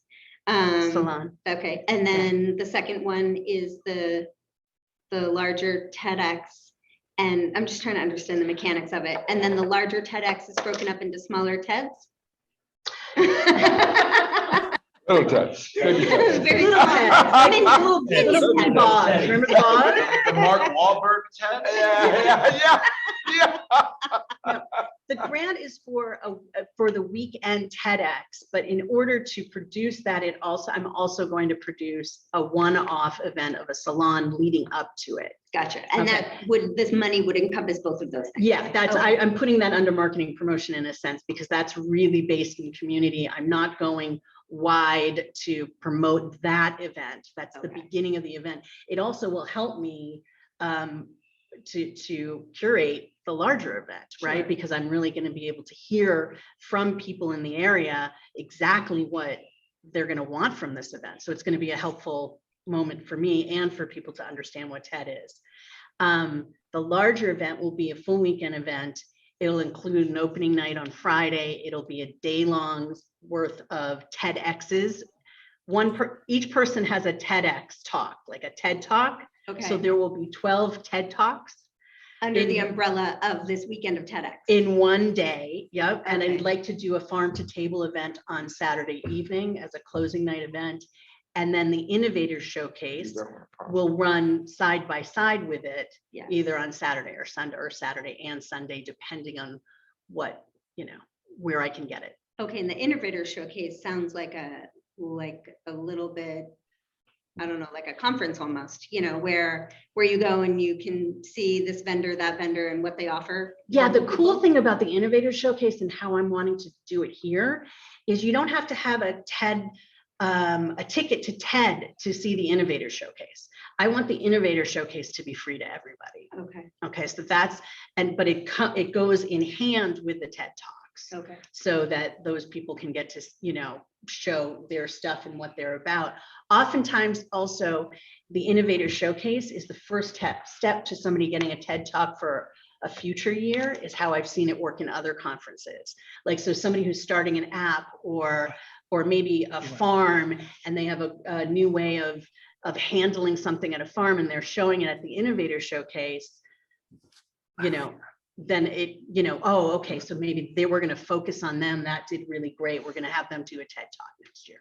Okay, I get it. So the Innovator Showcase isn't like a market or. No, it's not. You're not selling stuff. It's about ideas. Okay. Yeah. Okay. All right, Larry, I think, and Nikki, Larry, before I call on you, Nikki, I've sent you an email about scheduling Peter Rosmania. If you could just check your email and follow up on that, it would be great. Are you there, Nikki? I assume you are. But she must be. I'll check. Okay, perfect. Thank you, Larry, and then Joe. And then let's make it crisp, because we've just got a couple more minutes. Yeah, Larry, go ahead. Can you tell us a little bit about how Stowe got the seed money going, and also what kind of success they had with their TEDx? You know, I haven't talked to the organizers of Stowe.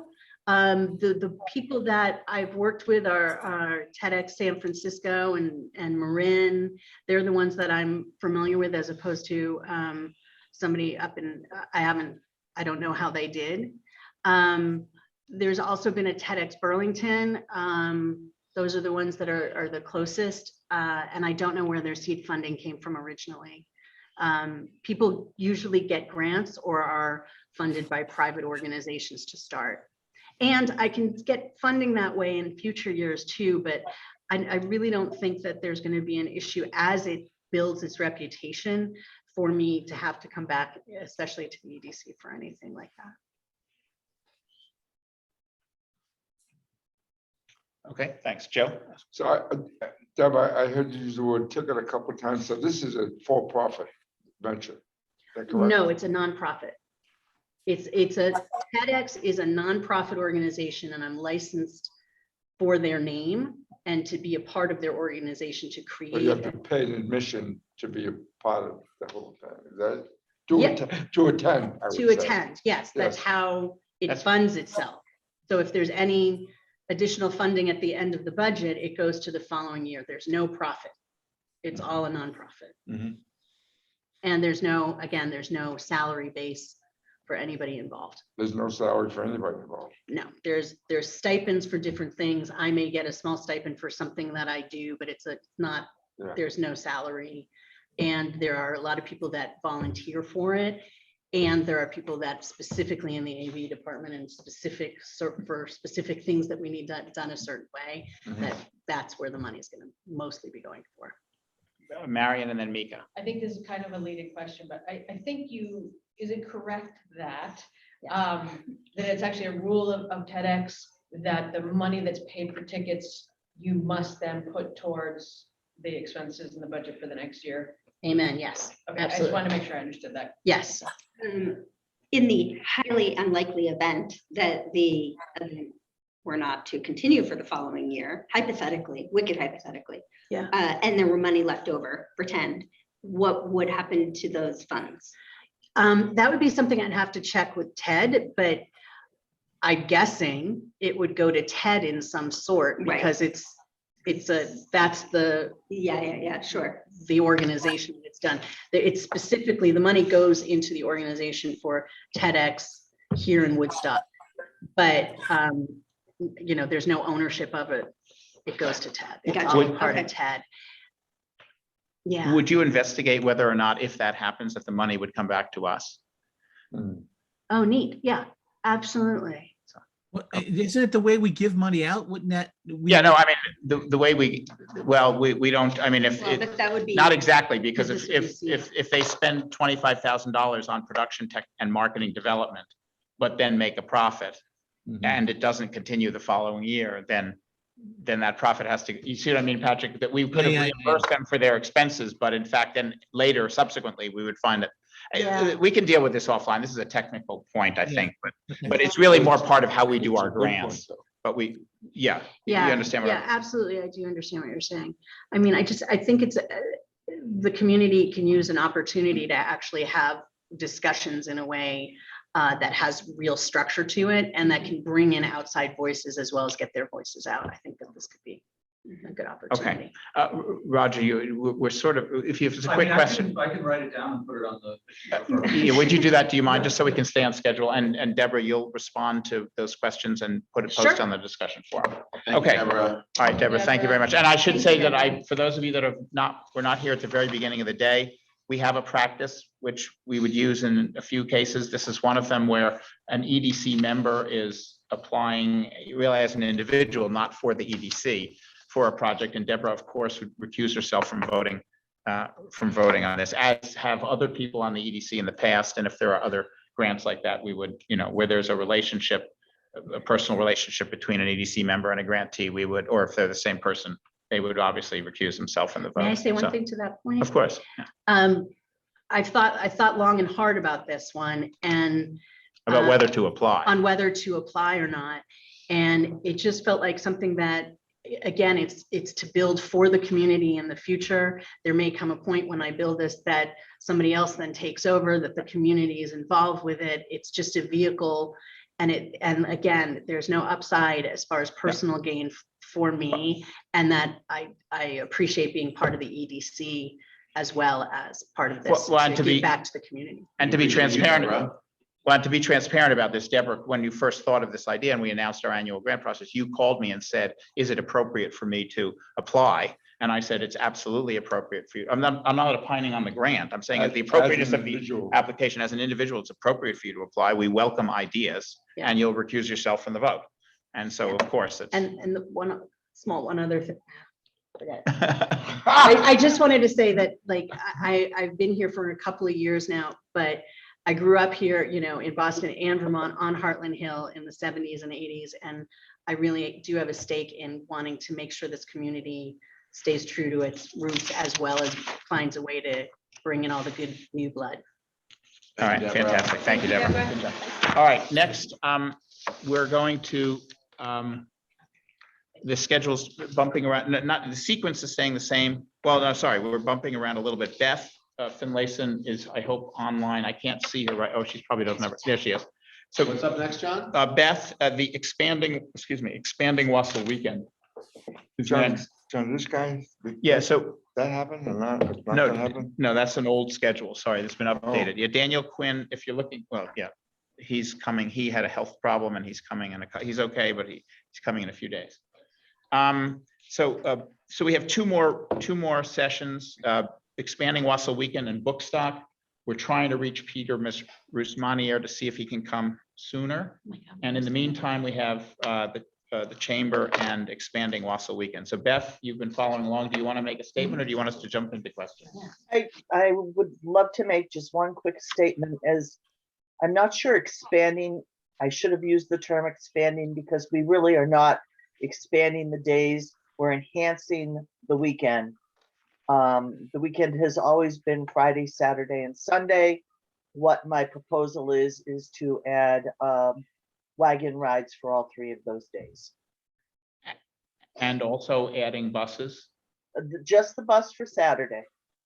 So adding wagon rides for the 3 days and adding a bus for Saturday. Yes. Okay. All right. Are there any questions? Nope. Nope. Yeah, I have. I don't have any yet. Okay, I have, are there any, Patrick or Larry? No one? All right, well, I'll start then. Beth, how will the future, imagine that this is a success. How will the future funding for this be paid for? It will have to be by sponsorship. And I think, you know, that as the chamber director, I'm still sensitive, although, you know, we had a banner summer and fall. I'm still sensitive to the year and a half that businesses really took a hit. And I'm happy to go back to finding sponsorships for this for 2023. Would you be averse to trying to find sponsorships for 2022 and failing that, you know, making this contingent on the inability to find that? No, I don't think I would be. You would not be averse. Sorry, it was a double negative. I would not be averse. Right. Right. All right. Are there other? Well, let me just make sure. Well, okay. Are there other questions, Joe? Beth, the rides, there was a fee charged for the rides last year, right? Right. Did that generate enough to pay for? Well, I've thought about that. It did not generate enough to pay for it. How close did it come? I'm thinking seriously about pre-buying, because we ran into such difficulty turning people away at the end, as you saw, people were really unhappy that we had to close it down. I'm really wondering about a pre-buy. And, you know, that might solve several problems. And at that point, it was a suggested donation, and there were people that did not make any kind of donation. So how much do you need? Sorry, So what is sorry, Beth, this is Mika. What is, could you explain? So you mean like somebody would go online and make a reservation and buy the ticket ahead of time? Like Eventbrite or something. Gotcha. Okay. Because Phil and his wife, the Warrens, are, you know, their timing is pretty, I mean, we would be able to set the times, and so you could sell at 10 and then at 10:20, and, you know, same way that you folks are working today. Right. Because when we had to close it down, people were pretty upset. Right. So How much did you make? we spent 1,700 last year, and we made maybe 900. You took in 900. Yeah. You didn't make 900, you took in 900. Yeah. Took in, right. And the cost next year will be 1,700 as well? The cost is $900 a day. $100 a day, okay. We're just talking now about the rides. The ride, that's right. And Butler's bus service, although several years ago, we were able to put a donation basket on the bus where people did make donations. They didn't allow that this year at all. And so Who's that? that's a free service. Oh. And it does really alleviate the parking. People they were busy from 9:30 until, even with the weather, from 9:30 until after 5 p.m. Sorry, Beth, I think I'm misunderstanding. You said that's a free service. Does it have to be a free service, or? They would not let us, the shuttle, Yeah. they would not let us take donations for it. However, would they allow you to sell tickets for it? I don't know. And I don't know how that would work. People, Yeah. that would be difficult, Mika. I mean, I certainly can think about it. I don't know how we would, I have to think about that. I mean, if we're, Really. and if people aren't paying for parking or aren't risking a parking ticket, then. Well, you know, they're not on Saturday anyway. Saturday is a free day. True, but you know, if the, well. All right, right, wait, okay, just one fair enough. conversation, sorry. Yes. Other questions? So how much does the bus cost you? It would cost $1,000 $1,000 for the weekend? for two buses for one day. 2 buses for one So it's day? $900 for one wagon for 3 days. That's 2,700. No, and- $900 per day. For 3 days is 2,700. Got it, yeah. And two buses Saturdays. for one day, which is $1,000. That's 3,700 for the grant. So it sounds like, Got it. if I can just ask a question, then it sounds like based on that, that the money that you get as income from the rides, we pay for the cost and you get the income. Is that correct? That would be correct, quite honestly, Would you- because it is really difficult now. You know, Pentangle, the 10, all of those people charge. We just spend money on this, doing the promotion. We don't have a great way to make money. In the past, 3 years ago, we sold chili and macaroni and cheese on the green with the help of the inn. They weren't able to do that this year. We let another organization be on the green for that, and they made money. So Beth, you could make this self-sustaining by, I mean, at least the wagon rides, just by calculating how many people on, how many times each day, and Right. and charge enough money. So And charge as Right. opposed to donations, which is what we did this year. yeah, I think you should definitely do that. because my struggle is All right, wait, Patrick, we did- self-sustaining. Can it be self-sustaining? And if you can make it self-sustaining, then that, I think the question you're asking is how will this become self-sustaining next year? yes, And I I- just, the way that Todd asks, that's all. I think one is that we're going to add another day, which I think Friday is a no-brainer. It's when people are coming to town and they see it in the afternoon, people will participate and get that Wausau feeling. I have no problem going to a couple banks and asking for sponsorship. And I am certainly willing to do that, prior to EDC. Okay, Marion? Just, is it possible, and I don't know, this may be more of a procedural question than a grantee question, but is it possible to tease out the sleigh ride versus bus when we're looking at this grant? Correct, we can. Okay, And we have in the, yes, sorry, the short answer is yes. thank you. Are there other questions about the not expanding Wausau Weekend, but the services for Wausau Weekend? Let's call it I that. got one more question. Patrick? Beth, you're doing it Friday. I'm gonna assume Saturday and Sunday will, well, I mean, I'm making bad assumptions. Friday would be less trips in the wagon because you're not gonna start first thing in the morning, or will you? No, we will not. We will start, I think after 1, Okay. And then how maybe a about 1 to 3, 1 to 4. Saturday And would be. Saturday will be 9:30 to 1:30 and Sunday will be 10 to 2. Okay. And why would you stop at 1:30 on Saturday? Why would you not go Because the along? parade is at 2.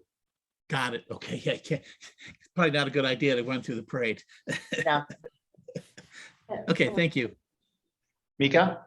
Yeah, I don't know if it's appropriate for right now, but at the risk of trying to just problem solve, would it be possible to create, I understand obviously Wausau Weekend is a free weekend to all, but if you wanted to participate in any part of the transportation, whether that's by wagon or bus, perhaps you buy a transportation pass ahead of time, it's sent to your phone, you can't get onto the wagon or the bus without showing this pass or a ticket of some sort that you receive when you pay this fee, whatever the fee is, and it's nominal. And so if you want to participate in transportation that weekend, you pay the fee. If you don't, then that's fine and it's a free event.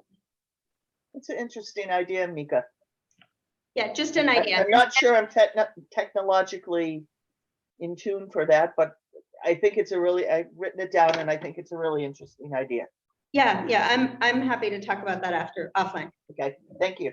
Good one. All right, any other questions? Yeah, very interesting suggestion. Clocks go ahead to that. Okay, Beth, do you want to say anything to wrap up? No, I appreciate your time and the time you've spent today and look forward to seeing you a few more times in the next 2 weeks. All right. Thank you, Thank you, Beth. Thank you so much. All right. We now have one more proposal, which is book stock. You can see we're in the event section, right? 4th of July, TEDx, book stock, Wausau. Oh, and there's Peter. Fantastic. So thank you, Nikki and Peter, for getting in touch. Peter, I think you're just signing on. So the way we've been doing this is we've got about 20 minutes. We've all read the proposal. So if you'd like, we can just start with questions, or you can start if you'd like to say something briefly at the beginning. It's up to you. No, well, other than the fact that I appreciate you wading through it, it was a long proposal. We wanted to get as much as might be relevant on the page. And that's why it was so long. All right, no problem. I just have to, I'm now to look and find mine. Sorry, because we're out of order here. So I had mine in order. Just give me 1 second. Oh, here we go. All right. All right, book stock. Any questions for Peter on book stock? We're all kind of going and getting the, finding our Yeah, I'm notes. just trying to pull it up. Well, I can start. Todd, go ahead. Peter, thank you for the detailed application. The part of the main point in here is that the taxing of volunteers in the past. So will this money solve that problem? And how confident are you that, so that you can have a successful event without that aspect of a tax volunteer base? You know, Okay. are people gonna be, you have people are gonna want to do this if they get paid? Okay, back in the Stone Age, in the old days, between 2009, 2019, it's 100% volunteer. We've hired 2 people starting in January. And in the space of 2.5 months, it is abundantly clear that this is going to be a much better organized and accomplished festival. I mean, I could just give you the one rather trivial example of putting porta potties on the green. Okay. I mean, if you multiply that by 50, there are 50 different things that are going to be better managed. We were lucky in finding 2 very accomplished people to work for us for each one for $8,500 for, it is clearly they're being underpaid. It's also clearly they're highly motivated to do this job.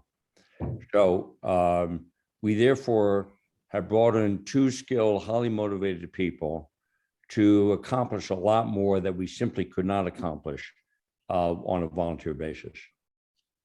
I don't know, does that answer the question? Yeah, I think I was just trying to, you already have people, so that's already a Yeah, great. we have a so-called program director starting in January 1, and we did this at our own risk. Okay. Yeah. Okay, so there's no guarantee that you're going to give us any money. Okay. We started in January 1 with a program director who recruits basically the authors. And then we have an event manager who basically does the green. Okay. This is very unique among literary festivals that you have more than authors. Okay. That allows a lot of people who are not going to go to an author session or going to go to one to enjoy themselves. That includes 8-year-old kids, people who really like to enjoy going to secondhand book sale, listening to music. This summer, actually talking with Ben Franklin, and enjoying themselves. Okay.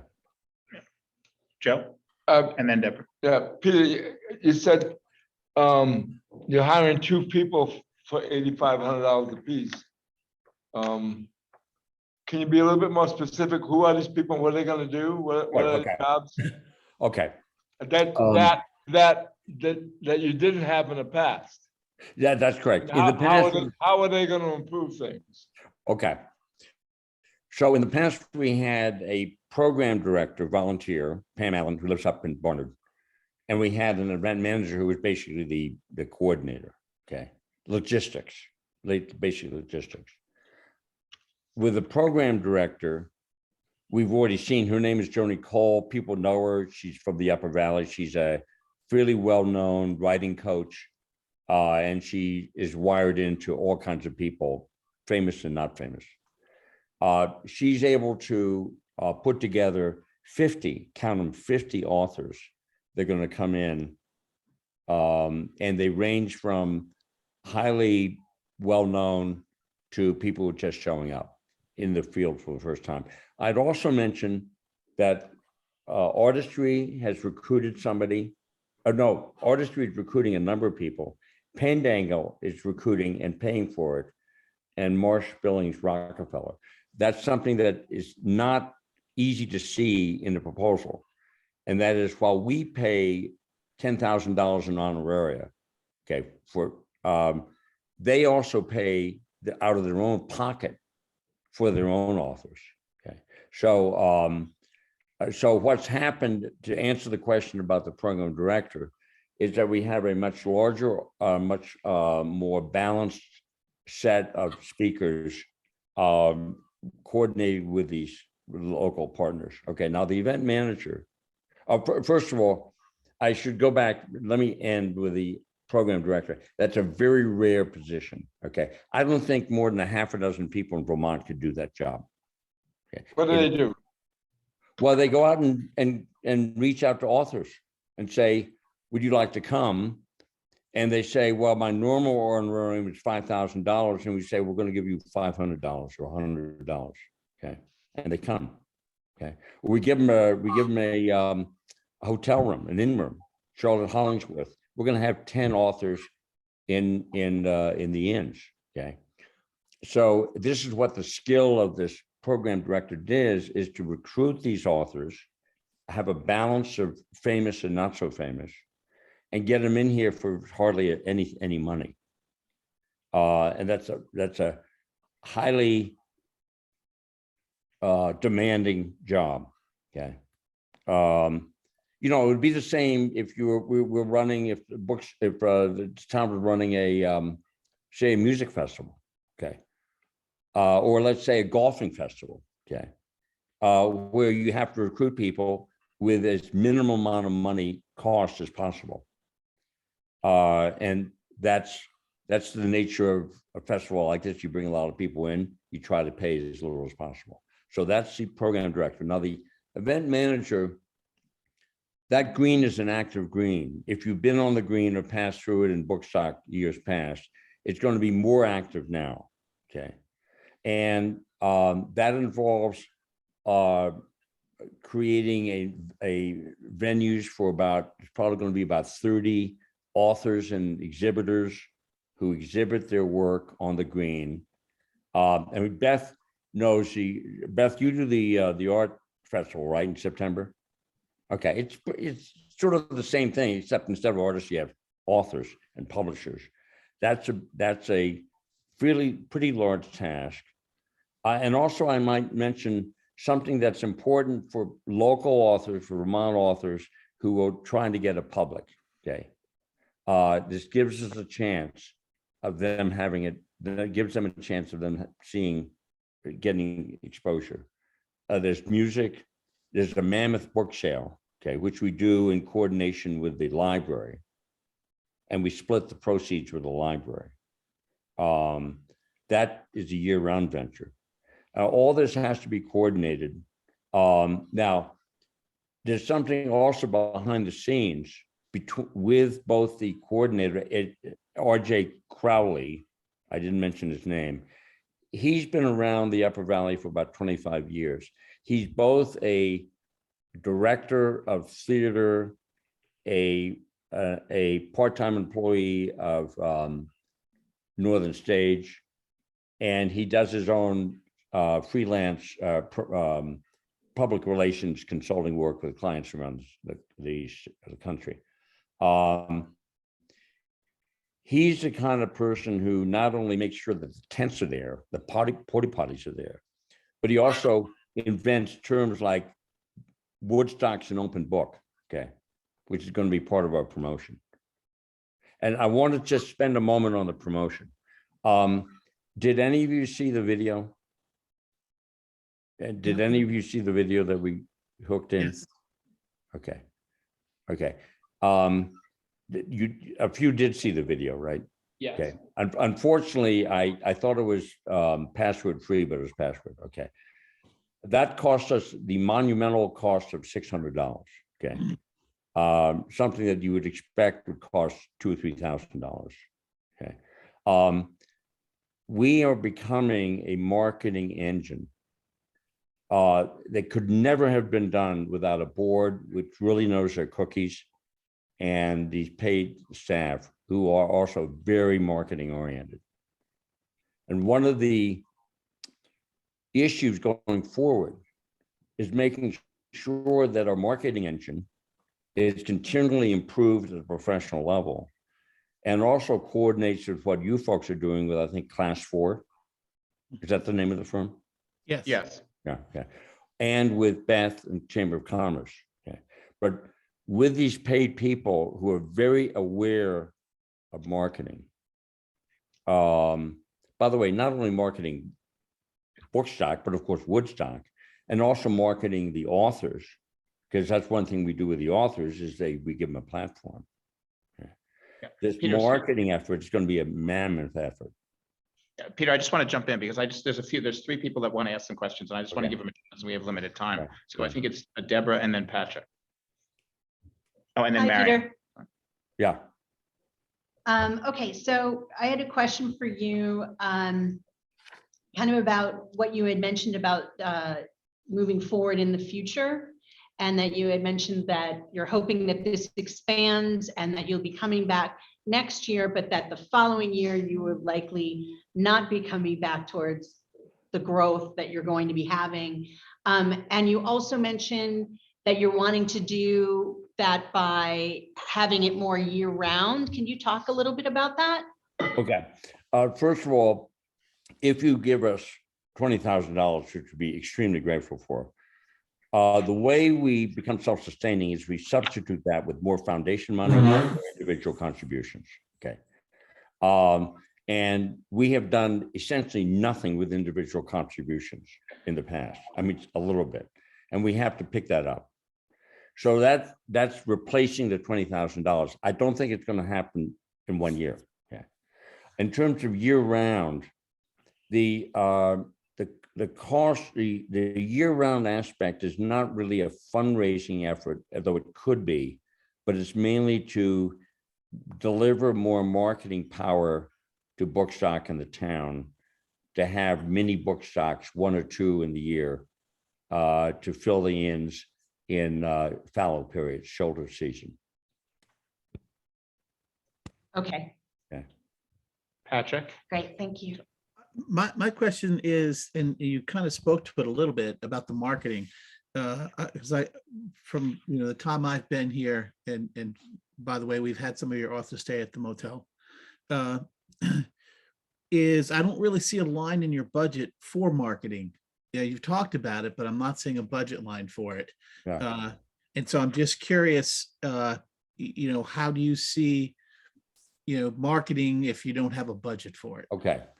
We exploit our board members. Okay. Mhm. That's basically it. They sacrifice their time for that. We don't have, we're not writing a check, nor do we contemplate writing a check to a marketing agency, which would seem to be the most logical approach. Well, I We're wasn't trying even to do- thinking of that as much as you still need to have, somebody's got to create the stuff that your board members, send out.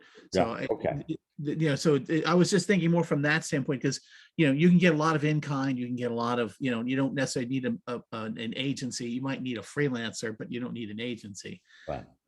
So I'm just want to, I think you've definitely under-marketed this in past years. So I'm just curious that you were talking about doing more marketing, and I was just want to understand that more than just your board members. Okay. $2,500 for a new website, which is coming on now, sometime now. So that's an expense. There may be other kind of trivial expenses. I mean, interesting, but trivial. For example, bookmarks that we want to make sure everybody who's issuing a check, issuing a bill, restaurants and so on, whenever they give somebody, any client or customer, they give a little bookmark. I mean, that's a trivial expense. We don't see a major expense.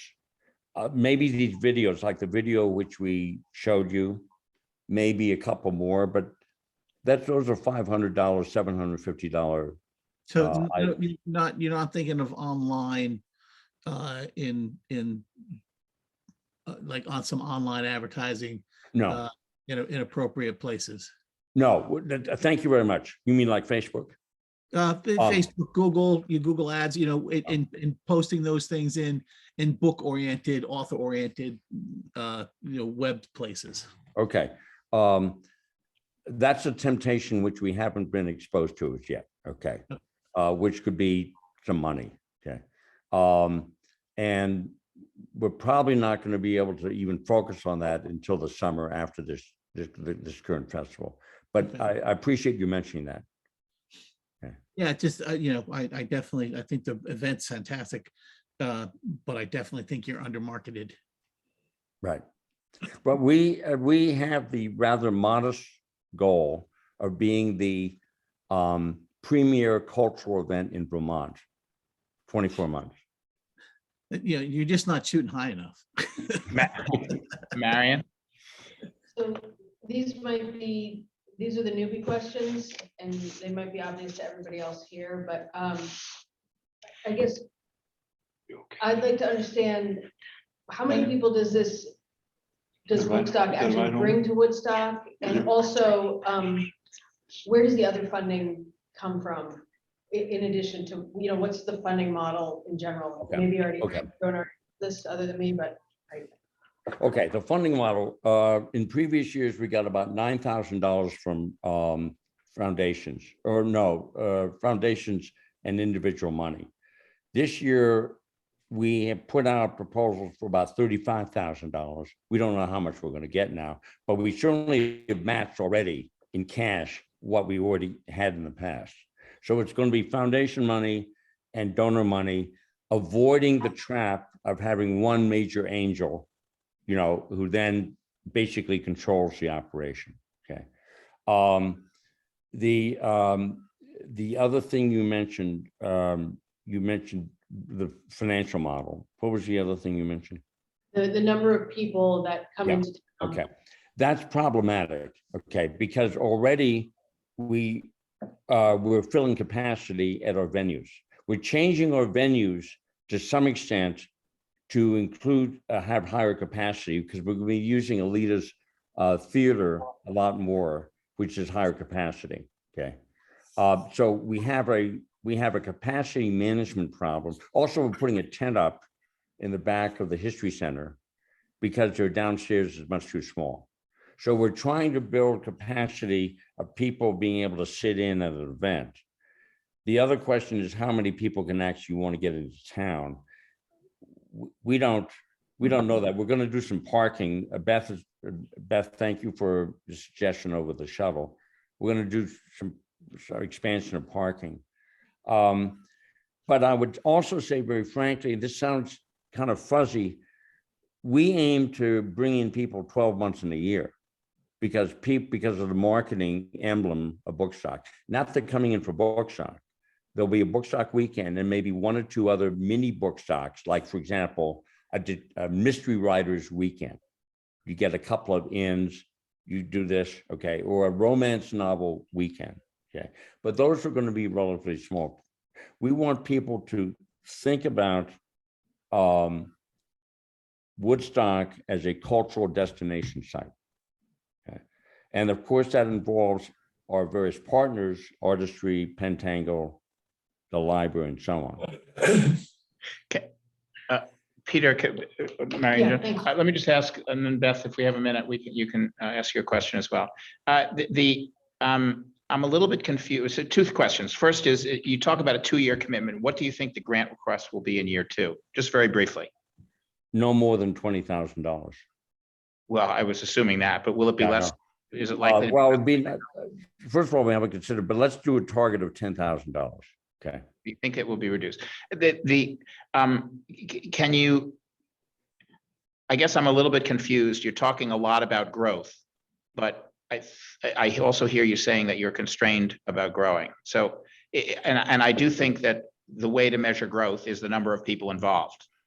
You mean foot traffic into town? Yeah, let's just call it that. So can you give a sense of whether you think that with this grant and the additional investment that this grant allows you to make, will foot traffic into town in 2022 be higher than it was in 2019? And that's, yeah, go ahead. And do you think that it will be higher in 2023 than it was in 2022? Than it would be in 2022? Well, first of all, we have an extremely crude guess as to what the foot traffic was in 2019, which is 1,000, which is extremely roughly divided between real locals. In other words, the town, local adjacent towns, the upper valley, let's say an hour away. And then that's a third, which is the second third is an hour away. And then really far away, like Boston and New York and that sort of thing. So I think we need to figure it out more carefully where people are coming from and what appeals to them. We could only do that, or put it this way, we could best do that by doing some interviewing and polling during the festival. Okay. And also some polling of our mailing list, which now is about 500. Actually, Peter, I'm just sorry to interrupt, but I'm just more interested in if you don't have an estimate for it, then I think I'm not interested so much in what it takes to get an estimate. I'm just wondering if you have an estimate for growth, and it sounds like you don't, because you don't really. That's correct. We don't. Okay. And that is a complicated thing of capacity and a whole bunch of things, a number of things. Right. Yeah, no, I understand. Then my last question related to that is, if you get this grant, would you commit to measuring, not polling, not estimating, not surveying, but measuring by counting tickets, by offering tickets, even if they're free, to the different events where people are seated? I'm not talking about get a ticket to walk onto the green, although actually you could do that. And basically, would you commit to counting the people who are attending each different parts of the event, so that we could have a baseline, so that in the future, when you talk about the second year grant and you talk about growth, Right. you would be able to actually demonstrate it one way or the other? Is that something you can operation? Yes. The unequivocal answer is yes. To find some way of getting an unduplicated count of the people who show up. Yeah. Okay. Or even a duplicated count would be fine. Okay, Joe, last question, and then Okay. quickly Beth. Yeah. Just quickly, Peter, my understanding is the way you're gonna generate income is through selling tickets to different speakers. Is that correct? No, we don't. This is free and open to the public. Okay. So how do you generate income? Foundation money, individual money, a small amount of money raised on the green, maybe about $4,000 on the green. Yeah. So what you're saying is in the future, you're gonna depend less on us and more on foundation and other sources. Is that correct? Including individual So income. why will they donate more in the future than they are now? Because we're going to make an effort, when in the past we didn't. Yeah. Oh. It was a very minimal effort. I mean, to give an example, there were foundations, there were grant sources, which you didn't even go after. We went after 1 year and we didn't do the other years because. Who's gonna go after him, Peter? Me. Who in your organization would go after him? Me. Actually, okay. I mean, that's a simple answer. Yeah, okay. That's a good answer. Simple answers are good. Yep. All right, Beth, you had your hand raised up very quickly because we're right at 4 o'clock, which seems like a good time to finish up. Did you have your hand up? Yeah. I just have a comment, because my hair stood up on my head when I heard about porta potties on the green.